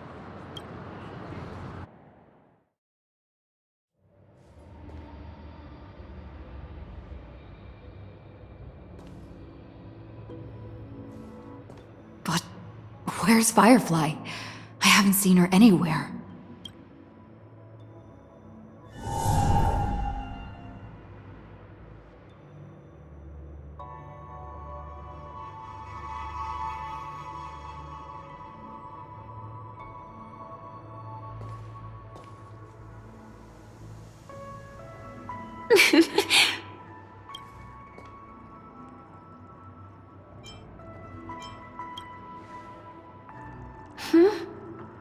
How did you know I was here? I'm doing okay. Sorry. I wasn't trying to avoid you. But I have my own reasons.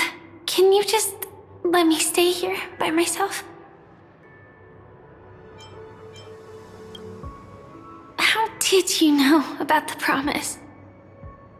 I never mentioned it.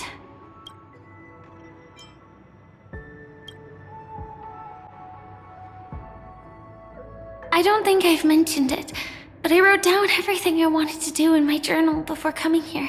I'm staying here because I want to fulfill the last wish written in it. I've been quietly following you and watching you from afar for a while, but I still didn't want to disturb you. I hope your dreams begin with a smile and end with one too.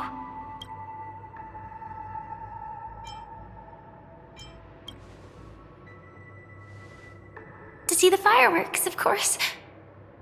I heard there's this huge airship in Penacony where you can get an absolutely photo-worthy view of the fireworks. So, let's go watch the fireworks.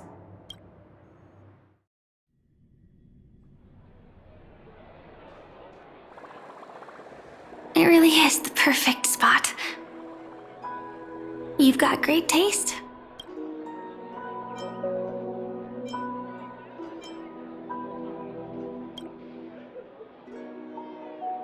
Either way, thank you. Looks like it hasn't started yet. Let's sit for a while.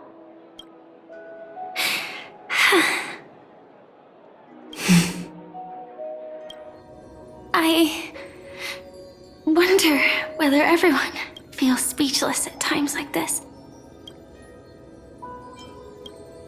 Maybe it's neither. There's a saying that I always liked.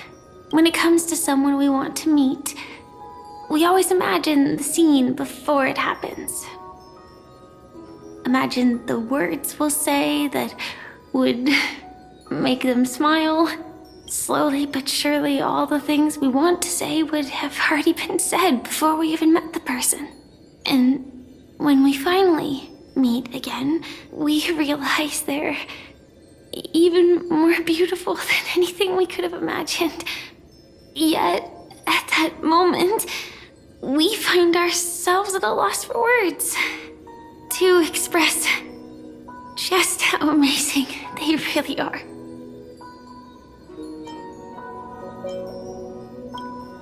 I'm sorry, but I can't tell you. Elio told me that it would lead to a terrible future.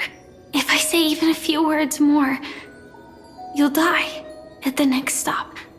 All I can tell you is why our paths crossed again. Long ago, you promised me that if I could dream, then you would make it a beautiful daydream.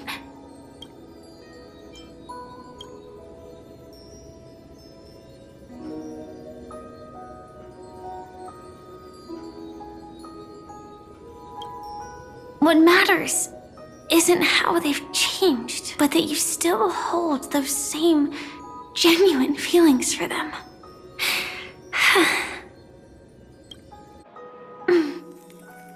I'm sorry.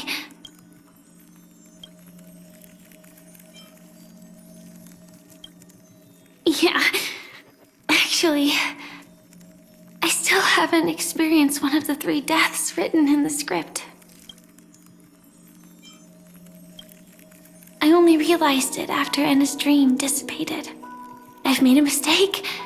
Being sent to the Dream Flux Reef by death could hardly be called a death at all. That would have been way too easy. As for the true 3 deaths, the first one, I have known its true form for a long time. I can't dream. After I woke up, I would never dream again. In other words, the me that exists in this dream would completely cease to exist. The second time, I was killed by the swarm disaster. I activated my true power and came back from death, but that power would inevitably lead me to the 3rd death. My symptoms would accelerate uncontrollably until I die of entropy loss. The dreamscape had already started merging with reality when we arrived in Penacony.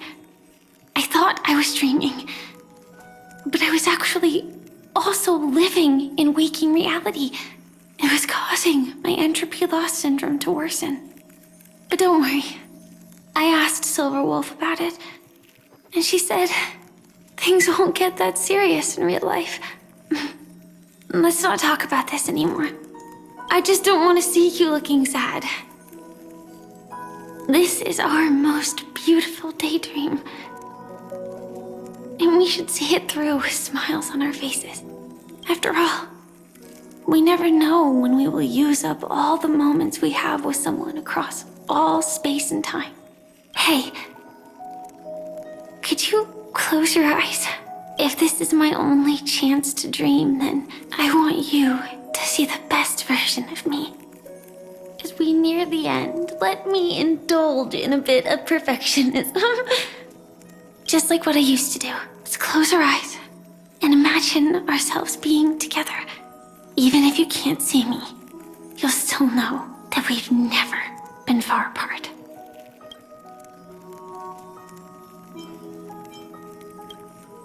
I won't.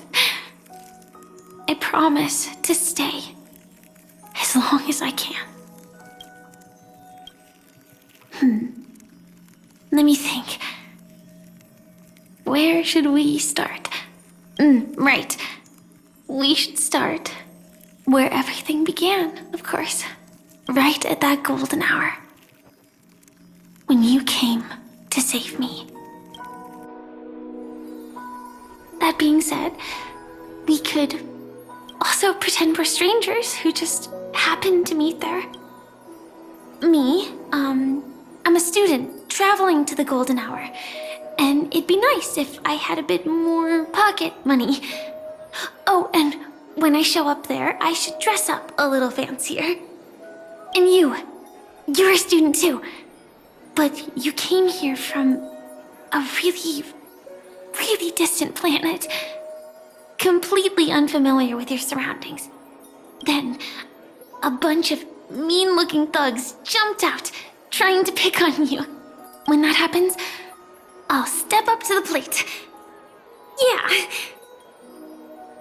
Let me be the one to save you this time.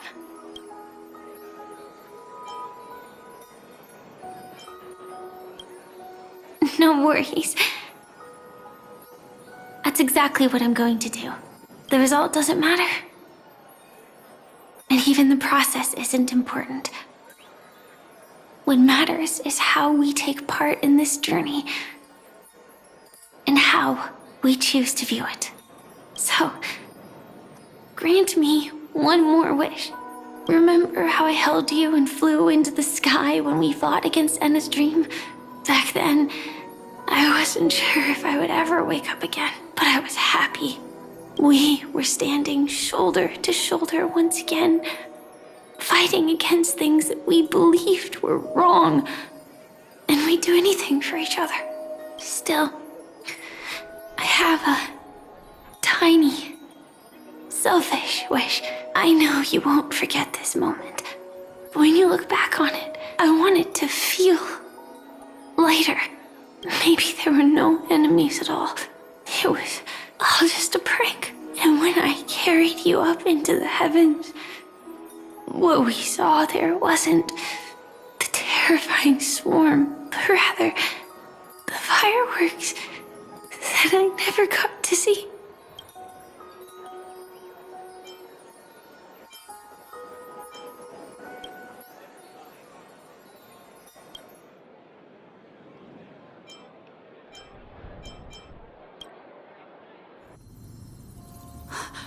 Firefly?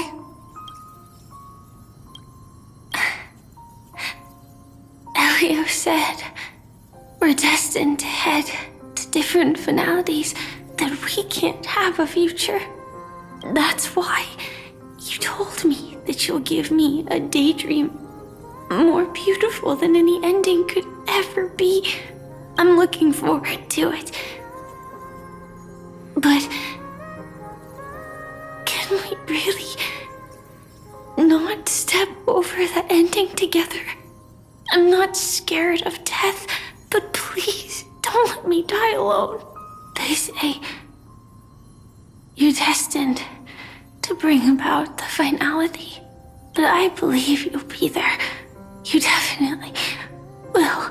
Only you can know it, and only you can decide. This cosmos certainly doesn't exist solely for you, nor does it flow only under your gaze, but it's forever waiting for you to save it.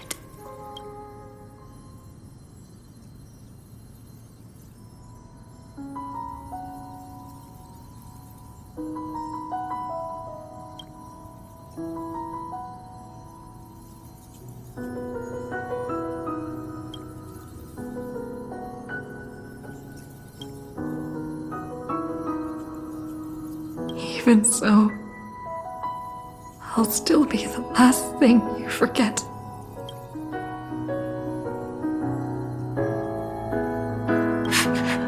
Fireworks. No. While she might still be able to see it. The result doesn't matter. And even the process isn't important. What matters is how we take part in this journey. And how we choose to view it. I'll do everything I promised you.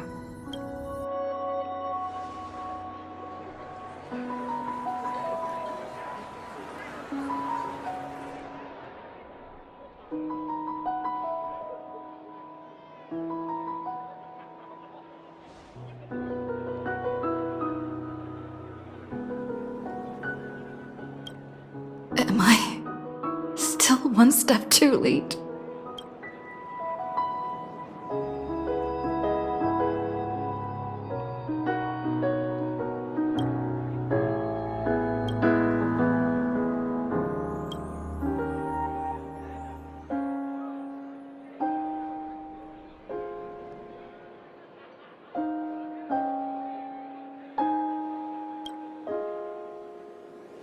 Why?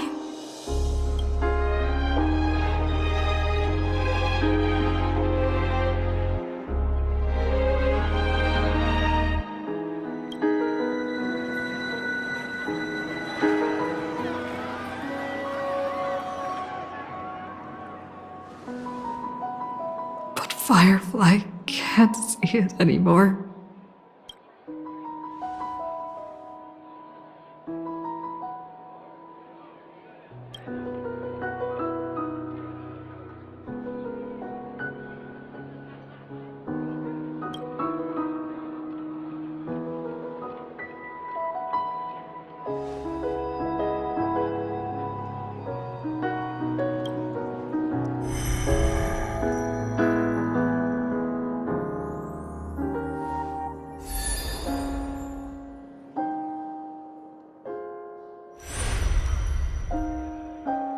No. It's not beyond saving. I can change the course of destiny and make up for what's missing.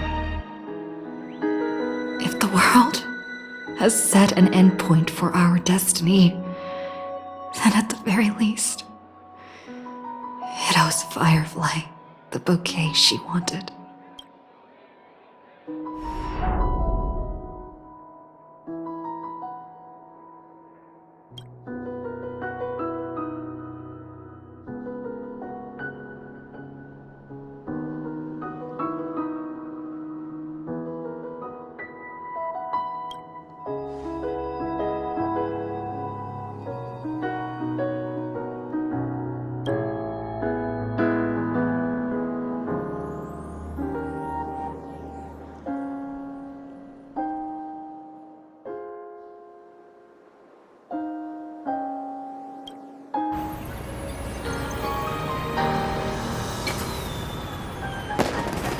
You see, everything is possible in this land of the dreams.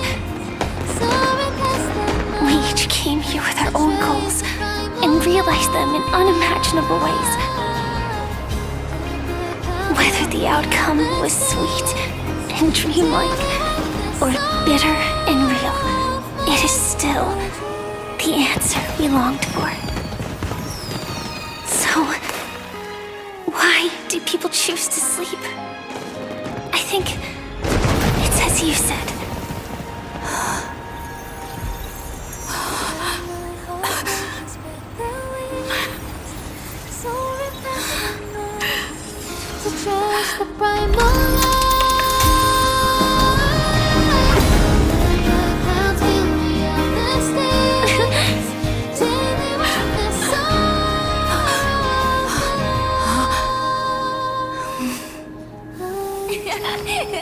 So when tomorrow comes, we'll wake from our dreams, smiling.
You mean you just waved a probe around in deep space and found our pal in Don Hung?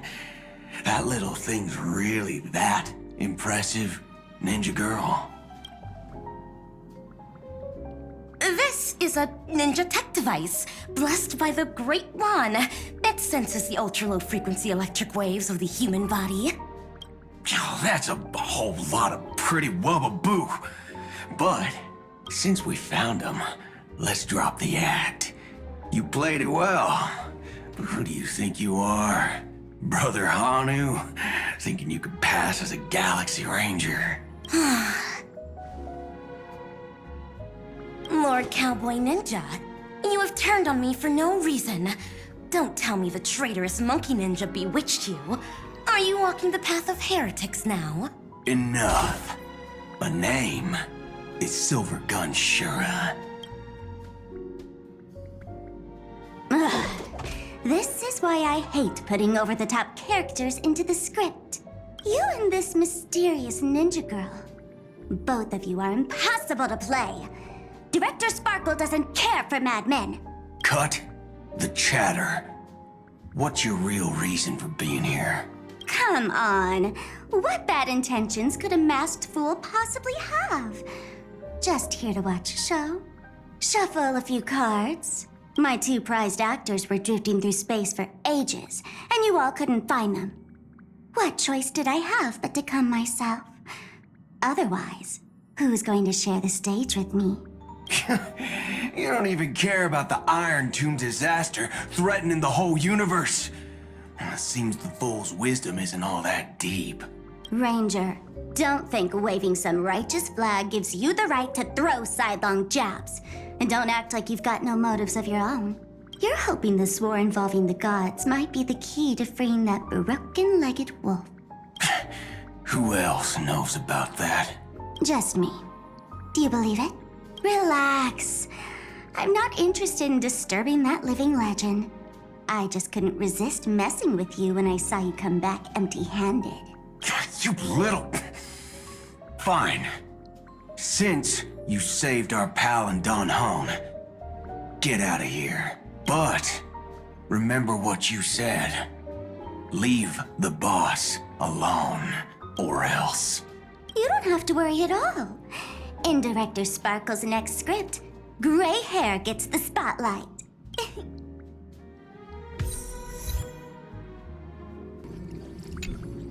Let's skip the formalities about how the Express crew led the formation of the Cosmic Alliance and saved civilization from the destruction. Thanks to the Express crew's support, our operations stayed on course, even under the relentless pressure from the Marketing Development Department. Miss Himiko, the Strategic Investment Department extends its deepest thanks. Your department's contributions during the crisis did not go unnoticed. But besides disaster relief and holding the line, you've had your hands full with something else too, haven't you? Indeed. The Cosmic Alliance's victory this time has revealed something truly precious.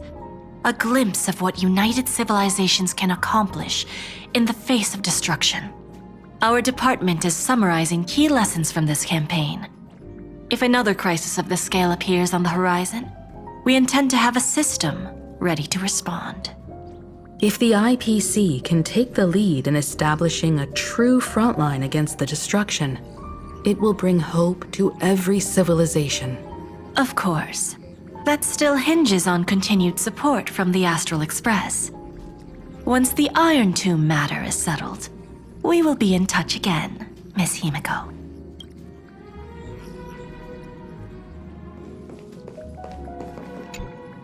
General Jing Yuan, it's been too long. Did Miss Fuxuan return safely? Well, she almost had a near-death experience this time. The Omniscia foresaw Iron Tomb's obliterating strike. It also told me there was no avoiding it, no surviving it. Yet in that exact moment, the Seer strategist sent a message.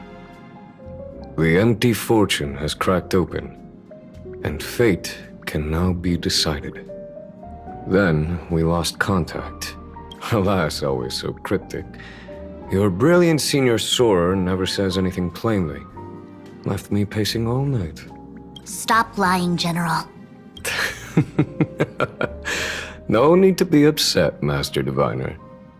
Cryptic talk comes with the territory of being a general. The soldiers of the Cienjo stood firm in this battle amidst overwhelming odds. Their courage and sacrifice deserve recognition. And it just so happens that the golden blood of ruin the Alliance needs is in the Nameless's hands. It was taken by the hero Kazlana of Amphorius at the cost of his life, directly from Nanook themselves. Though Kazlana is no longer part of this world, that kid can still reach a fragment of his memory. Perhaps Kazlana would be willing to entrust the golden blood to an ally who went to great lengths for Amphorius. In that case, very well. On behalf of the Cienjo Alliance, I offer our deepest respect to the world of Amphorius and her brave, noble heroes. To strike an eon as a mortal, even for but a fleeting instant, this deed alone deserves to be etched into the stars and remembered forever. Mr. Boothill, it's a relief to see you alive and well after all that bloodshed. Born tough. Though, I ought to apologize to you, Miss Himiko, for missing the Express's signal earlier.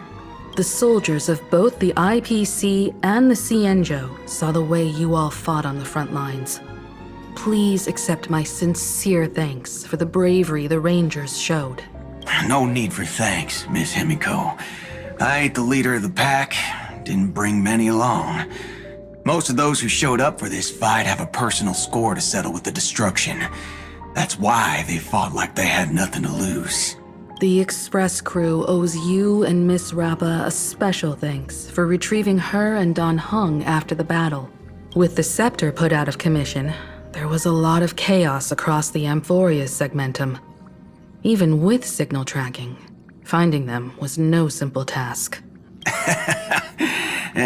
Maybe her ninjutsu really is the real deal. Speaking of which, where is Miss Rappa?